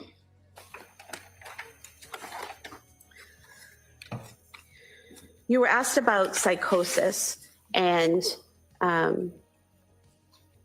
whether someone in psychosis would automatically act on a command hallucination. And you said not be responsible, and you said it depends. Yes. Is that correct? Yes. Why does it depend? Because symptoms of psychosis, including command hallucinations, don't necessarily take away your knowledge, your understanding, or your self-control. They can in some instances, but in other instances, they don't. And one of the things that people do to try to retain more control is things like distracting themselves, praying, doing other things that that basically make a difference in terms of supporting and boosting their self-control. And so there's no automatic connection between any mental disorder, including psychotic mental disorders, and the legal standard for knowing that something is wrong or conforming one's conduct to the requirements of the law. That's why we go through all this in such detail. Well, next question. Doctor, can someone who is experiencing psychosis with a command hallucination, can that person know the difference between right and wrong? Yes. It's way outside the scope of question. Next question. And can someone who is experiencing psychosis conform their behavior to the law? Same objection. No, overall. In some cases, they can, yes. And is that what you were talking about just a few moments ago, when someone can be in a state of psychosis, hearing a command telling them to do something, and they try to avoid doing what they're told to do? Yes. And you gave some examples, but someone trying to distract themselves with music or something like that, correct? Yes. I'm going to stop objecting, but I have a standing objection to the leading judge. This is my objection. All right. It's redirect. I'll allow the Commonwealth to use a leading question to direct the witness to a certain area of inquiry, and then just non-leading questions at that point. I have nothing further. Thank you. All right.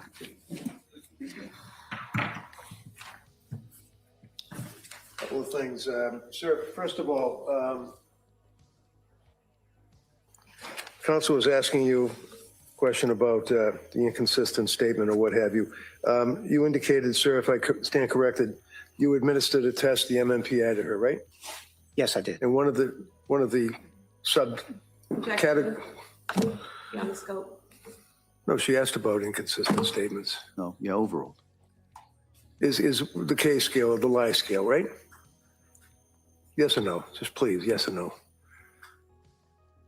The MMPI does have a K scale. Okay. And it does have an L scale.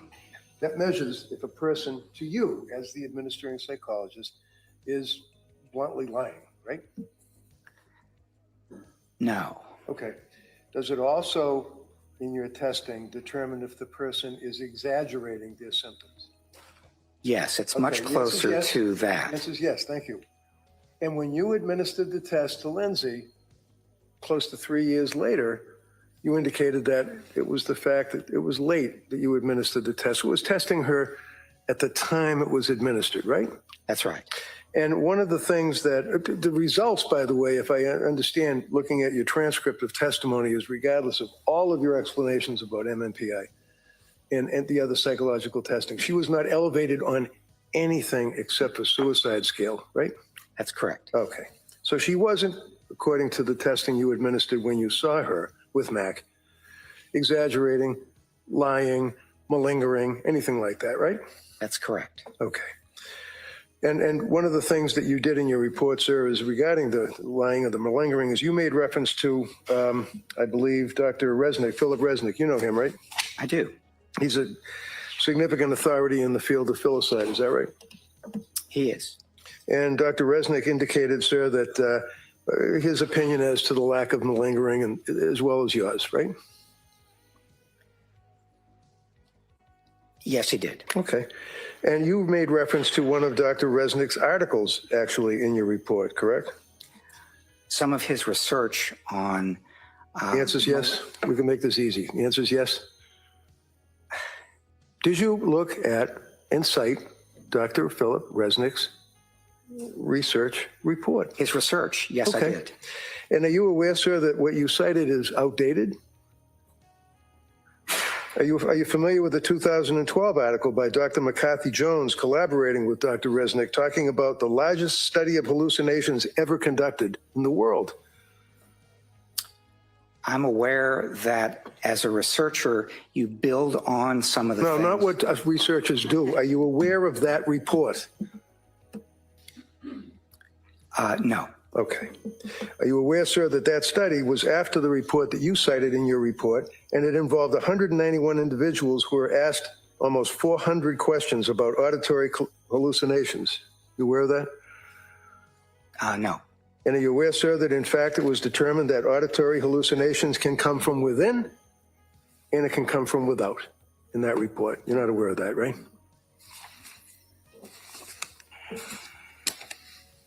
No. No? No. Okay. Only other thing, there's been a lot of talk about how you had to wait, took a while, you had to get court orders to visit with Lindsay to conduct your investigation, right? Yes. Okay. You're not suggesting or trying to leave with this jury that it was me or my office that interfered or impeded. I think the question was that you were unable to see her. I had nothing to do with that, right? Objection. The sidebar. No. Yeah, come on. Oh, they're going to take a break in a minute. You know this. Sidebar. I'm surprised he didn't just say, let's go to break right now. What? It's just like Dr. Mac.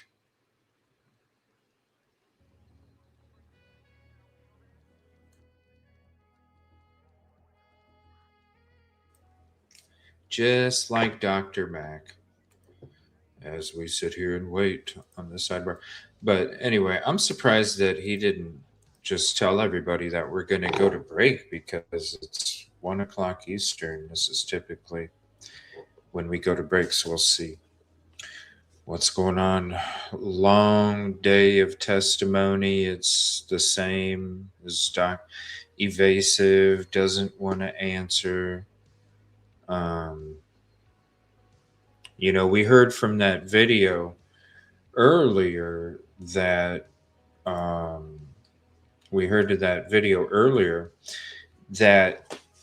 the jury was rolling their eyes when Dr. Mack was testifying, specifically yesterday,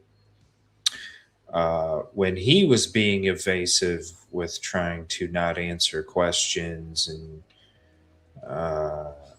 you know, creating roadblocks and stuff. You know, let's just get to the answer. You know, jury wasn't having it yesterday, rolling their eyes. So that it's one thing if they're sighing or shrugging their shoulders, but to roll their eyes, that means they're getting tired of it. And I wouldn't be surprised. I mean, I've been rolling my eyes this whole testimony after Reddington started. I'm just like, dude, you know, especially right now, we still got one witness to go. So I don't know. It sounds to me like we're going to be going into Thursday. Now, if anybody joined after we started the show in the beginning of the show, while we're on lunch, you can skip all the way to the front of the show. Just go ahead and scoot until the media globe screen is gone. And I break down this whole mortal sin, the whole reason why the defense motioned for a mistrial yesterday, this whole mortal sin quote. I broke down a little bit of Dr. Oh my gosh, it's so hard to pronounce his last name. Anyway, Dr. Kirk. I broke down his testimony and showed you guys how it was on purpose. It was deliberate with his own words, his own actions. And I really feel there was a powwow. One of the reasons why Reddington was asking, where'd you stay? I'm wondering who else stayed there. You know, did the prosecution, part of the prosecution team, stay there too? So they could all go over the documents together at dinner before they went to go see Lindsay. I mean, it kind of makes sense, right? I broke it all down at the beginning of the show. So if you've joined after that, make sure during this lunch break coming up that you just scroll it all the way back to the beginning and check it out. Let me know what you think. I really feel it was done on purpose. But, you know, even though it was done on purpose and I had concerns about it this morning before trial started today, as day 20 has gone on with the different testimony, I still feel confident like I did yesterday, because this morning I wasn't confident that the defense was going to get guilt by insanity. It went back to hung jury again this morning after that fumbaloo yesterday. But as the day's gone on, the testimony's gone on at day 20, you see Reddington, he's got that fire, he's got that knowledge up here. You see him just slaying. And that's what we're calling it, just slaying these witnesses. I'm back to the defense being able to get a guilt by insanity verdict. And, you know, the defense, even though it was an unfortunate situation yesterday, the defense did get a wild card in their pocket. Thank you, Doctor. Because they can appeal any conviction very easily, too. So they do have that wild card now. Thank you all for being here. Please hit the like, subscribe if you haven't. We are back to this trial. Day 20, Lindsay Clancy. Members of the jury, we can take the. We'll see you tomorrow recess at as this well. Point. We'll come back. There we go. Call off a call their last witness. So during lunch, you know the drill. Don't talk about it. Don't read about it. Don't listen think to about it. Put Don't out read of your about head, it. We'll have you back here at 2 o'clock. Okay, thank you. Court, all rise.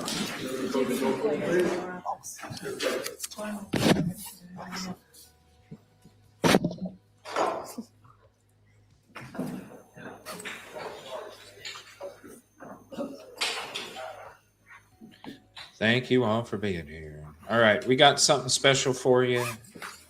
Day 19, experts on the stand. We talked about it a minute ago. Nate Eaton did a hell of a job. We're going to check out this video clip while we were on this lunch break. Recap of yesterday. Anything we need to discuss before 2 o'clock? Counsel? Very good. All right. We'll see everybody at 2 o'clock. Thank you. Yes. All right. We're going to hang out until they... All right. So we got this lined up for you already on this lunch hour of the trial. By the way, coming up Monday, August 31st, Lindsay Clancy's trial's going to be getting over at some point during the mid to end of the week. So starting on Monday, join us 8 a.m. Eastern for Florida versus Kirsten Brigden, the Microsoft exec murder for hire. That's the new trial that we're going to be covering. So make sure you're subscribed, notification bell turned on. And we're going to have a couple shows mixed in in between, and once we start that new trial too. So that'll be the new trial that we're covering starting on Monday, just in a few days, August 31st, day one. We're going to be covering that. So thank you all for being here. This is Nate Eaton, and this is the recap, right? That's what it was like yesterday, that ending. You're going to see it if you haven't seen it yet. Here's the recap from Nate Eaton. Thank you all for being here. Go show Nate Eaton some love too, East Idaho News.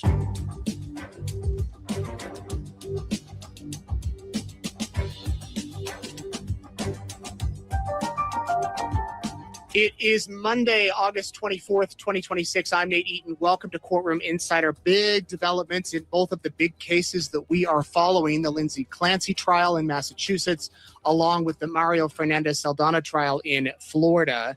These cases will likely go to the jury at the same time, or at least on the same day, both of them coming to a conclusion here likely this week. You never know, because with the criminal system, anything could happen. I want to break down all of the latest developments in both of the cases, including some salacious, bizarre, I don't know how to say it, in the Fernandez case from this morning, which we'll talk about. Play a little clip from there coming up. Thanks for being here. Please let me know where you're watching from. If you have any questions, comments, and if you're new here, also, if you haven't subscribed to us, I'd sure appreciate it if you would. Hit that subscribe button. That helps us reach more people and allows us to continue to do these types of programs. So really appreciate you subscribing, everybody. It doesn't cost anything. Just hit that subscribe button, and we'd appreciate you being here. Okay, day 19, Lindsay Clancy. We're going to start there.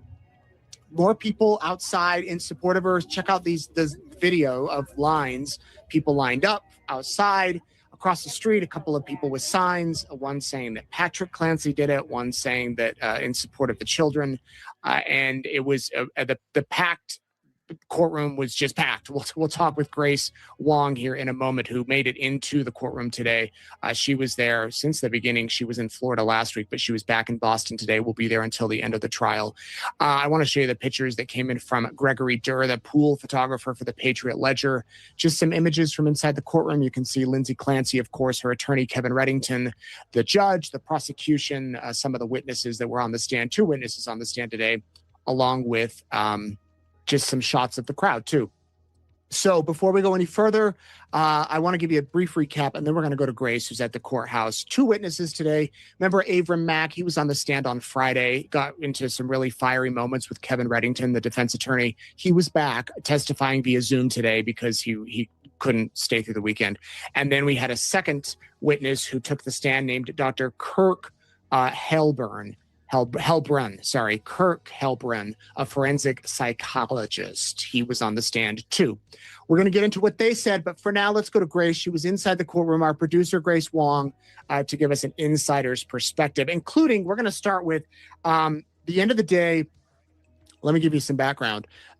Another fiery moment. The witness talked about suicide and murder being a mortal sin in the Catholic faith, which is Lindsay's faith. This came up last week. Remember, the judge immediately called for a sidebar, told the jury to discard what they heard. Happened again today, to the point that Kevin Reddington then asked for a mistrial. Here is Grace Wong. She joins me from the courthouse in Plymouth.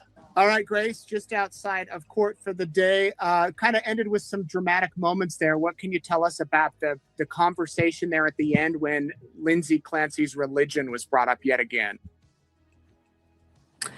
This was the state's 3rd rebuttal witness, and he is an expert psychologist that has testified in more than 300 times. And he said that 75% of that time he testified for the defense, and he is a professor at Drexel. So he's got the chops. He's got some, both academic and practical experience.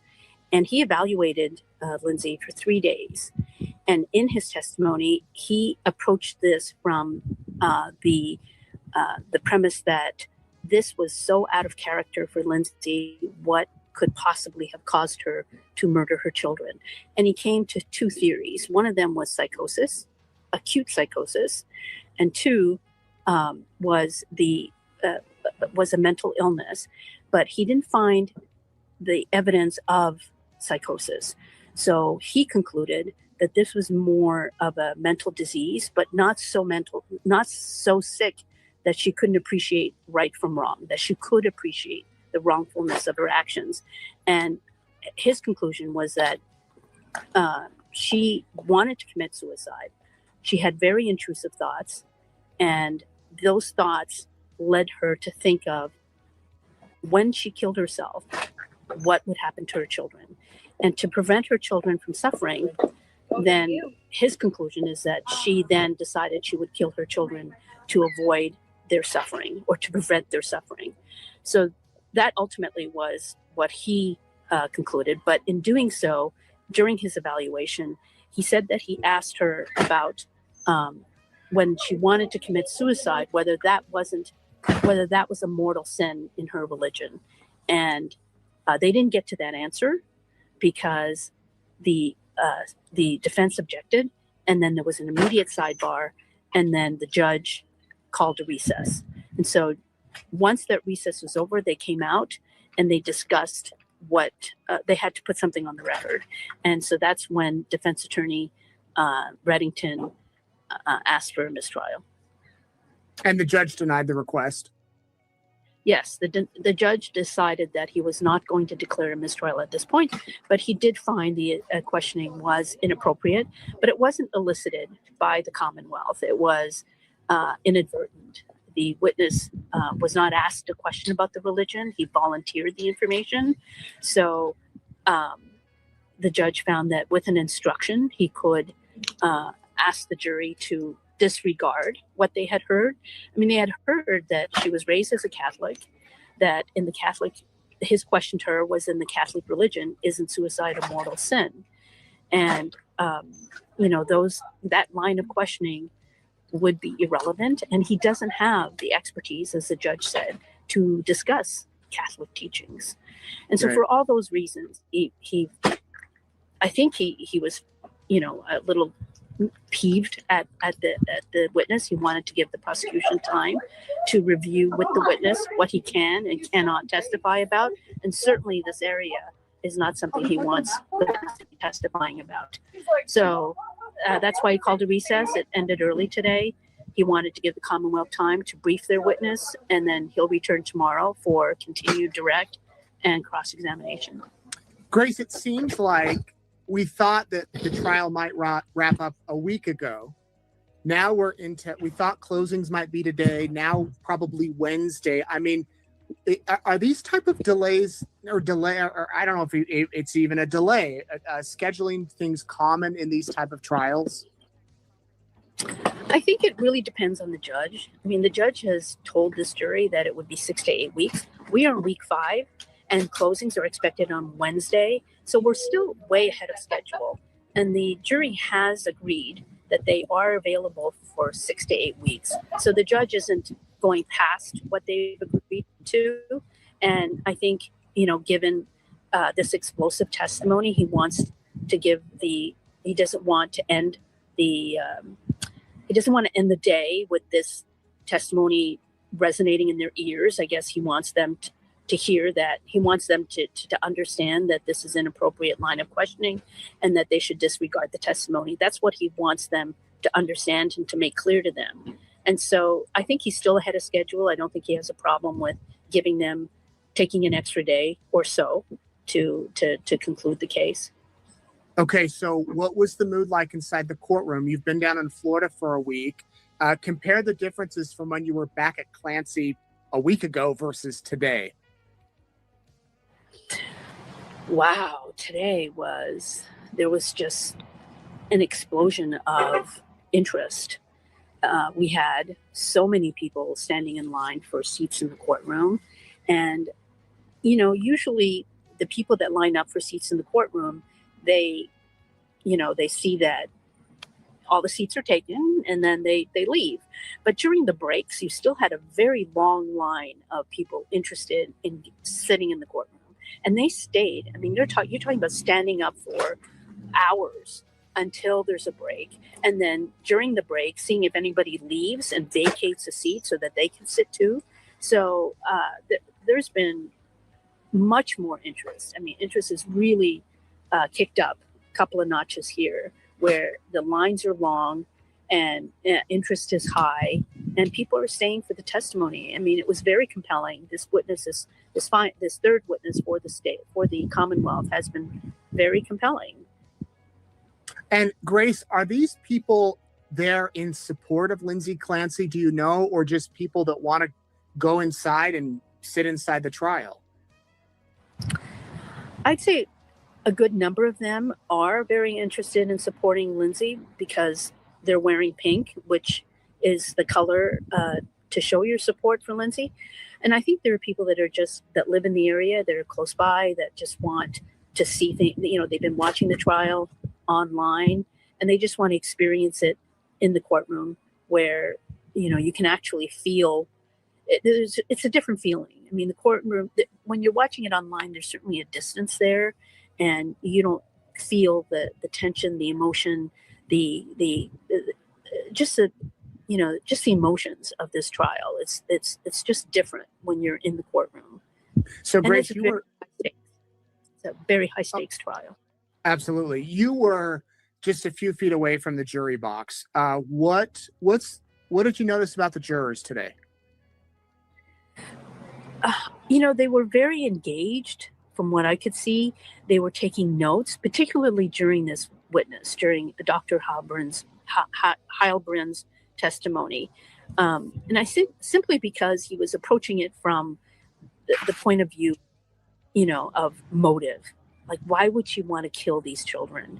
And I think that's the question that haunts everyone is why would a once loving mother who wanted to be a mother, who was in for all intents and purposes, nurturing and a hard worker and in a good relationship with her husband, why at this point would she want to kill all three of her children? And by approaching it from this point of view, it really helps to sort of position his testimony and where he's coming from and what he looked at. And, you know, he spent a great deal of time testing her and examining her and talking to her for hours, not nearly as much time as the defense expert. So it's interesting. He's in the courtroom listening to his testimony. So I think it'll be interesting to hear what the cross will be. Right. And any other observations you noticed about Lindsay Clancy, about Kevin Reddington? You spoke with him briefly in the swarm of media after court today. Can you talk about that exchange?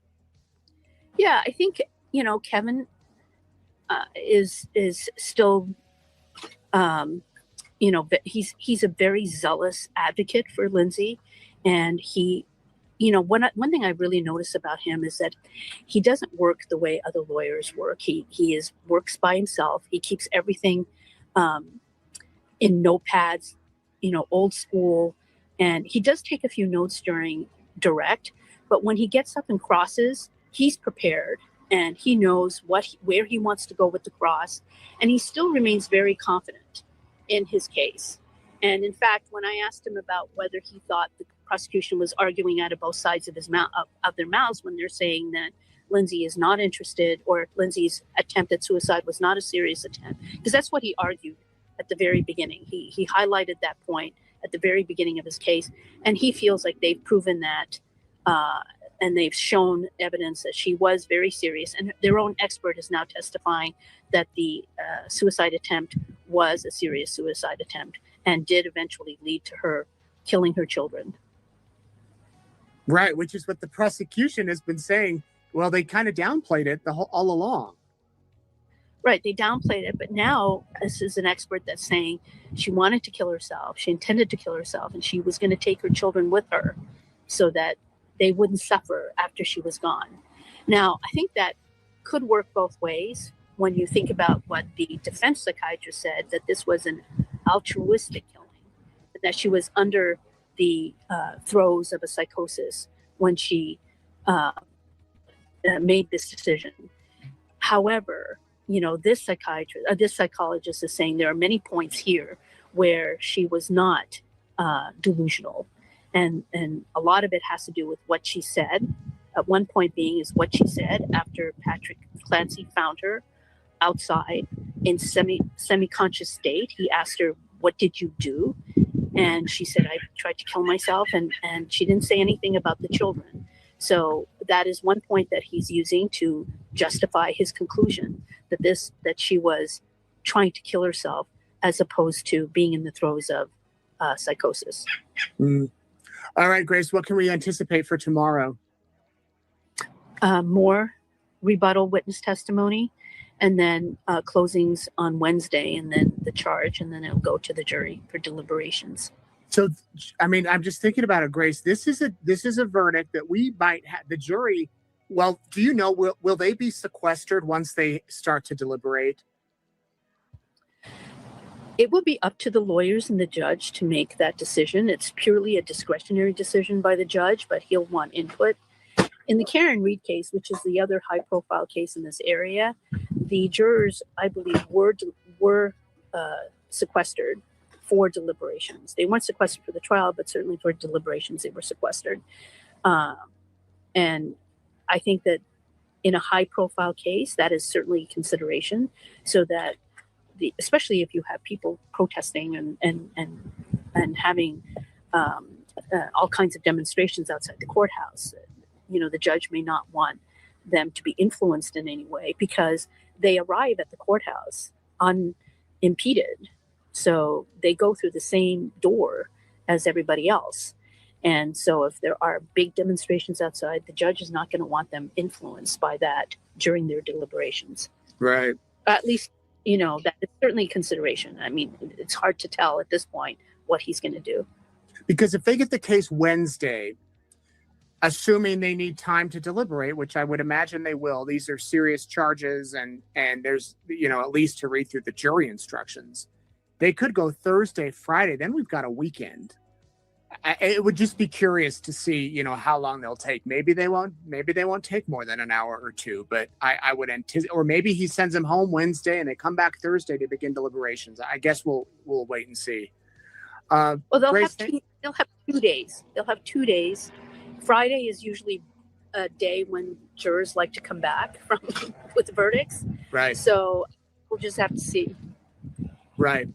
Okay, well, thank you for heading back to Massachusetts, because the other case you were at in Florida, the prosecution rested this afternoon. So the defense is now taking over tomorrow. We're going to talk about that here in a moment. But these potentially could go to 2 separate juries at the same time. That's right. That's right. Well, send your twin down to Florida. Let's see. Closings. I mean, the defense, I know, has a cell phone expert in the Florida case. So I don't know beyond that who else they could call. I think it's a long shot for them to call the defendant, Mario Fernandez.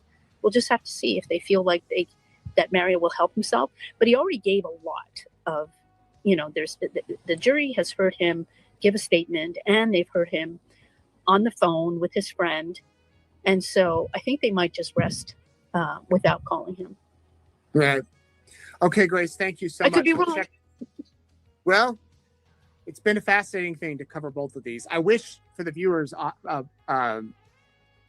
pleasure, I guess you could say, that these weren't happening at the same time, because the Florida case is quite fascinating, but I know everybody's kind of captivated by Clancy, and that's understandable too.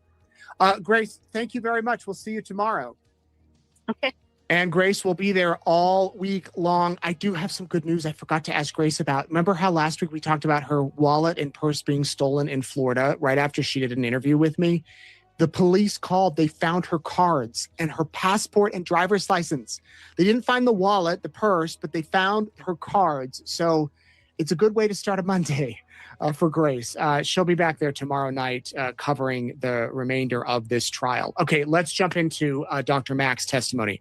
This was a psychiatrist that kind of had some back and forth with Kevin Reddington on Friday, both kind of defiant in the way that they answer and ask the questions. The judge had to interject several times today, telling the expert to listen and only answer the question being asked. And if he didn't know the answer, he could say, "I can't answer the question." Reddington was frustrated at times, you could tell. He started off by suggesting bias or he started off, started off, but insinuated that there was a bias because this was the district attorney's second medical expert, or he actually, the first medical expert teamed up with the second one. This guy and the next expert teamed up and interviewed Lindsay together. And because of that, Kevin Reddington said you're more likely to agree with the person you're with rather than forming your own independent conclusion. And they reviewed each other's reports. So they read each other's reports. And then he was asked if he conducted tests to see if Lindsay Clancy was lying or not. And I guess this is where the fireworks kind of began.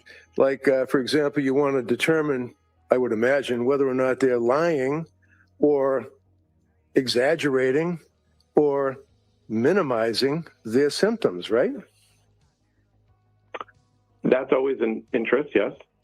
And it's of interest because if a person is, in fact, masking or lying about their mind, trying to fake out an evaluating forensic psychiatrist or psychologist, when you say that's of interest, that's something that can be a test result that a jury could look at, right? Well, I'm not sure if there's a test that specifically states a person is lying. No. You ever heard of the MMPI? I have. Okay. You ever heard of the K scale? Yes. What is that? Well, the K scale is among the internal validity scales of the MMPI. The MMPI is an assessment of the individual's personality. Okay. So let's focus on the K scale, sir. When you say that it's let me ask you again, what is your understanding of what the K scale is seeking to find out? I answer this in the context of the purpose of the MMPI and what the MMPI is designed. What are you smiling for? This is not funny, sir.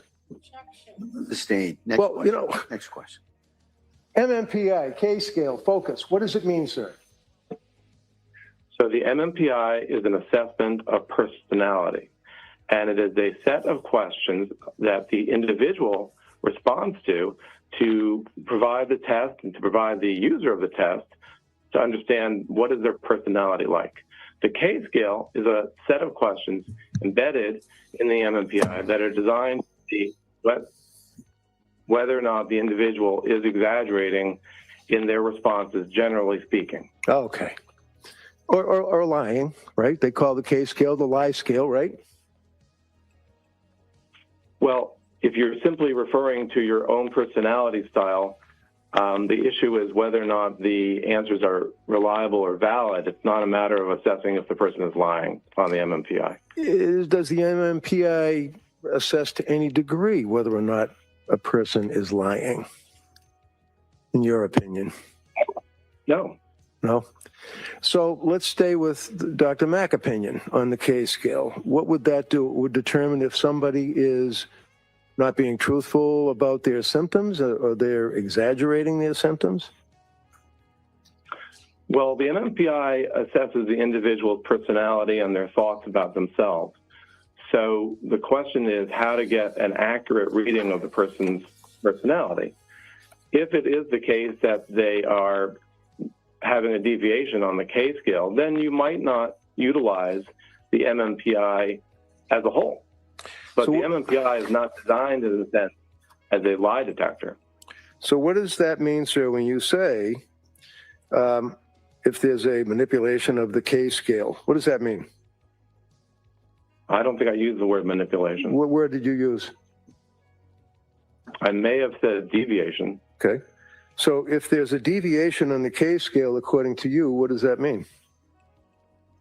It may come to a threshold that the MMPI is not usable. Now, then there was a long debate over what defines bipolar depression, which is a symptom of bipolar, and the definition of postpartum depression and postpartum psychosis. It was revealed that Clancy has currently been diagnosed with bipolar 2 in the hospital where she's currently being held and cared for. So she does have an official diagnosis of bipolar. There is a need in one's practice, traditionally at least, that if an individual might be suffering from bipolar 1 or bipolar 2 to avoid using SSRI medications. However, that has been reduced in terms of our worry about that over time, but that was maybe 20 years ago, 15 years ago, something that psychiatrists were more concerned about, but the concern has lessened over time. It has. So in your opinion, sir, it's okay to give a woman who is coming to you for help, who's been diagnosed with a bipolar 2, it's okay to give her the SSRI, in your opinion. Is that what you're telling this jury? That's not what I said. Oh, okay. Tell me what you said. I said the concern about the relationship between SSRIs and mania or bipolar disorder has lessened, but that doesn't necessarily mean that people's practices have changed. And when you say mania, what does that mean to you, sir? Mania is a state defined in the DSM. I believe we discussed this the other day. Well, go ahead. What is it? What are the symptoms of mania? So mania is a condition, and it's defined not only by the symptoms that I'm going to mention, but also by a time frame. And as we discussed the other day, it is a mood state that is used as a building block for bipolar type 1. So one would need to see 7 days consecutive, and where the following symptoms, 4 at least of the following symptoms, are present most of the day for all of these days. And that would include a thought process called flight of ideas. Secondly, distractibility. Thirdly, an engagement in activities that are pleasurable but have painful consequences. Rapid speech, or what we would call pressured speech. Pressured speech. Or rapid speech. Additionally, grandiosity and an exaggerated amount or excess degree of goal-directed behavior. And what is your... go ahead. Go ahead. What is your understanding, sir, of the symptoms of bipolar 2? So bipolar 2, well, we didn't finish the definition of bipolar 1, but in terms of bipolar type 2, one would need to have had a major depressive episode. I believe we discussed that the other day as well. And also one needs to have had what's called a hypomanic episode, which is similar to a manic episode, but lesser in terms of time course that's required. And only 3 out of the 7 symptoms are required. I don't think I said that. Oh, okay. So do you think that the Edinburgh postnatal depression scale is important as a tool for a diagnosing physician dealing with a woman that's within the time frame and exhibiting symptoms of postpartum depression? Yes. Okay. So what was Lindsay's scale, if you know now? You had the weekend, I imagine, to look it up. I don't offhand know what it was. Okay. So if I offhand told you that it was pretty much off the chart, would that have any impact on your opinion as to the utility of the postnatal depression scale that was administered to her? No, sustained. I mean, overruled. Let me ask. Sorry. It's a scale that elicits distress, which she had, and it elicits depression, which she had. And it's not just limited to distress and depression. It's focused on, and again, I'll read it, the Edinburgh postnatal depression scale, right? Right. So, no, the answer's right. She had diagnosis of depression. She was being treated for depression. All right. So you, in any event, you don't utilize, apparently, the EPDS, right? You don't utilize it in your practice, whatever that may be. Correct. Okay. Not that I'm against it. I just haven't had the opportunity to use it in some time. The next symptom of postpartum depression would be anxious or worried for no good reason. So I can't answer that question. You can't. You can't? I said I can't. Okay. Was Lindsay Clancy expressing to the doctors and the nurse practitioners and the LICSWs or whatever on the medical records that she was anxious and worried on a daily basis for no apparent reason? Yes. Did Lindsay Clancy also indicate that she would have episodes of fear or panic for no good reason? Yes. Did she also indicate, sir, that she was overwhelmed by life, basically, overwhelmed? Yes. Did she also indicate that she was so unhappy and worried and anxious that she had trouble sleeping? Yes. Did she indicate that she was sad or miserable and unable to enjoy things like family, friends, society? That is a symptom that progressed as those months moved on, yes. Sure did. Did she also say that she's unhappy? She was so unhappy that she was crying on a daily basis? Yes. Did she also indicate that she had thoughts of harming herself? Well, or suiciding, yes. So if she's successful in harming herself and she dies, then it's suicide. Either way, it's a thought of harming herself, right? I don't think she had the interest of harming herself simply for the interest of harming herself. She had the interest of suiciding. And she wasn't successful, obviously, right? Are you referring to January 24th? So the postpartum depression, sir, which invariably involves the EPDS, which you don't use, consists of 1 to 10 symptoms, and she hits every one in the medical records that you reviewed. Is that correct? First of all, I'm not sure what you're... Well, I can't answer the question as you asked it. I'll put it... Let's talk about postpartum psychosis, because that is something that can follow postpartum depression. Is that right? You're using terms that make it that I can't answer your question. A postpartum psychosis you can't answer? You know what that is, don't you? Are you referring to the proposed diagnosis that we referred to earlier? The one I'm referring to the fact that this young lady was suffering from postpartum psychosis when she killed her kids. Do you know what postpartum psychosis means? So there is a observation that a person may have psychosis, or there is the proposed diagnosis that we referred to the other day. You're telling me, sir, that you don't believe or buy postpartum psychosis. Is that what you're telling me? I didn't say that at all. Okay. So you do believe that postpartum psychosis is a serious mental illness? I don't think it's a matter of belief or not belief. I'm aware of how to elicit the symptom or sign of psychosis. I am also aware that there's a proposal for an illness that would be recognized, where we understand its typical course and how it progresses, that has been proposed and that has not been approved for use in psychiatry in the United States. Approved by who? By the American Psychiatric Association. The APA, so you're... Hold on. By the team that let me, if I can finish, by That's the the judge you're particular talking to, not body me. within the American Psychiatric.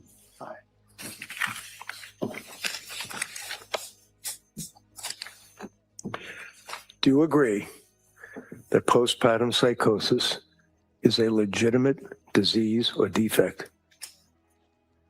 Yes or no? When you have a symptom or sign of postpartum of psychosis at any time, but particularly in the postpartum period, it is a legitimate finding and something to be concerned about and to treat. Okay. And when you say within the time frame, you're referring to the Dr. Mack time frame of 4 weeks, right?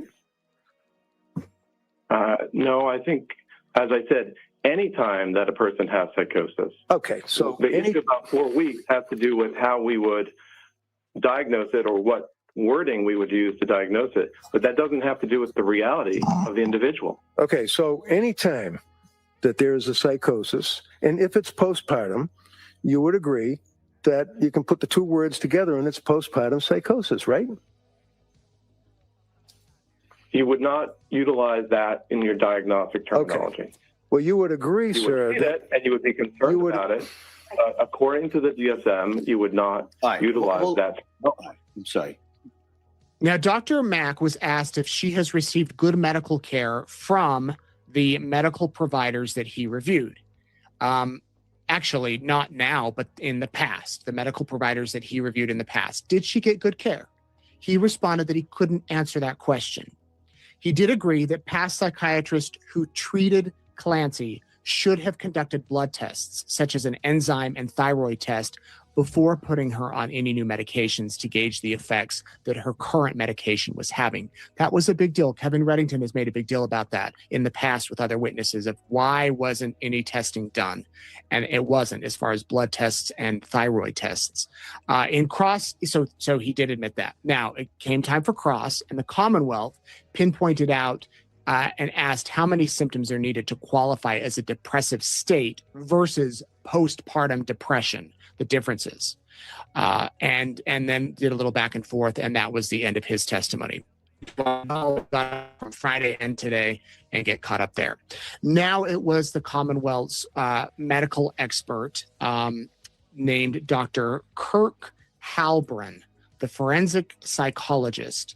He worked the same day as Dr. Mack. They went in April of 2026. So April, May, June, July. 4 months ago, they went together to evaluate her.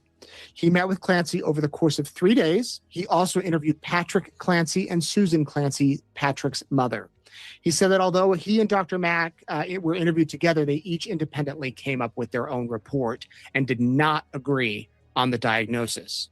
He started off summarizing her past medical history from 2022 and the symptoms she was having at that time. Around this time, late November, early December, she began to experience what she called horrible, intrusive thoughts. And those thoughts were about harming herself, potentially.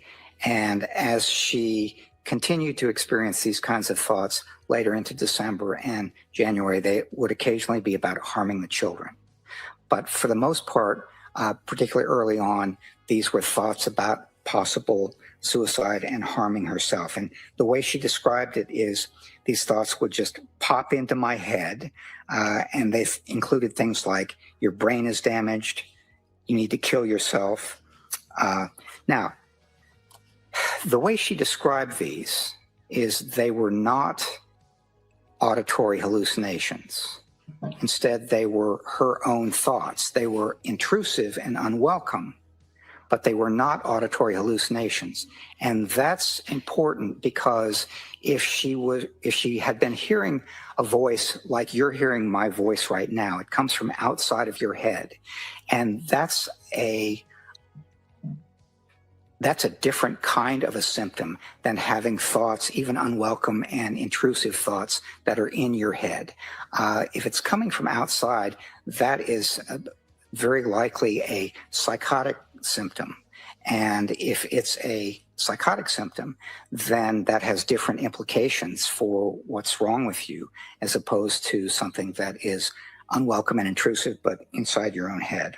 Over the course of the time that she was going through these experiences between mid-October and late January, she'd had a lot of providers offer a lot of diagnoses, and there were a lot of complicating considerations. So among some of the diagnoses that she'd been given were adjustment disorder with anxiety and depression, generalized anxiety disorder, major depressive disorder, bipolar disorder 2, postpartum depression, postpartum psychosis, post-traumatic stress disorder.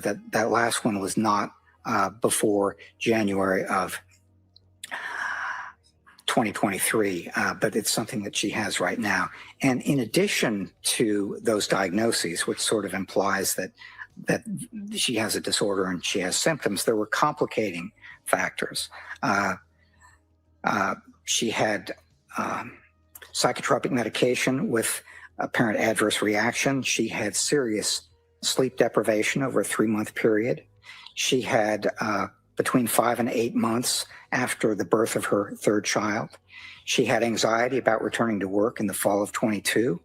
She was worried about leaving her baby for work, and he was not taking the bottle. And the other thing, which was important for her, is she was always someone who was, she was into exercise, and she stopped exercising sometime in October when she started having these adverse reactions. But it's one of these things that it was a real difficult thing for her to handle when she couldn't do the running or the yoga or the Peloton or other things that she used to keep her anxiety managed. Dr. Helbrin told the court how he diagnosed Clancy and explained that of the 2 bipolar disorders, she qualified as having number 2. He said because the reason for that is to be diagnosed for bipolar 1, you have to show manic episodes, and he didn't find any evidence of her being manic.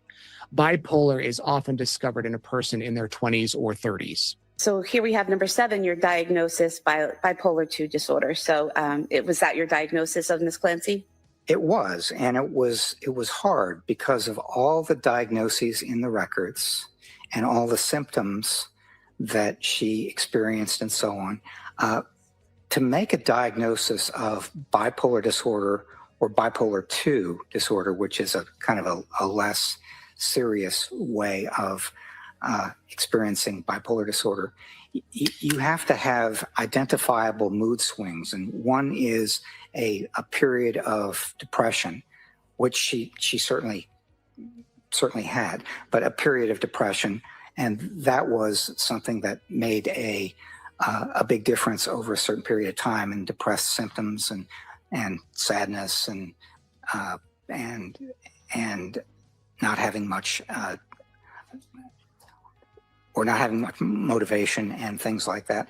But you also, for a bipolar diagnosis, need something where you have an identifiable period where the mood is much greater. It's much.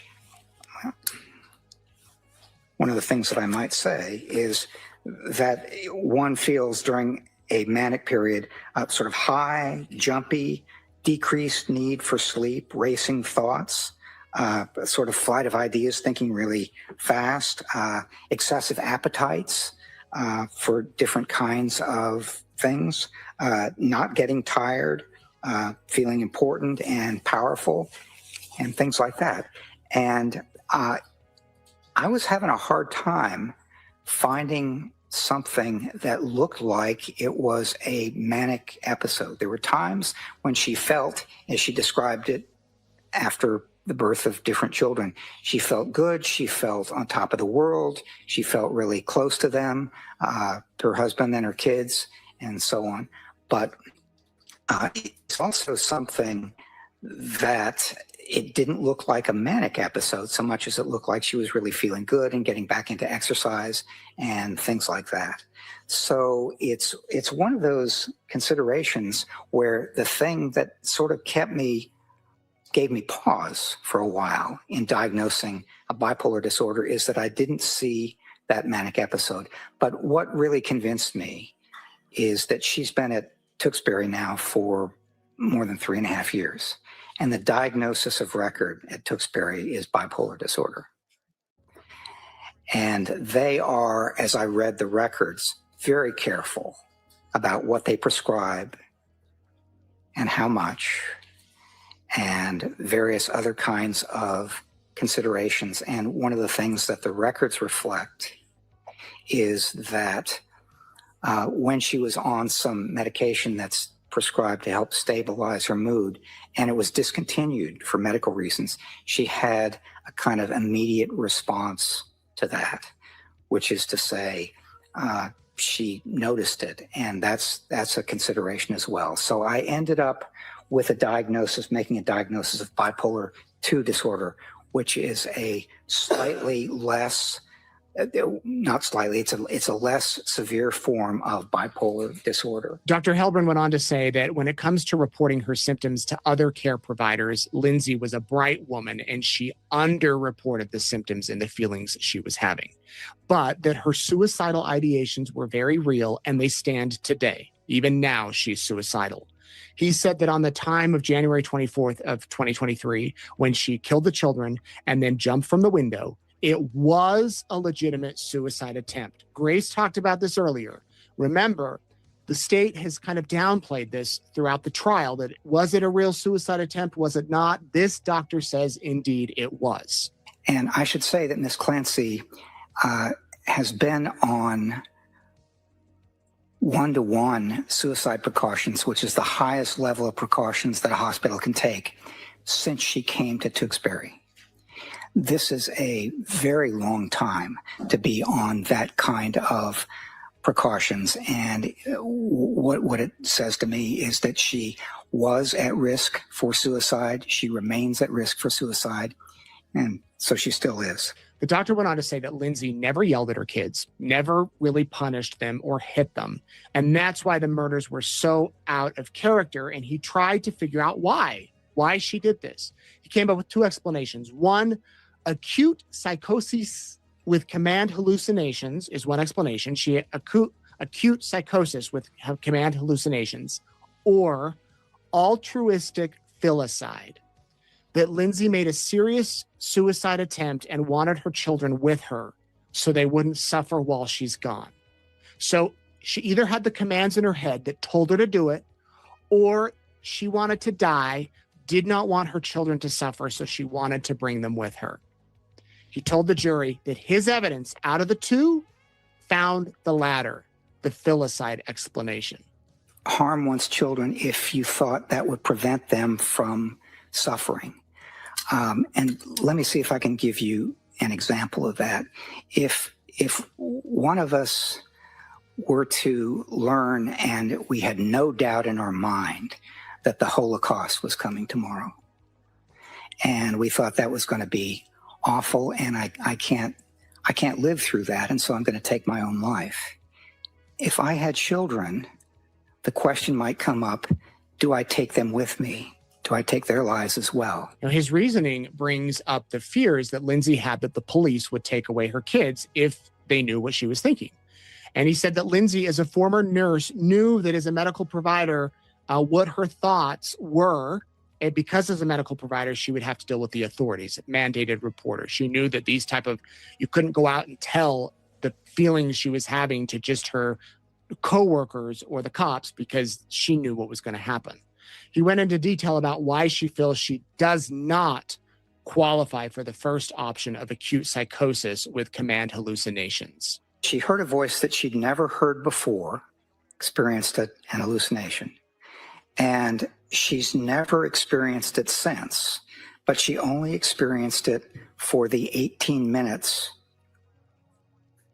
or so that it took to kill the children.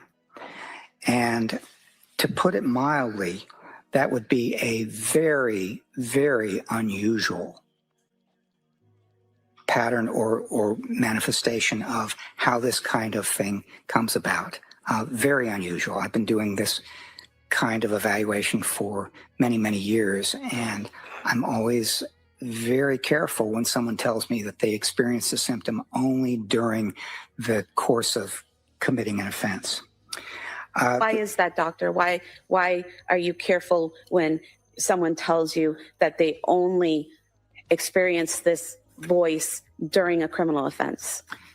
Well, because it provides a convenient way of lessening your own culpability. I mean, it's always possible, but as I said, I find it very, very rare. Whereas an explanation for why somebody did something, somebody might look at that and say, it's a convenient way of somebody looks at me and I don't have the same culpability that I would otherwise. And what was the next part of evidence that you saw against acute psychosis? There was some discussion of whether this was postpartum. And so she was about 8 months away from having given birth to Cowan, her youngest child. And most of the explanations or most of the sources of authority like DSM-5 or the Cleveland Clinic will point to maybe 1 month after birth or 2 months after birth or something like that. But the farther away you get time-wise from the birth, the less likely it is under those kinds of authority to be postpartum. Now, it could be something else. And there were certainly some I saw that were symptoms of depression and other sorts of things that she experienced in January. But it was, given the time, it was less likely, I thought, to be postpartum. Then the next bullet was inconsistencies in her account. To me, when asked about this, she said, the voice said, "This is your last chance. You have to kill the kids so you can kill yourself." And it just kept repeating that, and only that, for about 18 minutes, or the duration of the time it took to do this. There were other times, though, for instance, when she was in the hospital after this happened and was talking to a psychiatric attending, when she said that the voice had said other things, for example, the children will suffer without you, or you have to take the kids with you, or things like that. So inconsistency is important because it suggests inaccuracy. Now, Dr. Helburn said that her audio commands were only reported one time, not before or after the murders. We have heard this before. Others have testified about this. He found her account of hallucinations unusual, not before, not after, but only constant for 18 minutes when Patrick was out of the house. But if it was her ongoing intrusive thoughts, it would make more sense. She was experiencing thoughts about hurting the kids. She was experiencing all sorts of unwelcome thoughts. If that were the case on January 24th, if these were thoughts, then that would be consistent with what she'd been experiencing for months before. So that was something that made more sense to me, that rather than an auditory hallucination, it would have been an unwelcome, intrusive thought. The next bullet is her response to her husband's question, "What did you do?" So when he got home around 6 p.m. on January 24th, and the house was quiet, and he went in, thought people might have been playing hide and seek with him, called downstairs, didn't get an answer, called upstairs, didn't get an answer, went upstairs, found the bedroom door locked, unlocked it with his key, went in, saw some blood there, saw the window was open, ran downstairs, and he saw his wife, Lindsay, lying there semi-conscious. And he said, his first question was, "What did you do?" And her response was, "I tried to kill myself." Now, I thought that if she had actually experienced this command hallucination, that she might have said something like, "I did what I had to do," or "I did what the voice said," or something like that. But no, she said, "I tried to kill myself." And this is consistent with my looking at this and starting from the perspective of this is a serious, highly lethal suicide attempt. And that's the way to understand it. And then the last bullet point has to do with the recovery of memories. So when she regained consciousness that night in the hospital, one of the things she said is that she wasn't able to remember what had happened.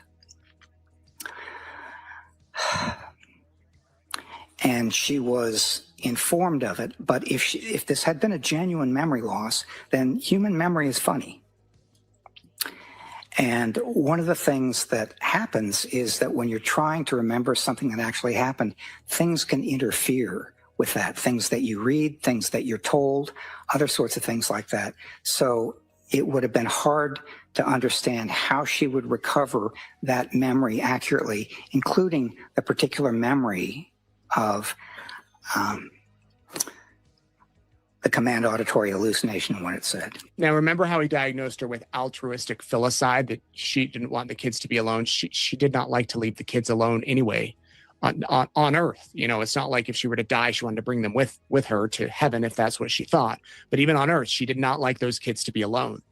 She was greatly suffering. Her suicide ideations were so severe and real, she had to answer the next question, what do I do with my kids? Which is why she had to take their lives. The expert then went into Lindsay's Catholic beliefs. Here's where things got heated. He brought it up. The church's thought on murder being a mortal sin, just as the prosecutor did days ago, quickly reprimanded for it. The judge stopped testimony for a sidebar, took a break, came back, scolded the Commonwealth for their attempts to bring religion into the case once again. And then he brought back in the jury. He sent a strong message that this cannot be brought up. Here's the play out of how it played when he talked to the Commonwealth, then the jury being brought in, and what he said to the jurors. This has been obviously a long trial and a lot of work on the part of everybody involved, from the court to the staff to the prosecutors to myself, and needless to say, the strain on Lindsay Clancy. I have to move for a mistrial reluctantly. The reason is that this is intentional misconduct on the part of the prosecution.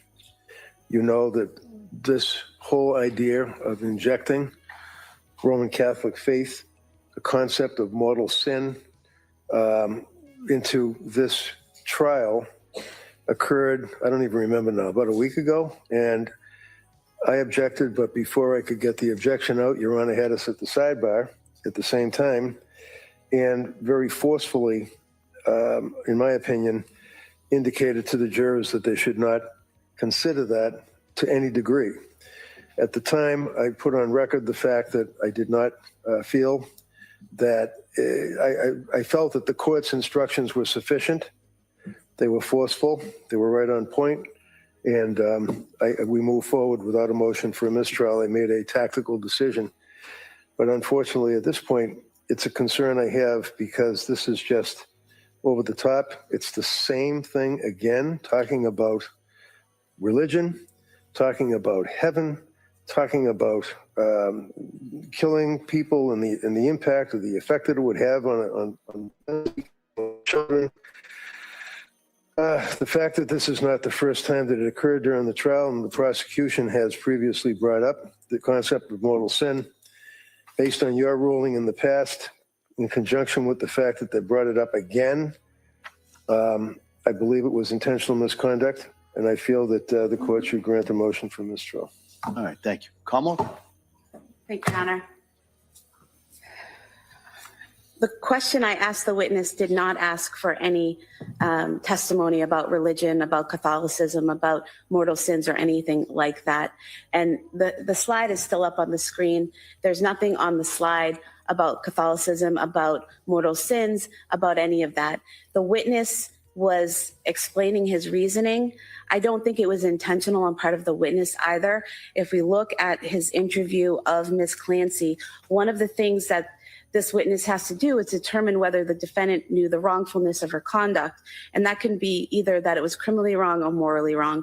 And he explored that with her in the interview and asked her about whether she knew it was legally wrong. And she said she had no concept of legal consequences. And then he went on to ask her about moral wrongfulness and about her religion and whether she knew it was morally wrong. And she did say that she had knowledge that suicide was considered sinful. So I believe that's where the witness was going in trying to explain his reasoning. I don't think he was intentionally trying to inflame the jury or cause an issue in this case. I know I certainly wasn't, because I didn't ask a question about her religion or a question that would invoke that kind of response.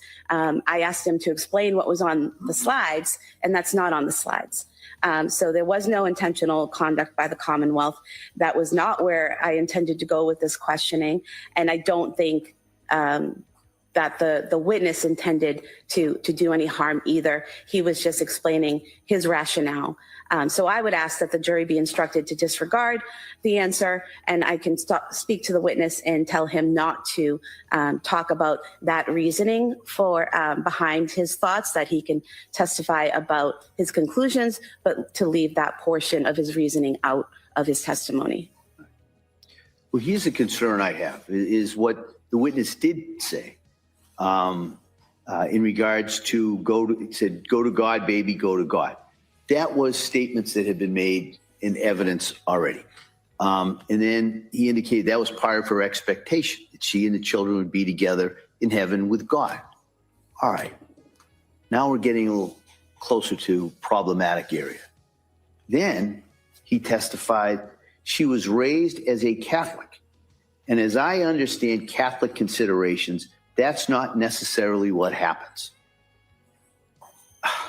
How is any of that proper at this point?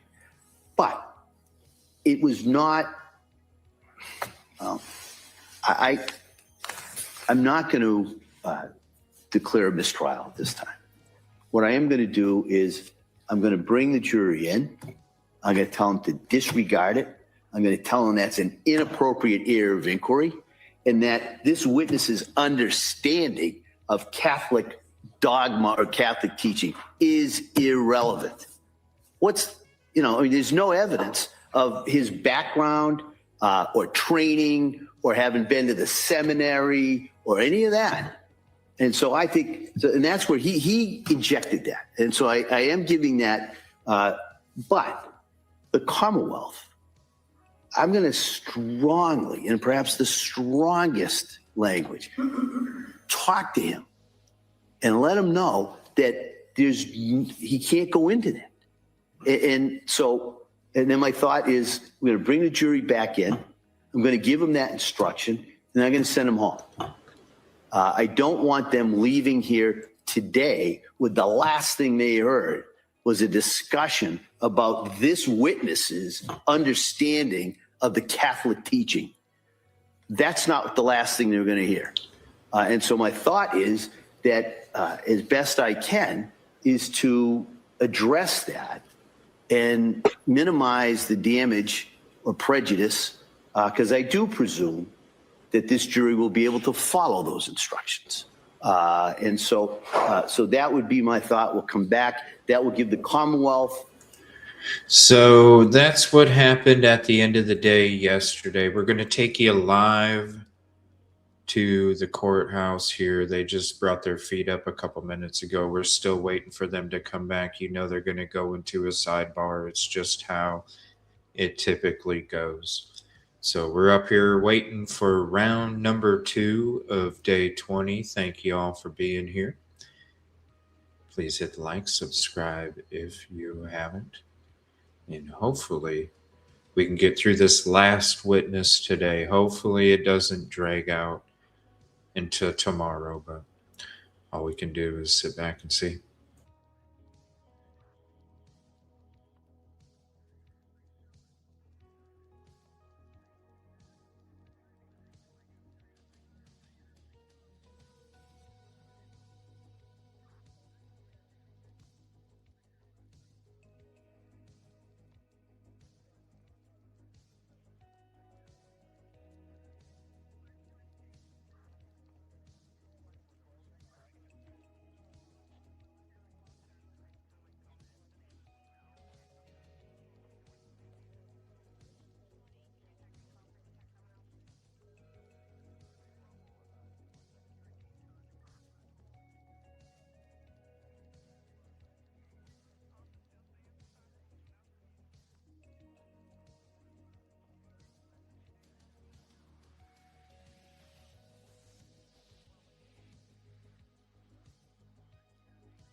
Return back to the trial of Commonwealth versus Lindsay Clancy. All parties are present excluding the jury. All right. Counsel, we all set for the jury? Yes. Yes, counsel. All right.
There is still a trial scheduled in Rockland on Monday. When it was-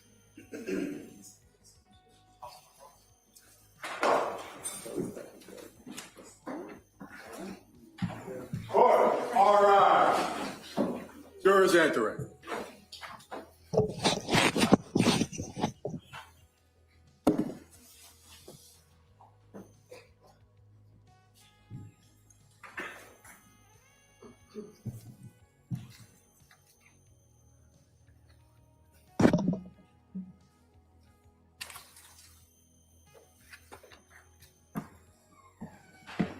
This court's now in session. Please be seated. For the record, we return back to the jury trial in the matter of Commonwealth versus Lindsay Clancy. All parties are present, including the defendant and including the 18 jurors. All right.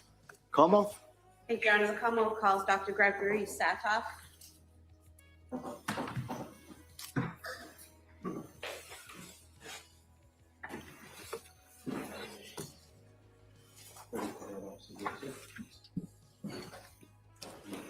Good afternoon, sir. You stop right there. Raise your right hand to the clerk, please.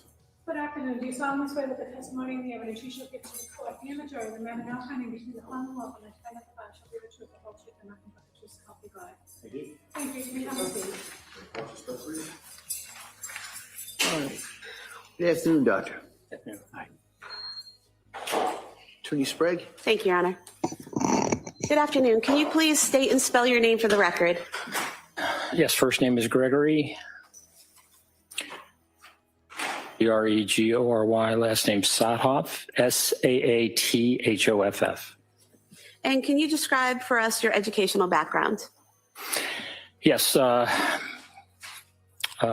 received my undergraduate degree at the University of Notre Dame, and then my medical degree, my MD, at the University of Missouri, and then my residency in psychiatry at the University of Virginia. And can you describe for us your occupation? Yes, I'm a professor of emergency medicine and public health sciences at the University of Virginia. I also see patients in the Virginia Department of Corrections, where I also teach students. And I also serve as the senior psychiatrist for the FBI's Behavioral Analysis Unit in Quantico. And how long have you been the senior psychiatrist for the FBI's Behavioral Analysis Unit, or BAU? Since 1996. And are there other psychiatrists who contract with the FBI for that department? Well, certainly for the FBI writ large, there are psychiatrists who work with them. But as for the Behavioral Analysis Unit at Quantico, we sometimes have Walter Reed fellows who are psychiatrists. But other than that, I am the psychiatrist for the Behavioral Analysis Unit. And what does that entail? It entails working with the behavioral analysis units on crimes and concerns, whether it is with children, I'm occasionally asked to consult with the behavioral analysis unit relating to children, crimes against children, also crimes against adults, and also national security issues, and in particular, issues relating to threat assessment. And are you, or do you consider yourself a forensic psychologist? Psychiatrist, yes. Sorry, I apologize. And what is the role of a forensic psychiatrist? Well, a forensic psychiatrist examines issues with mental illness, and it's really the interface of mental illness and the law. Sometimes that can involve criminality. Most often, forensic psychiatrists are engaged in assessing mental status at the time of an offense or competency. But also forensic psychiatrists can consult to institutions or also treat patients within facilities such as jails and prisons. So that work that you do as a forensic psychiatrist, is that in addition to working with the behavioral analysis unit at the FBI and working at UVA and in teaching, and your work in the Bureau of Prisons? Yes. And in terms of your work as a forensic psychiatrist, have you done evaluations and testified on behalf of both prosecution and defense as a forensic psychiatrist? Yes. Approximately how many times have you testified in courts as a forensic psychiatrist?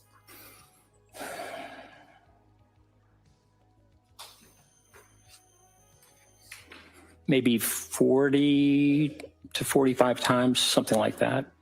And are you board certified in forensic psychiatry? No. And why not?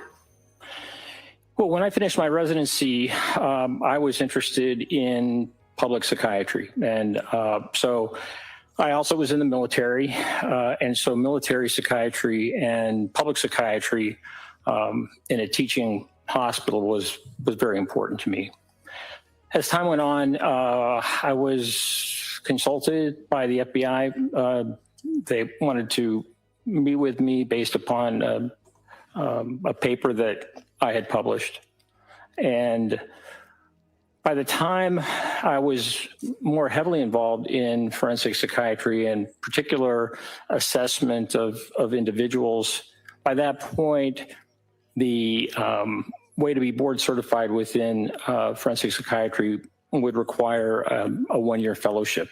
And at that point in my life, I just did not have the time to be able to devote to a one-year fellowship in addition to the other things that I was doing. So instead of the one-year fellowship, did you have more on-the-job training as a forensic psychiatrist? Yes. And as a forensic psychiatrist, have you evaluated subjects for things like competency and criminal responsibility? Yes, I have. And let me just say also, in addition to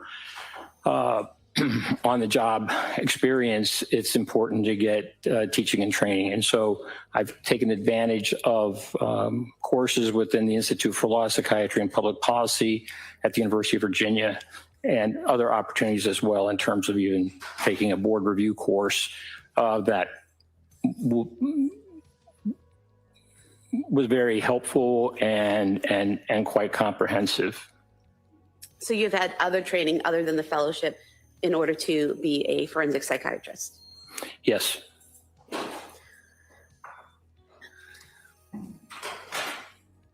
And can you talk a little bit about the work that you've done with inmates? I'm sorry, can you repeat that? Can you talk a little bit about the work that you've done for the Bureau of Prisons with inmates? Yes. Well, specifically, most of my work has been with the Virginia Department of Corrections rather than the Bureau of Prisons. And since 1992, I guess, maybe 34 years, I have assessed and treated patients within the prison system, both men and women at men and women's facilities.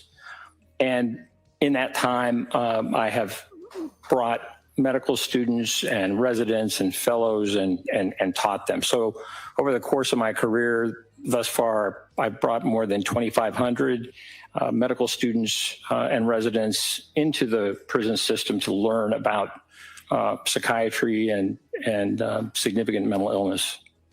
And in the course of your evaluating and treating female inmates, did you have the opportunity to evaluate and treat female inmates who had killed their children? Yes. And how often was that would occur, that you would treat that type of patient? Well, in consulting to a maximum security women's prison, I would say 5 to 7 women who had killed their children. And in terms of your interactions with them, you said that you evaluated them, that diagnosing them? Correct. And then what did the treatment involve? Treatment involved working with a team within the system. Prisons have psychologists and social workers and those who are responsible for working with patient inmates.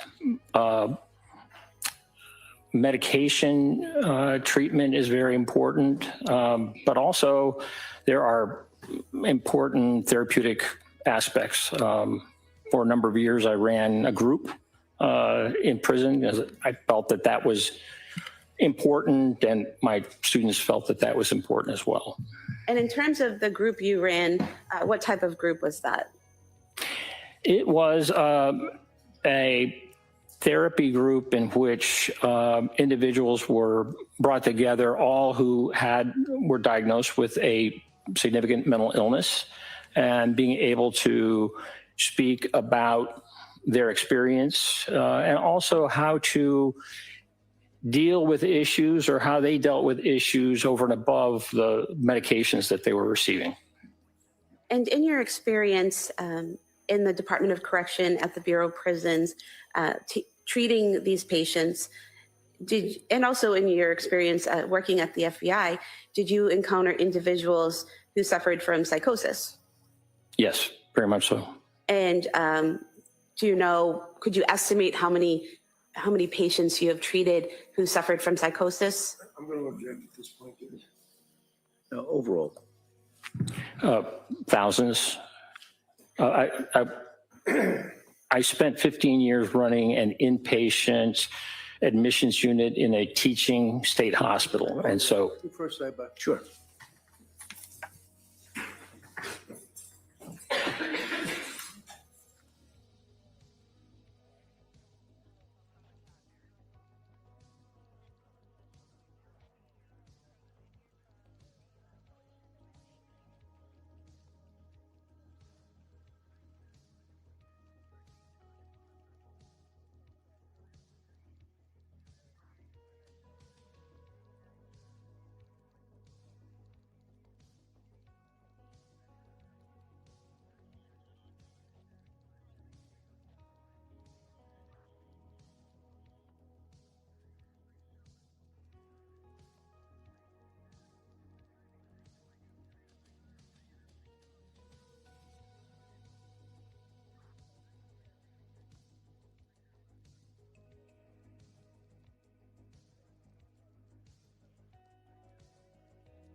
excuse me.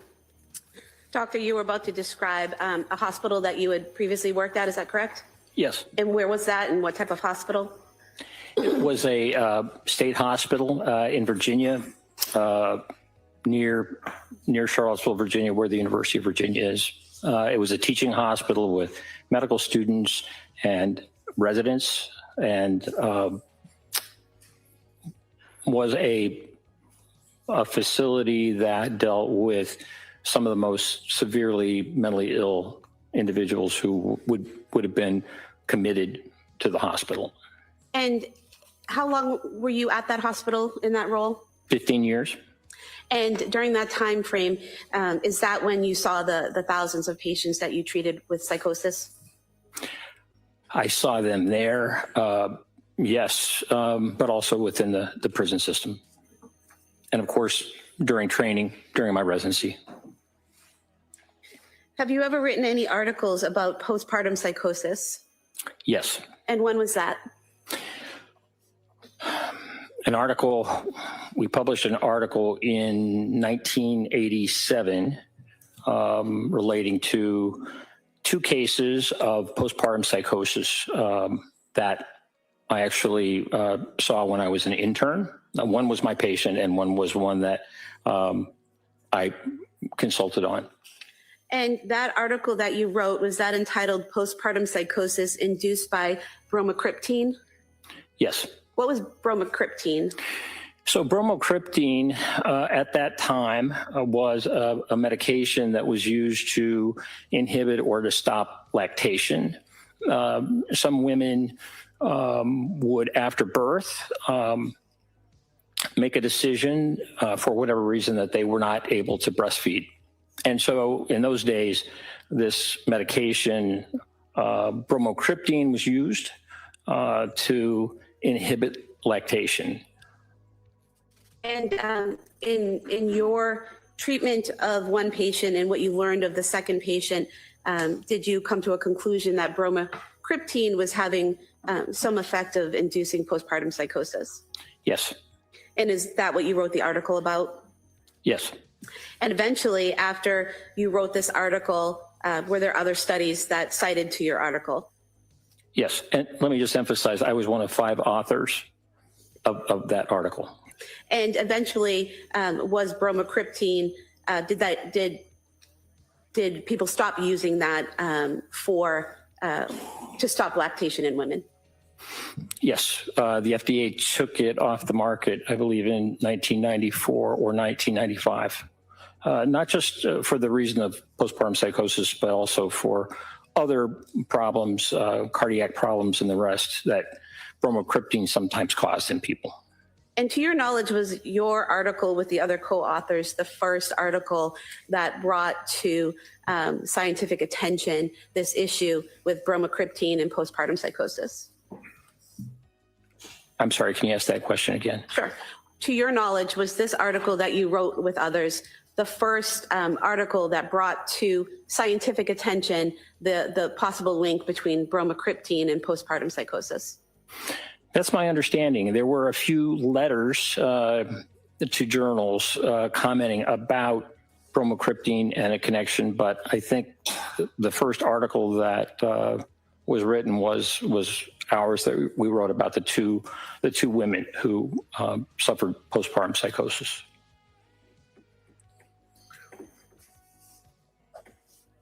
Now, you've mentioned your experience in diagnosing and treating psychosis. What is psychosis? Well, psychosis is, it can take a number of forms. I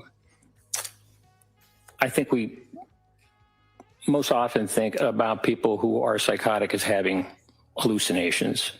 And so we call those perceptual disturbances. That it's oftentimes auditory hallucinations, so people hearing voices or sounds, but they also can be other types of hallucinations as well, not as common in psychosis, such as visual hallucinations or even what we call tactile hallucinations, where the sense of touch is affected, or olfactory hallucinations. Most commonly, it is auditory hallucinations, though, if we're talking about those perceptual disturbances. Now, there are other areas that psychosis can show itself.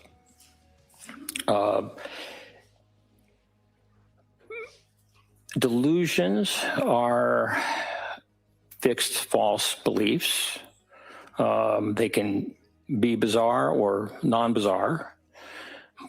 And sometimes people who have auditory hallucinations also have delusions. Sometimes you can have psychosis, or someone can be psychotic with just a delusion and no perceptual disturbance, no type of hallucination. And the third area is with regard to thought and how people communicate. So in that part of psychosis, when it demonstrates itself, is that people have a great difficulty communicating with even speech disorganization. They may engage in what we call neologisms, or making up words that have a specific meaning for them, but no one else. And the way that thought is translated either in writing or in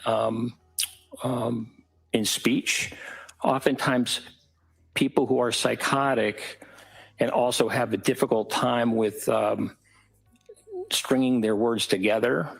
So what we would call looseness of associations. So really, there are three arenas that psychosis can show itself, maybe in all three: the perceptual disturbances, the delusions, but also the thought and related to thought and communication. But it's also possible to be psychotic and have just one of those three elements. And is psychosis its own mental illness or a symptom of mental illness? Psychosis is a symptom. And why is it a symptom of mental illness and not its own defined mental illness? Well, because there are many different possible causes of psychosis. Someone who has a serious medical problem, for example, can actually become psychotic. A brain tumor is one example in which those symptoms of psychosis show themselves. But there are other ways that people can experience psychosis. Some can be secondary to, say, drug abuse. There's certain drugs like cocaine or amphetamines or bath salts that can cause people to have the kind of perceptual disturbances or delusions or problems with communicating, that I talked about. So really, I think it's just important to know that that it is not a cause. It represents a significant finding or presentation. Schizophrenia is one diagnosis where we will see psychosis in a number of forms, but also someone who has a serious mood disorder or schizoaffective disorder or a brief psychosis. So there are many different roads that can lead to psychosis. And so it's important to find out what's originating, because that's how we make the best decisions about how to treat any psychotic symptoms that we're seeing. And doctor, the signs and symptoms of psychosis that are present, is that dependent on the underlying cause, the mental illness or whatever is causing the psychosis?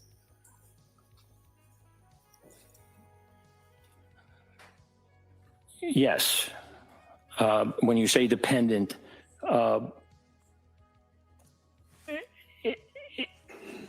it just is clearly something that is a result of or a manifestation of the illness. For example, there are many different things that can cause a fever, right? And so while a fever is a symptom, it's a presentation that's very significant and can be very significant.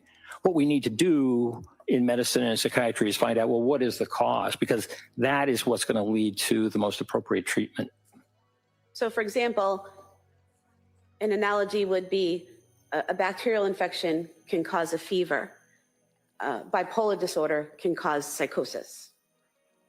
Correct. Now, you mentioned earlier serious mental illness. What is considered to be a serious mental illness?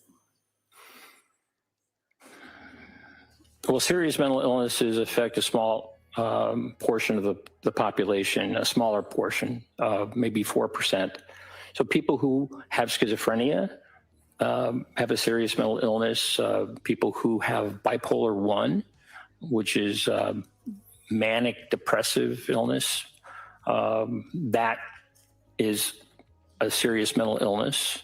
Schizoaffective disorder is also a serious mental illness. So while many people can have symptoms of mental illness and can benefit from treatment, either psychotherapy or medication or some kind of combination, there are some that are just really, really profound. And that's a much smaller percentage. And so serious mental illness, is that sometimes shortened to SMI? Yes. Now, is there something called any mental illness, AMI? Yes. And what would be in that category of any mental illness? So any mental illness would be certainly adjustment disorders or anxiety disorders, mild depression, depression without psychotic features, for example, PTSD, which can have significant symptoms, is also something that would go under the category of any mental illness. Now, were you asked to do a forensic evaluation of Lindsay Clancy? Yes. And you were asked to do that by the Plymouth County District Attorney's Office, correct? Correct. And did you receive direct payment from the Plymouth County District Attorney's Office for your evaluation? No.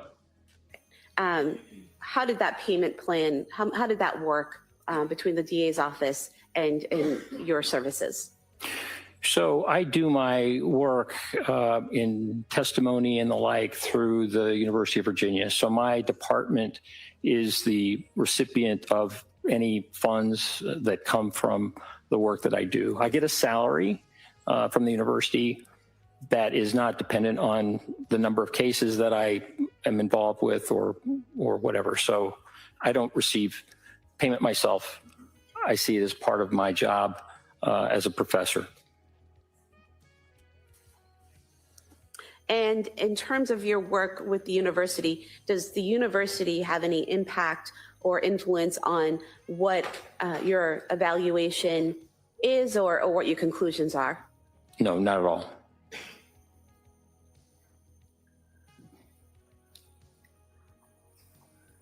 For your review of Lindsay Clancy, what types of records and other materials did you review? Well, they were extensive. They involved significant medical records, not just the psychiatric records, outpatient, inpatient, but also medical records. Certainly the hospital records from McLean, the hospital records from Tewksbury, but also emergency department visits at South Shore and Mass General Hospital. So a significant body of medical and mental health records, both inpatient and outpatient. But in addition, there was a substantial amount of grand jury materials that I reviewed, and videos.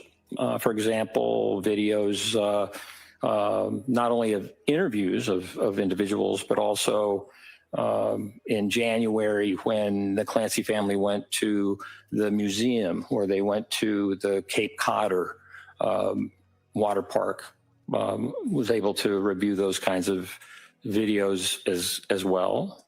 I also received the reports from both the government, but also the defense. And so those experts who were retained, I had an opportunity to review those.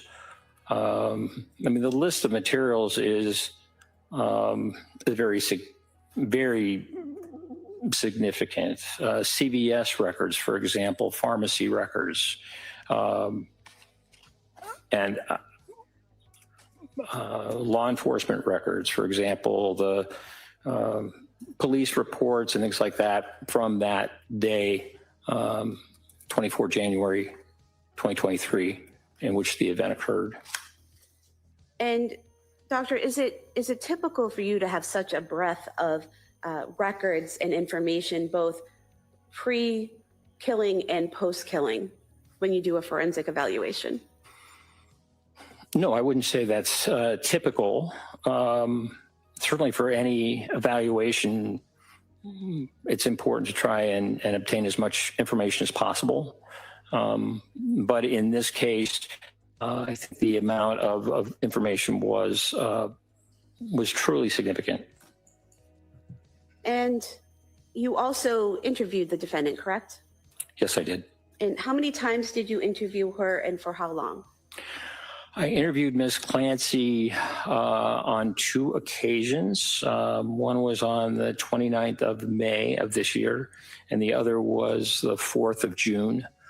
I believe on the 29th of May, I interviewed her for approximately 6.5 hours.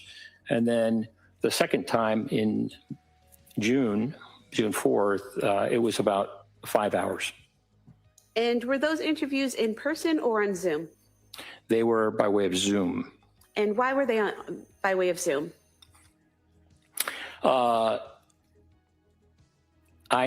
For personal reasons, I was unable to travel at that time. And so I requested the ability to have an interview by way of a Zoom video platform. And that was approved. And did you find that doing the interviews by Zoom inhibited your ability to evaluate Ms. Clancy in any way? Well, I think there are always limitations when one is not physically present, when one is seeing someone in a video setting. Sometimes it takes longer to be able to get information and establish rapport. Other limitations are just having an opportunity to see the environment, that the individual is in. I have done evaluations in the past using a Zoom format. There are certainly advantages to being in person. Did you, in your interviews with Ms. Clancy, have any difficulties having her answer questions or establishing a rapport with her? No, she was very pleasant, very responsive to questions that I asked on both occasions. Were there any benefits to doing the interviews on Zoom? Well, one benefit that one doesn't always have with an in-person evaluation is that a platform like this can also save the entire interview, and both video of the interviewer, myself, but also Ms. Clancy. So if someone wants to really understand that the interview and how it went, you not only have a transcript, but you have a video that really demonstrates the course of the interview, how it went. And that can be very helpful. That can be more helpful than if, as a clinician or as an assessor, I am writing notes. Because when you're writing notes, sometimes it's harder to be able to attend to the individual. So certainly being able to have a transcript of the interview is helpful, and I think it makes the process more transparent as well, which I think is a positive. As part of your evaluation in this case, did you also interview what's known as collaterals or other people who knew the defendant? Yes, I did. Who did you interview? Well, I interviewed Patrick Clancy, also on a Zoom platform. And after you had reviewed all of the records that were provided to you and the criminal file and all the evidence that was provided to you and conducted these interviews, both with Ms. Clancy and Patrick Clancy, were you able to conduct an analysis of all of that material in order to come to your eventual conclusions? Yes. And if we could just go through your analysis of this case, and if we could start with, I think what you called in your report, Ms. Clancy's characterization of the command auditory hallucinations. Yes. So Ms. Clancy stated to me and some other evaluators that her hallucination, that of an external voice, something coming from outside of her head, occurred when she was standing at the refrigerator. She said that she was in the process of making her children their dinner when she received a call from Patrick Clancy, returned the call, and then as soon as she finished the call with Patrick Clancy, she said that is when she heard the voice. This is your last chance. You have to kill your kids and then kill yourself. And so that was what she told a number of us. There are also other accounts that she made to individuals that were quite a bit different. To Dr. Spinelli, for example, she said that the voice happened at 5:10 or 5:15 p.m. as soon as Patrick Clancy left on his errands, and that the voice. She described the voice to Dr. Spinelli as kind of increasing in intensity, but saying, "This is your last chance. You have to kill your kids before you kill yourself." But also that it was that her children would suffer if she did not do that.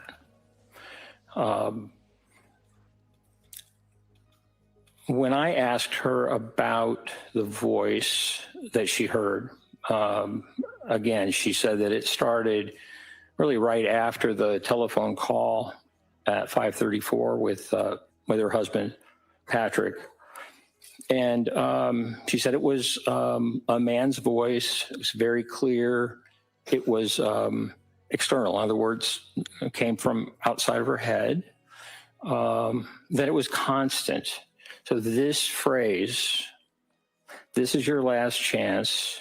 You have to kill your kids and then kill yourself," was something that was repeated over and over and over and over again during that period that she strangled her children. And then just as soon as it started, it stopped at when she had finished killing the children, strangling the children. Doctor, was there anything about what she reported to you about the voice that was significant to you in your evaluation? And if so, why?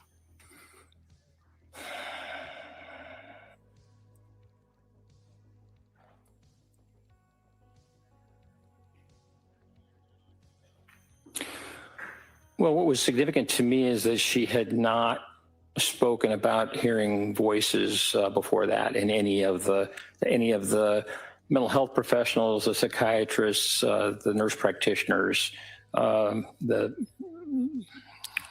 physicians and staff in the emergency departments or at McLean. And so this was the first time that she reported that was documented, but also that she experienced an auditory hallucination, according to what she told me.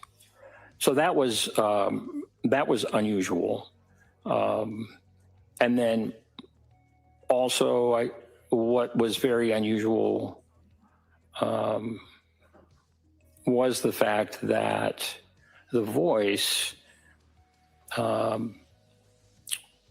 stopped with the death of, or the strangling of her youngest son, Callan, and that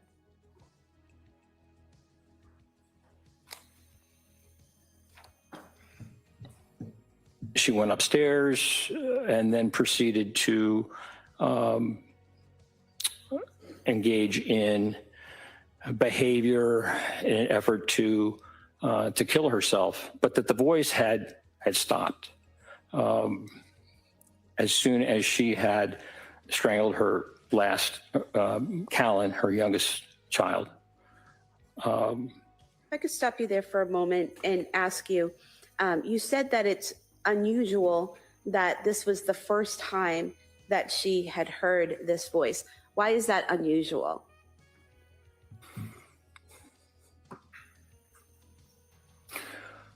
Well, she had certainly suffered with symptoms of mental illness, depression and anxiety, most specifically.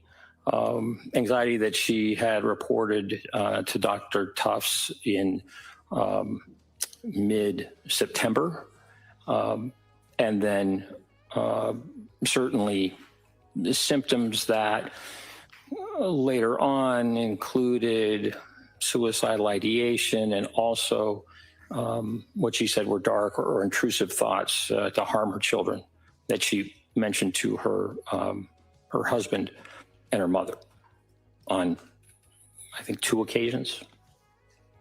And Doctor, you also mentioned that it was unusual that the voice stopped after Callan was killed. Why is that unusual? Well, I've worked with, compared to other patients that I've treated who have had command auditory hallucinations. I'm going to object to that. You want the same objection that you raised before?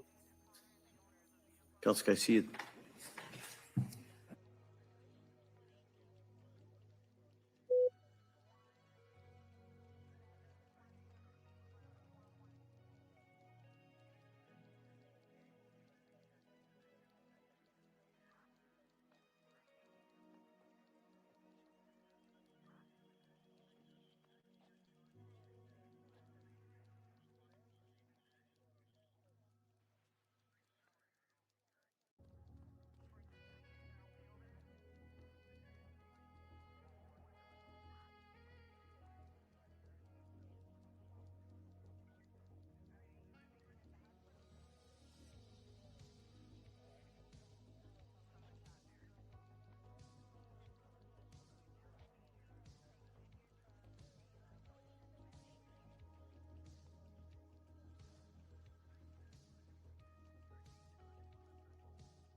Doctor, based on your training and experience in dealing with diagnosing and treating people who have psychosis, and what you've learned in all your training and schooling, is it typical for someone in psychosis to hear a voice only one time, never before, never after?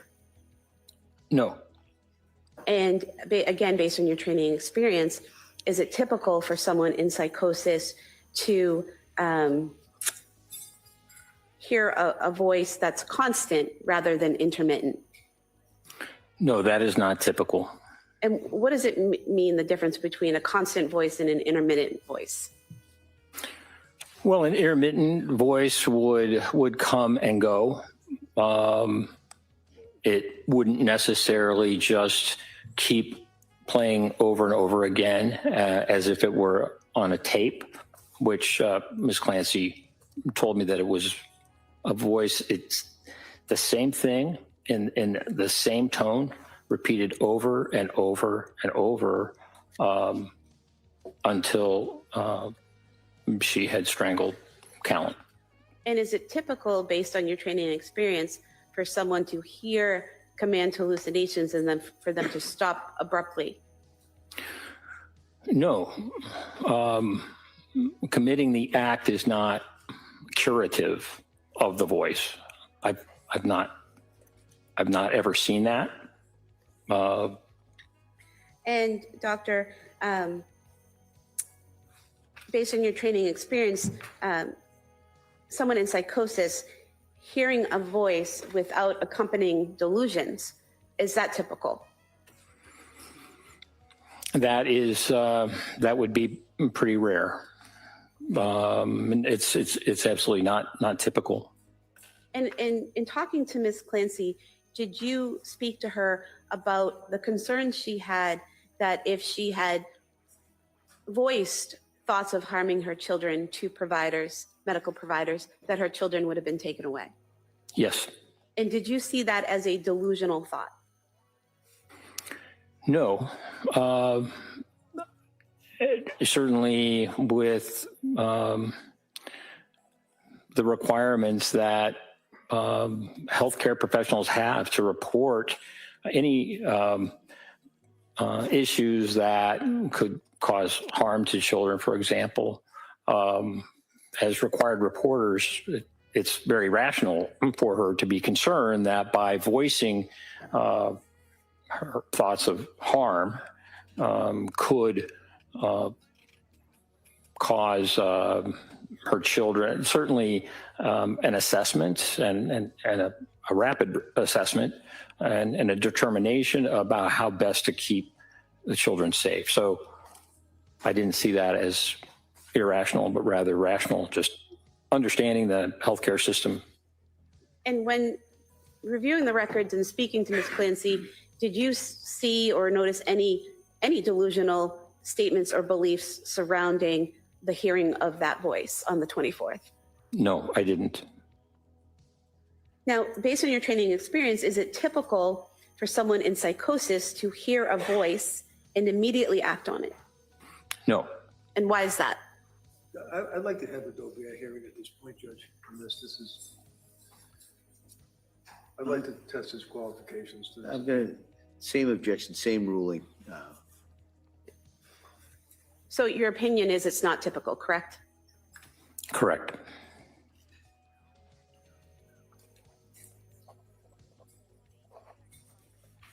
Now, you mentioned the defendant told you that when she received the call from her husband at 5:33 and called him back at 5:34, that she was getting dinner ready for her children, correct? Yes. And did she tell you what she was about to get out of the refrigerator? Yes. She said she was at the refrigerator and that the refrigerator door was open and that she was getting chicken nuggets out of the refrigerator section for her children. Now, in your collateral interview with Patrick Clancy, did you learn from him that when he left the residence, the children were already eating chicken nuggets on the couch? Yes. And did Patrick Clancy tell you that Dawson in particular was eating chicken nuggets and green beans out of a bowl on the couch. Yes, that's what he told me. And is it fair to say that there are crime scene photographs showing a bowl on the couch? Yes. And so is there any significance to you in the defendant telling you that when she got the phone call from Patrick, when he's at CVS, that she's making chicken nuggets versus Patrick and telling you that that had already happened and the crime scene photos showing you the bowl was already on the couch? Well, it's inconsistent. And are inconsistencies like that important in your evaluations in cases like this? Yes. And how so? Well,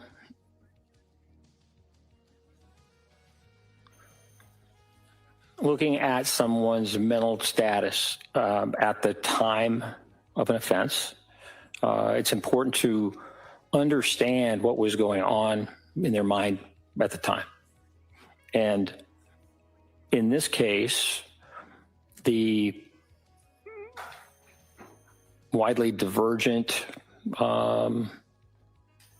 reports from Lindsay Clancy versus her husband Patrick raise questions about what she is telling me and how things are happening. So certainly that's a cause for significant concern. One of them is not correct in their statement. And in terms of what you testified about earlier about the defendant giving you one version of what the voice told her and giving Dr. Spinelli a different version of what the voice told her, is there any significance in your evaluation to that? Yes. And what is that? Well, again, it's markedly inconsistent. Ms. Clancy was very clear with me about the time that the voice started and that it was constant for a period of time until the children were killed, and then it stopped. And according to Dr. Spinelli's report, Ms. Clancy stated that the voice started much, much earlier, actually, when Patrick Clancy left. And so we're talking about a significant difference in time. And those two just, they don't match. So it's hard to, which version is the one that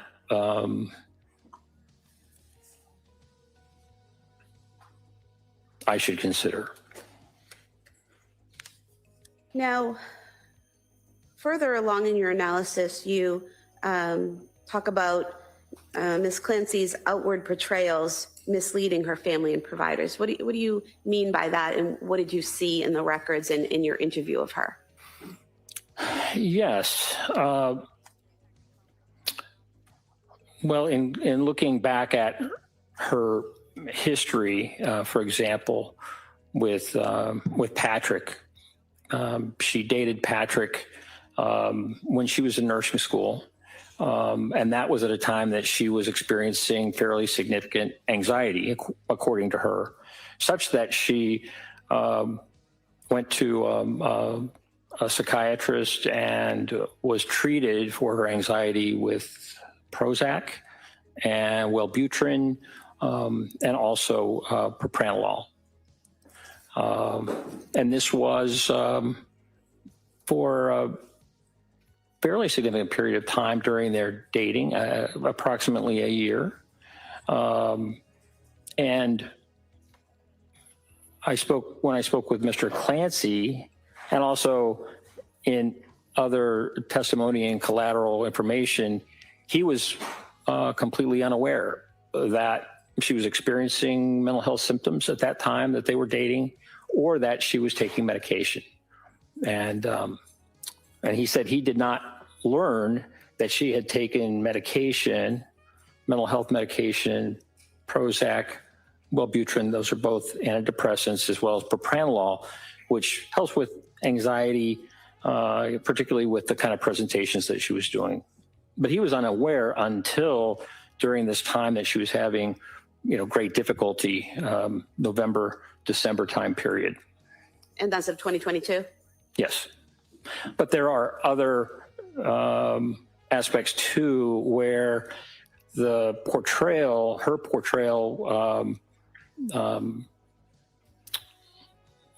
misled others in terms of how she was doing.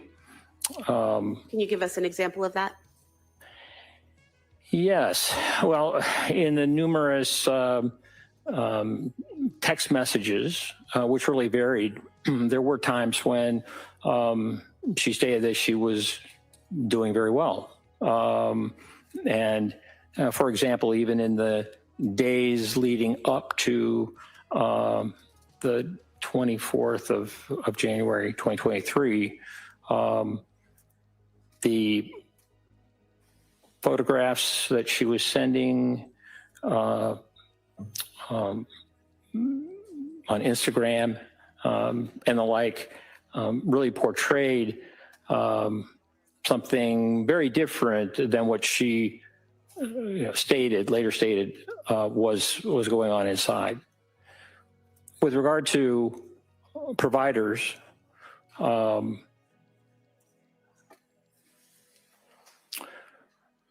Ms. Clancy told me that during this period that she was having such difficulty, and that was really starting in October. She started taking medication in October. Ms. Clancy told me that she was having real difficulty with some symptoms and anxiety and the like.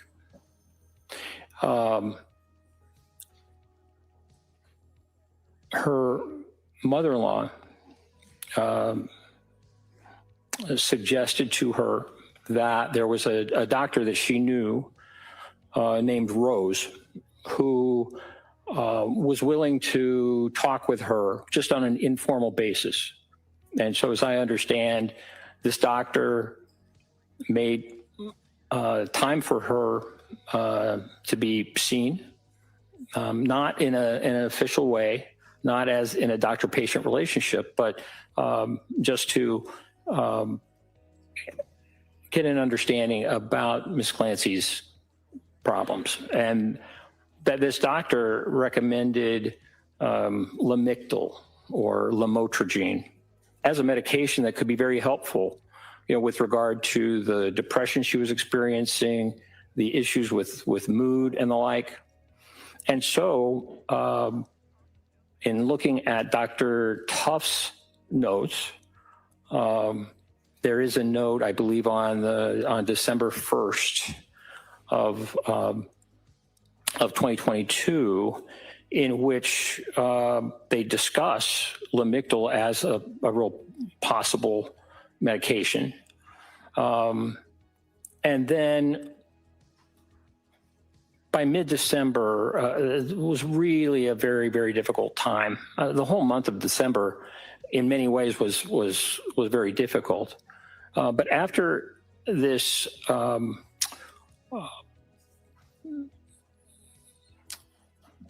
experience. Yeah, if we could have a question. So you've talked about the defendant seeing the provider named Rose and getting the recommendation for Lamictal, the defendant talking to Dr. Tufts about the Lamictal. Was there another provider that she talked to about Lamictal? Yes. And who was that? That was nurse practitioner Gelada. And eventually was Lamictal prescribed by one of these providers? Well, really by both. And when you say talking, it was a written communication and not a verbal one.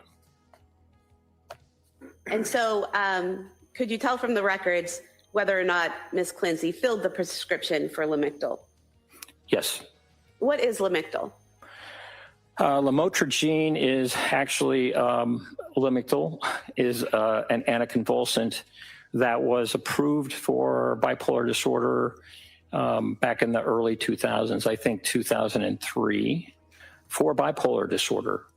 Now it's used for epilepsy, but also been found by the FDA to be extremely helpful in depression related to bipolar disorder. And after receiving the 3 recommendations to try Lamictal and the prescription from Dr. Tufts, which she filled, did the defendant tell you whether or not she took the Lamictal? She told me that she had decided not to take the Lamictal because she was concerned about the potential for a rash, a serious rash. And the fact that 3 providers recommended this medication to help her and the defendant chose not to take it because of the potential of this rash, was that significant to you in any way in your evaluation? Yes. And how so? Well, Dr. Tufts had written the prescription and it had been filled. Actually, Nurse Gelada also wrote a prescription for the Lamictal, and Ms. Clancy told her, well, you can cancel that because I already have a prescription of Lamictal from Dr. Tufts. What was concerning was that I don't see evidence that Dr. Tufts was notified that she had decided against the Lamictal. And so that would have given a provider an opportunity to think about something else that also could help in this domain. But yet Ms. Clancy had decided not to take it, but also not to tell the doctor that she had decided not to take it. Well, doctor, was there also something that you noticed in the way Ms. Clancy described to you, how she was feeling at McLean Hospital when she was there versus the description of her feelings in the McLean records? Yes. And what was the difference between the two, and how was it significant in your evaluation?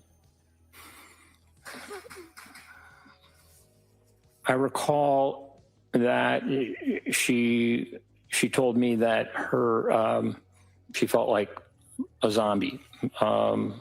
Very, very significantly affected, and certainly while the records at McLean demonstrate that she was not doing well, there were differences in terms of how she characterized that. And when a patient is characterizing how she felt at a certain time in different ways, one to you and a different way to her actual provider at the time, is that concerning in any way? Well, yes. And why is that? Well, the more candid a patient can be with the symptoms that they're experiencing, the better able the prescriber is to make a determination about how best to treat those symptoms. And also it can be very helpful in diagnosis as well. And did you also take note of the appointment Dr. Tufts had with the defendant on January 23rd, 2023 in the records, and the fact that the defendant denied experiencing suicidal or homicidal ideation in that meeting? Yes. And how was that significant, if it was? Well, Ms. Clancy had been looking into alternative treatments and had discussed with Dr. Tufts earlier the potential for esketamine. This is an FDA-approved medication that has to be administered by a doctor within a facility, but it can have rapid positive effects in treating depression. And so in that note, Dr. Tufts wrote that the potential for esketamine treatment or transcranial magnetic stimulation were ones that they were exploring.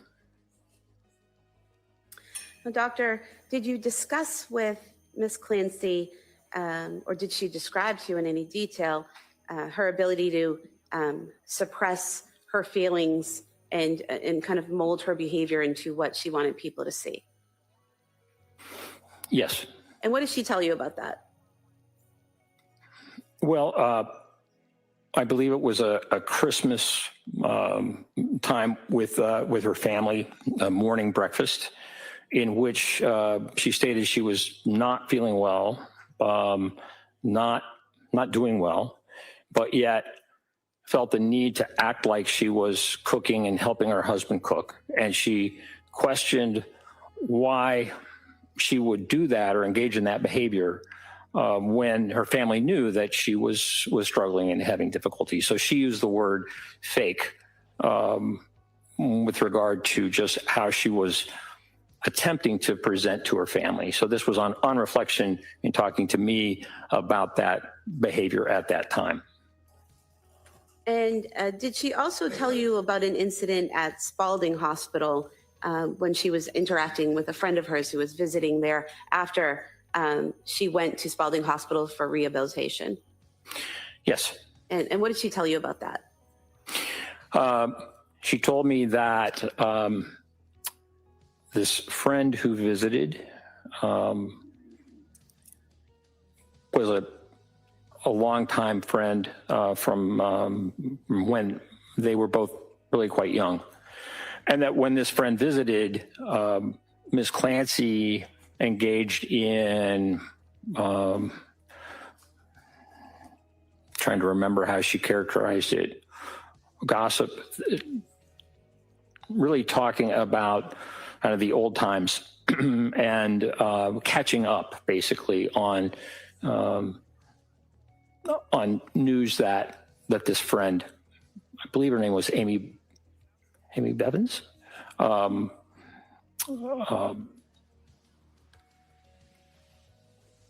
they had similar or shared experiences. And so Ms. Clancy told me she was upset at Spalding Hospital because this superficial conversation that she had without discussion of the incident of 24 January 2023, that gave an impression, maybe a false impression of Ms. Clancy, and that it hurt the friendship as a result. And she felt that Spalding Hospital had they provided better psychiatric care, better mental health care, she would not have been so superficial in talking with her friend. Did she also express anger to you that the staff at Spalding had prioritized her spinal cord injury needs over her mental health needs? I'm sorry, can you repeat that? Did Ms. Clancy tell you or express anger to you that the staff at Spalding Hospital had prioritized her spinal cord injury needs over her mental health needs? Yes. Your Honor, at this time, I'd like to put into evidence excerpts from the Spalding records showing the mental health consults and treatment of Ms. Clancy. They may be admitted.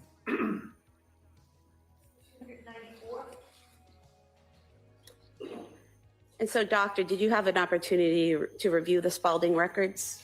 Yes. And did you see in the Spalding records that not only a psychiatrist, but also a psychologist and a social worker met with Ms. Clancy while she was at Spalding multiple times? Yes. And is there anything about the inconsistency of Miss Clancy telling you that she didn't receive that treatment or that focus at Spalding versus the record, what the records show that are significant in your evaluation of her? Well, it's inconsistent and doesn't match up with that collateral information. So her depiction of the lack of mental health care at Spalding didn't match up with the evidence from Spalding in terms of the documents. Spalding is a rehab hospital, and that is really, they were really concentrated on the spinal injury, but also did have mental health services available. And Doctor, moving along in your analysis, did you look into and evaluate the defendant's decision to send Patrick Clancy on errands on January 24th, 2023? Yes. And what stood out to you as significant in what you learned from the records and from Ms. Clancy herself in that area? I asked Ms. Clancy to tell me about that that afternoon, and specifically that decision for takeout. And as I recall, she told me that she texted her husband Patrick basically to say what would you think about having takeout? It's been a long day. And it's a fairly broad, open-ended request, and that he responded positively. And from then, she made the arrangements to look up the distance between their home, and 3V restaurant in Plymouth, but also looking at, basically making plans to have the food ordered. And she had texted her husband ultimately and asked him about, to tell her what order to make. And so in looking at the record, it was really reversed. Instead of starting with asking her husband, what would you think about takeout? How about getting takeout?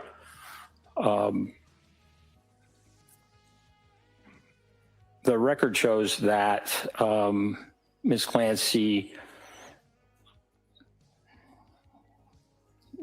did a lot of searching prior to that in terms of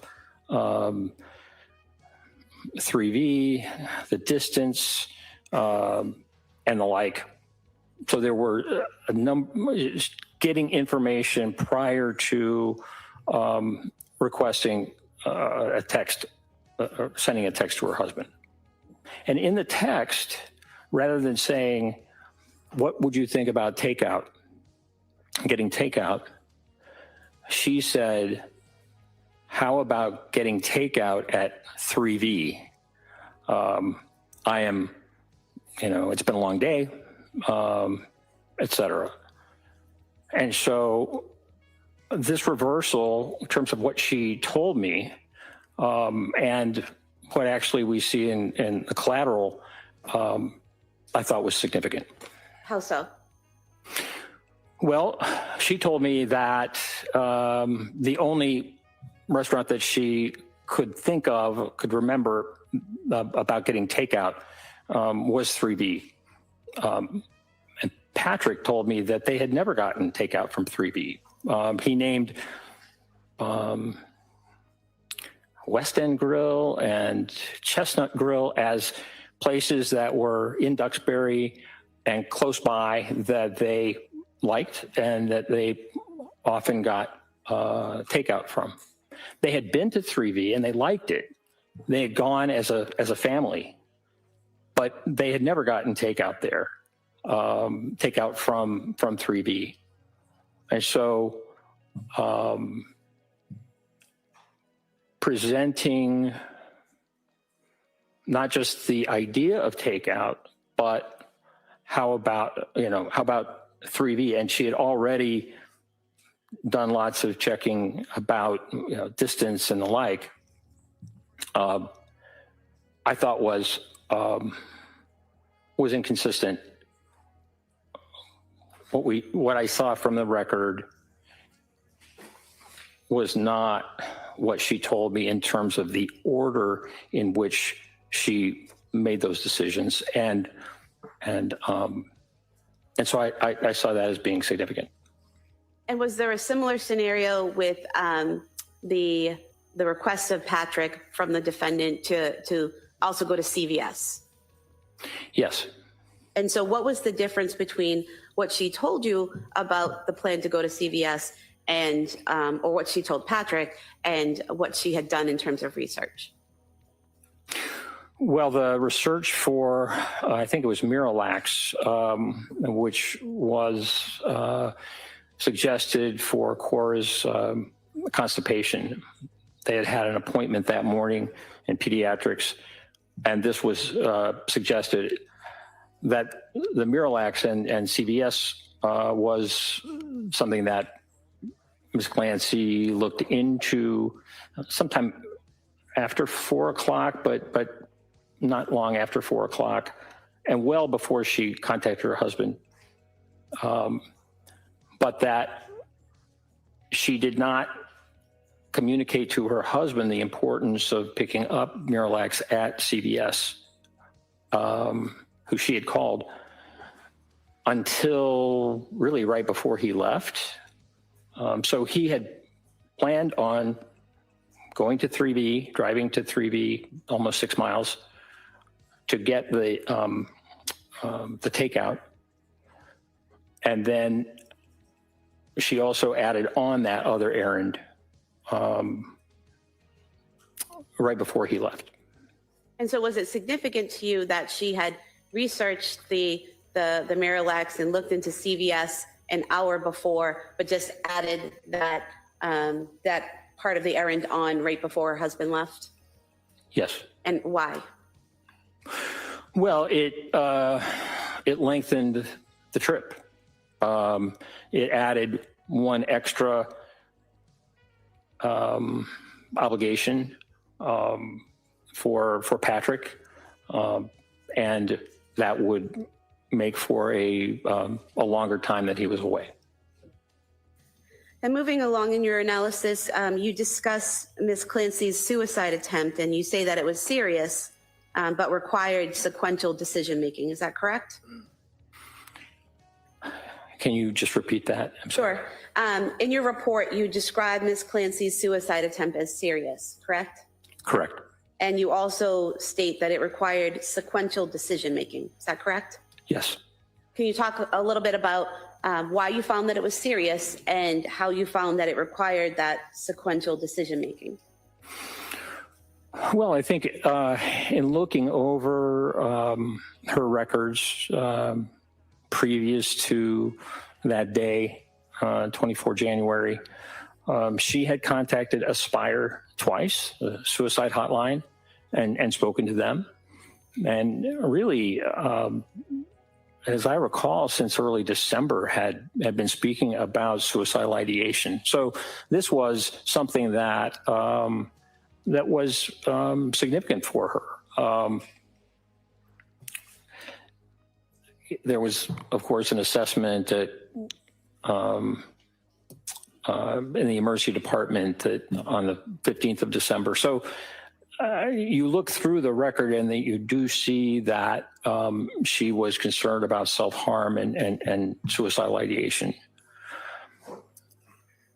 If we look at the actual day after the children were killed, or after the children were strangled, Callan was still living at the time that EMS arrived.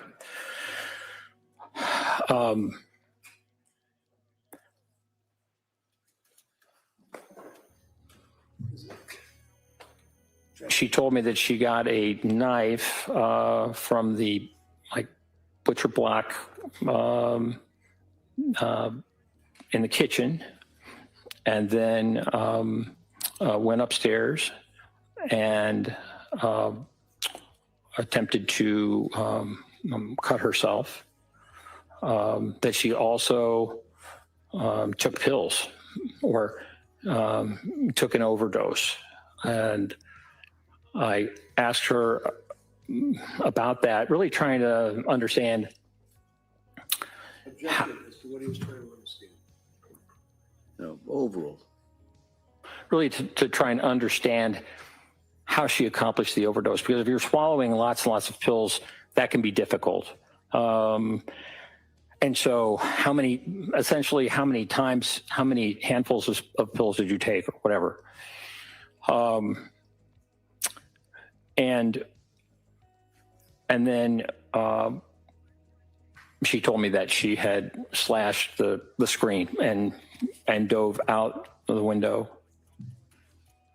Doctor, if I could ask you a question. In terms of taking the pills, what did Ms. Clancy tell you about how she took the pills?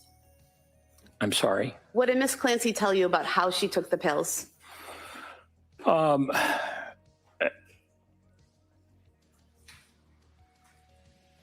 It wasn't really very clear. I was. Objection. Requesting what she said is the question. Do you recall what she said? I'm sorry. Do you recall what she said about taking the pills, whether she took handfuls or did something else? Oh, she did not say that she took handfuls. She did not describe the overdose in any specific terms. Did she tell you anything about crushing up pills? Objection. Leading question. It's already been answered. Next question. Did she give you any other information about taking the pills? No.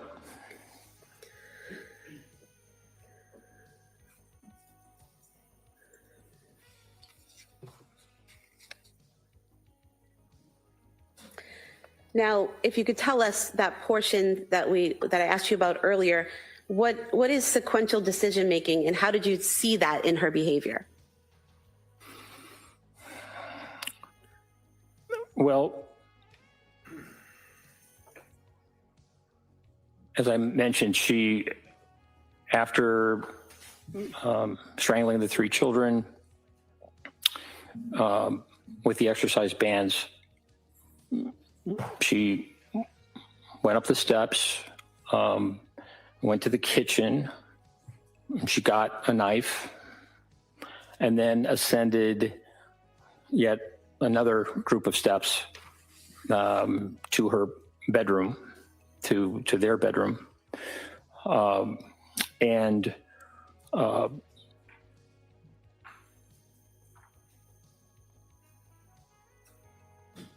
described the attempt or cutting her wrists as well as her neck. And also described the overdose in barely, it was just hard for me to get a good idea about how specifically the overdose occurred, what she did. But she omitted some things that I thought were significant. And what things did she omit that you think were significant? Well, she omitted the fact that she had actually crushed the pills. And I found that to be, quite significant. And how did you learn that she had crushed the pills? I learned after interviewing her husband, Patrick, and he went through that evening and talked about coming to the home and the like. And mentioned that on the bedside table, there was a wine tumbler with powdered,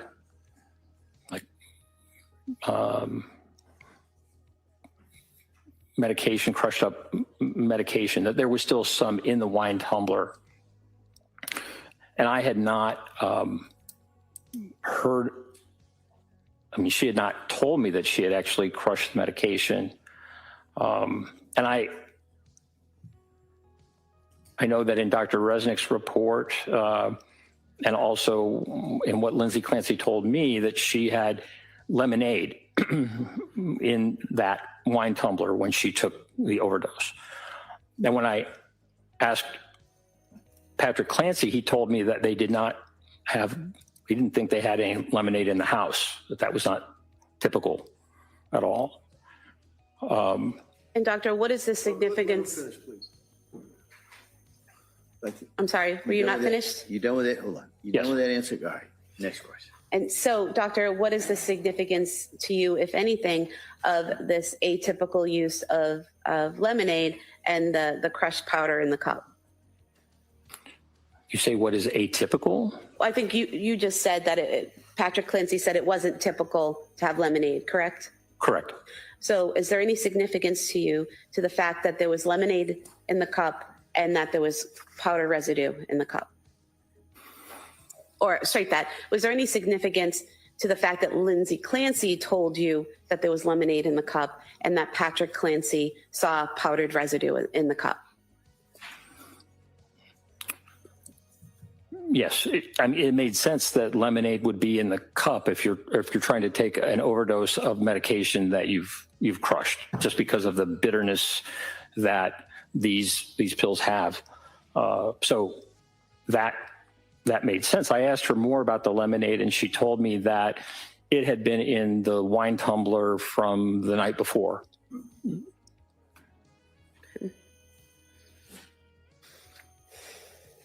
And in terms of the decision-making process, like what types of decisions is she making? Are you referring to, what to take and how to take it and when to take it and when to cut herself, those types of decisions?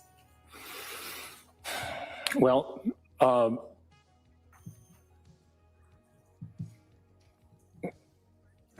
crushing pills is really a challenge if you don't have the right equipment, if you don't have like a mortar and a pestle that they might have in a pharmacy.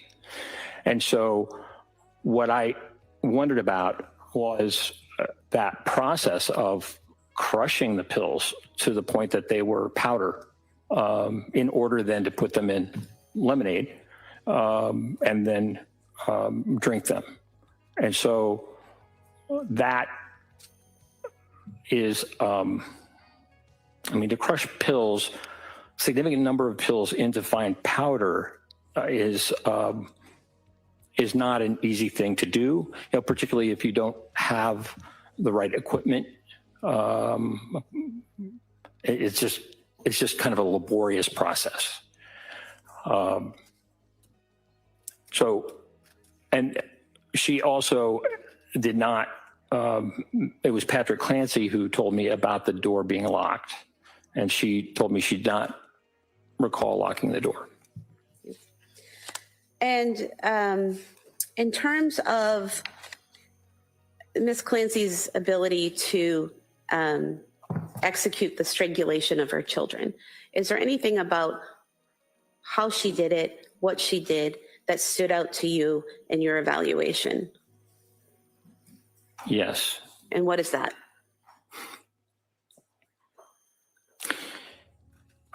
Ms. Clancy told me that she, after the phone call with her husband, she returned the call, that was when she took Dawson down the steps into her husband's office to strangle him. And I asked Ms. Clancy about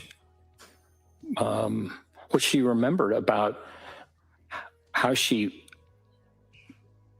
what she said to Dawson to get him to go down the steps and leave, his sister and brother upstairs? And was there resistance, verbalization, et cetera, crying? And she said she could not recall that. She could only recall bringing him down the steps and then strangling him. And then she repeated that. The next child was Cora, that she went back upstairs and did not recall how she got Cora down the steps, how Cora came down the steps, but then brought her into a different area, kind of a living room area in the basement, and strangled Cora. And then lastly, that she went up to get Callan. And I asked her, I said, where was Callan upstairs? And she said, well, maybe in a playpen, often, she said she couldn't really remember, but then bringing Callan down. And he was the last child to be strangled, all during this time where this voice is over and over again saying, this is your last chance. You have to kill the children before you kill yourself. Doctor, is there any significance to the fact that this voice is telling her to kill the children, but not telling her how to kill the children? Yes. And what is that?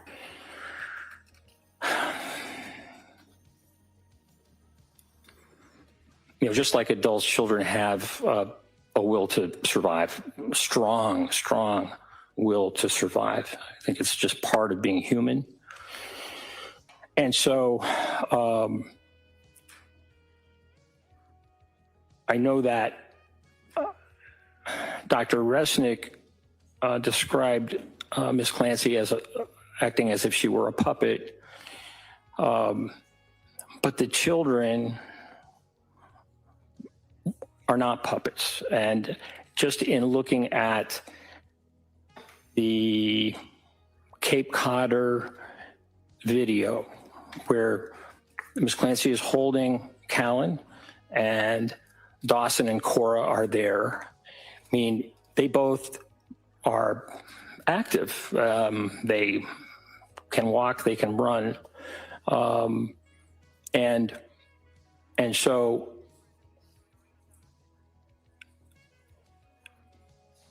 to make the determination about I'm going to object to All right, can I see counsel at sidebar?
All right, Doc, you may step down if you'd like. You may step down this time.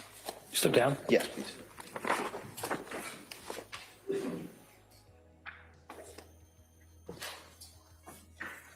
All right, well, members of the jury, we're going to break for today, all right?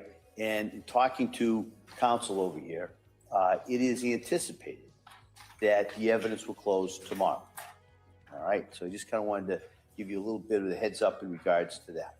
Now, the way it works in a case like this is it requires, after the evidence closes, I have to meet with the attorneys and go over some of the instructions. So it's probably, and you've all seen how good I am in my predictions about the schedule, but it's probable that we will be doing closing arguments, not tomorrow, but the day after, all right? So the anticipation is the evidence will wrap up, finish tomorrow, and then we'll start arguments and charge the next day with deliberations that day, all right? So I just kind of wanted to give you as much heads up as I can. This is one, well, I don't even want to go where I think about this prediction, but I think it's a good one. So I just kind of wanted to give you some idea of where we are in regards to this. So I'm going to excuse you till tomorrow morning. You've heard a lot of evidence, but you haven't heard all of it, all right? And like I've said before, you haven't heard the closing arguments of the attorneys. You haven't heard the law that you're going to have to apply to this. So you still have to keep an open mind. You still have to follow those instructions. Don't read anything about this. Don't listen to anything about this. Don't watch anything about this. And don't talk about it with anyone. You've been so good at following those instructions for all these weeks. I'm just going to ask you to kind of hang with those instructions a little bit longer.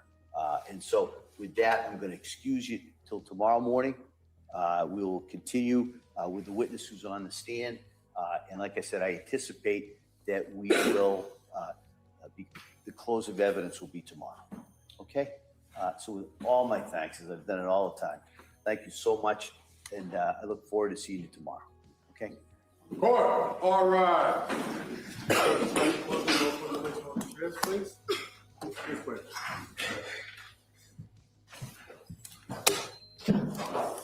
You get a flash drive for you. It's a flash drive of that video.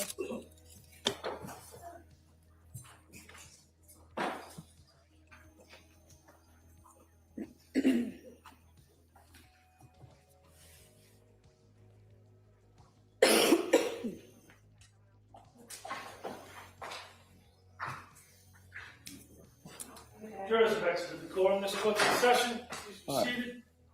Anything that we need to address before tomorrow morning? No. All right, Ms. Reddington? No, thank you. All right, thank you, counsel. Thank you, everyone.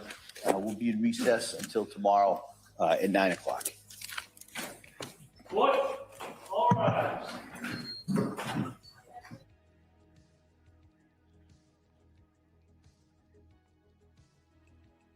This is the EvilleCJ media.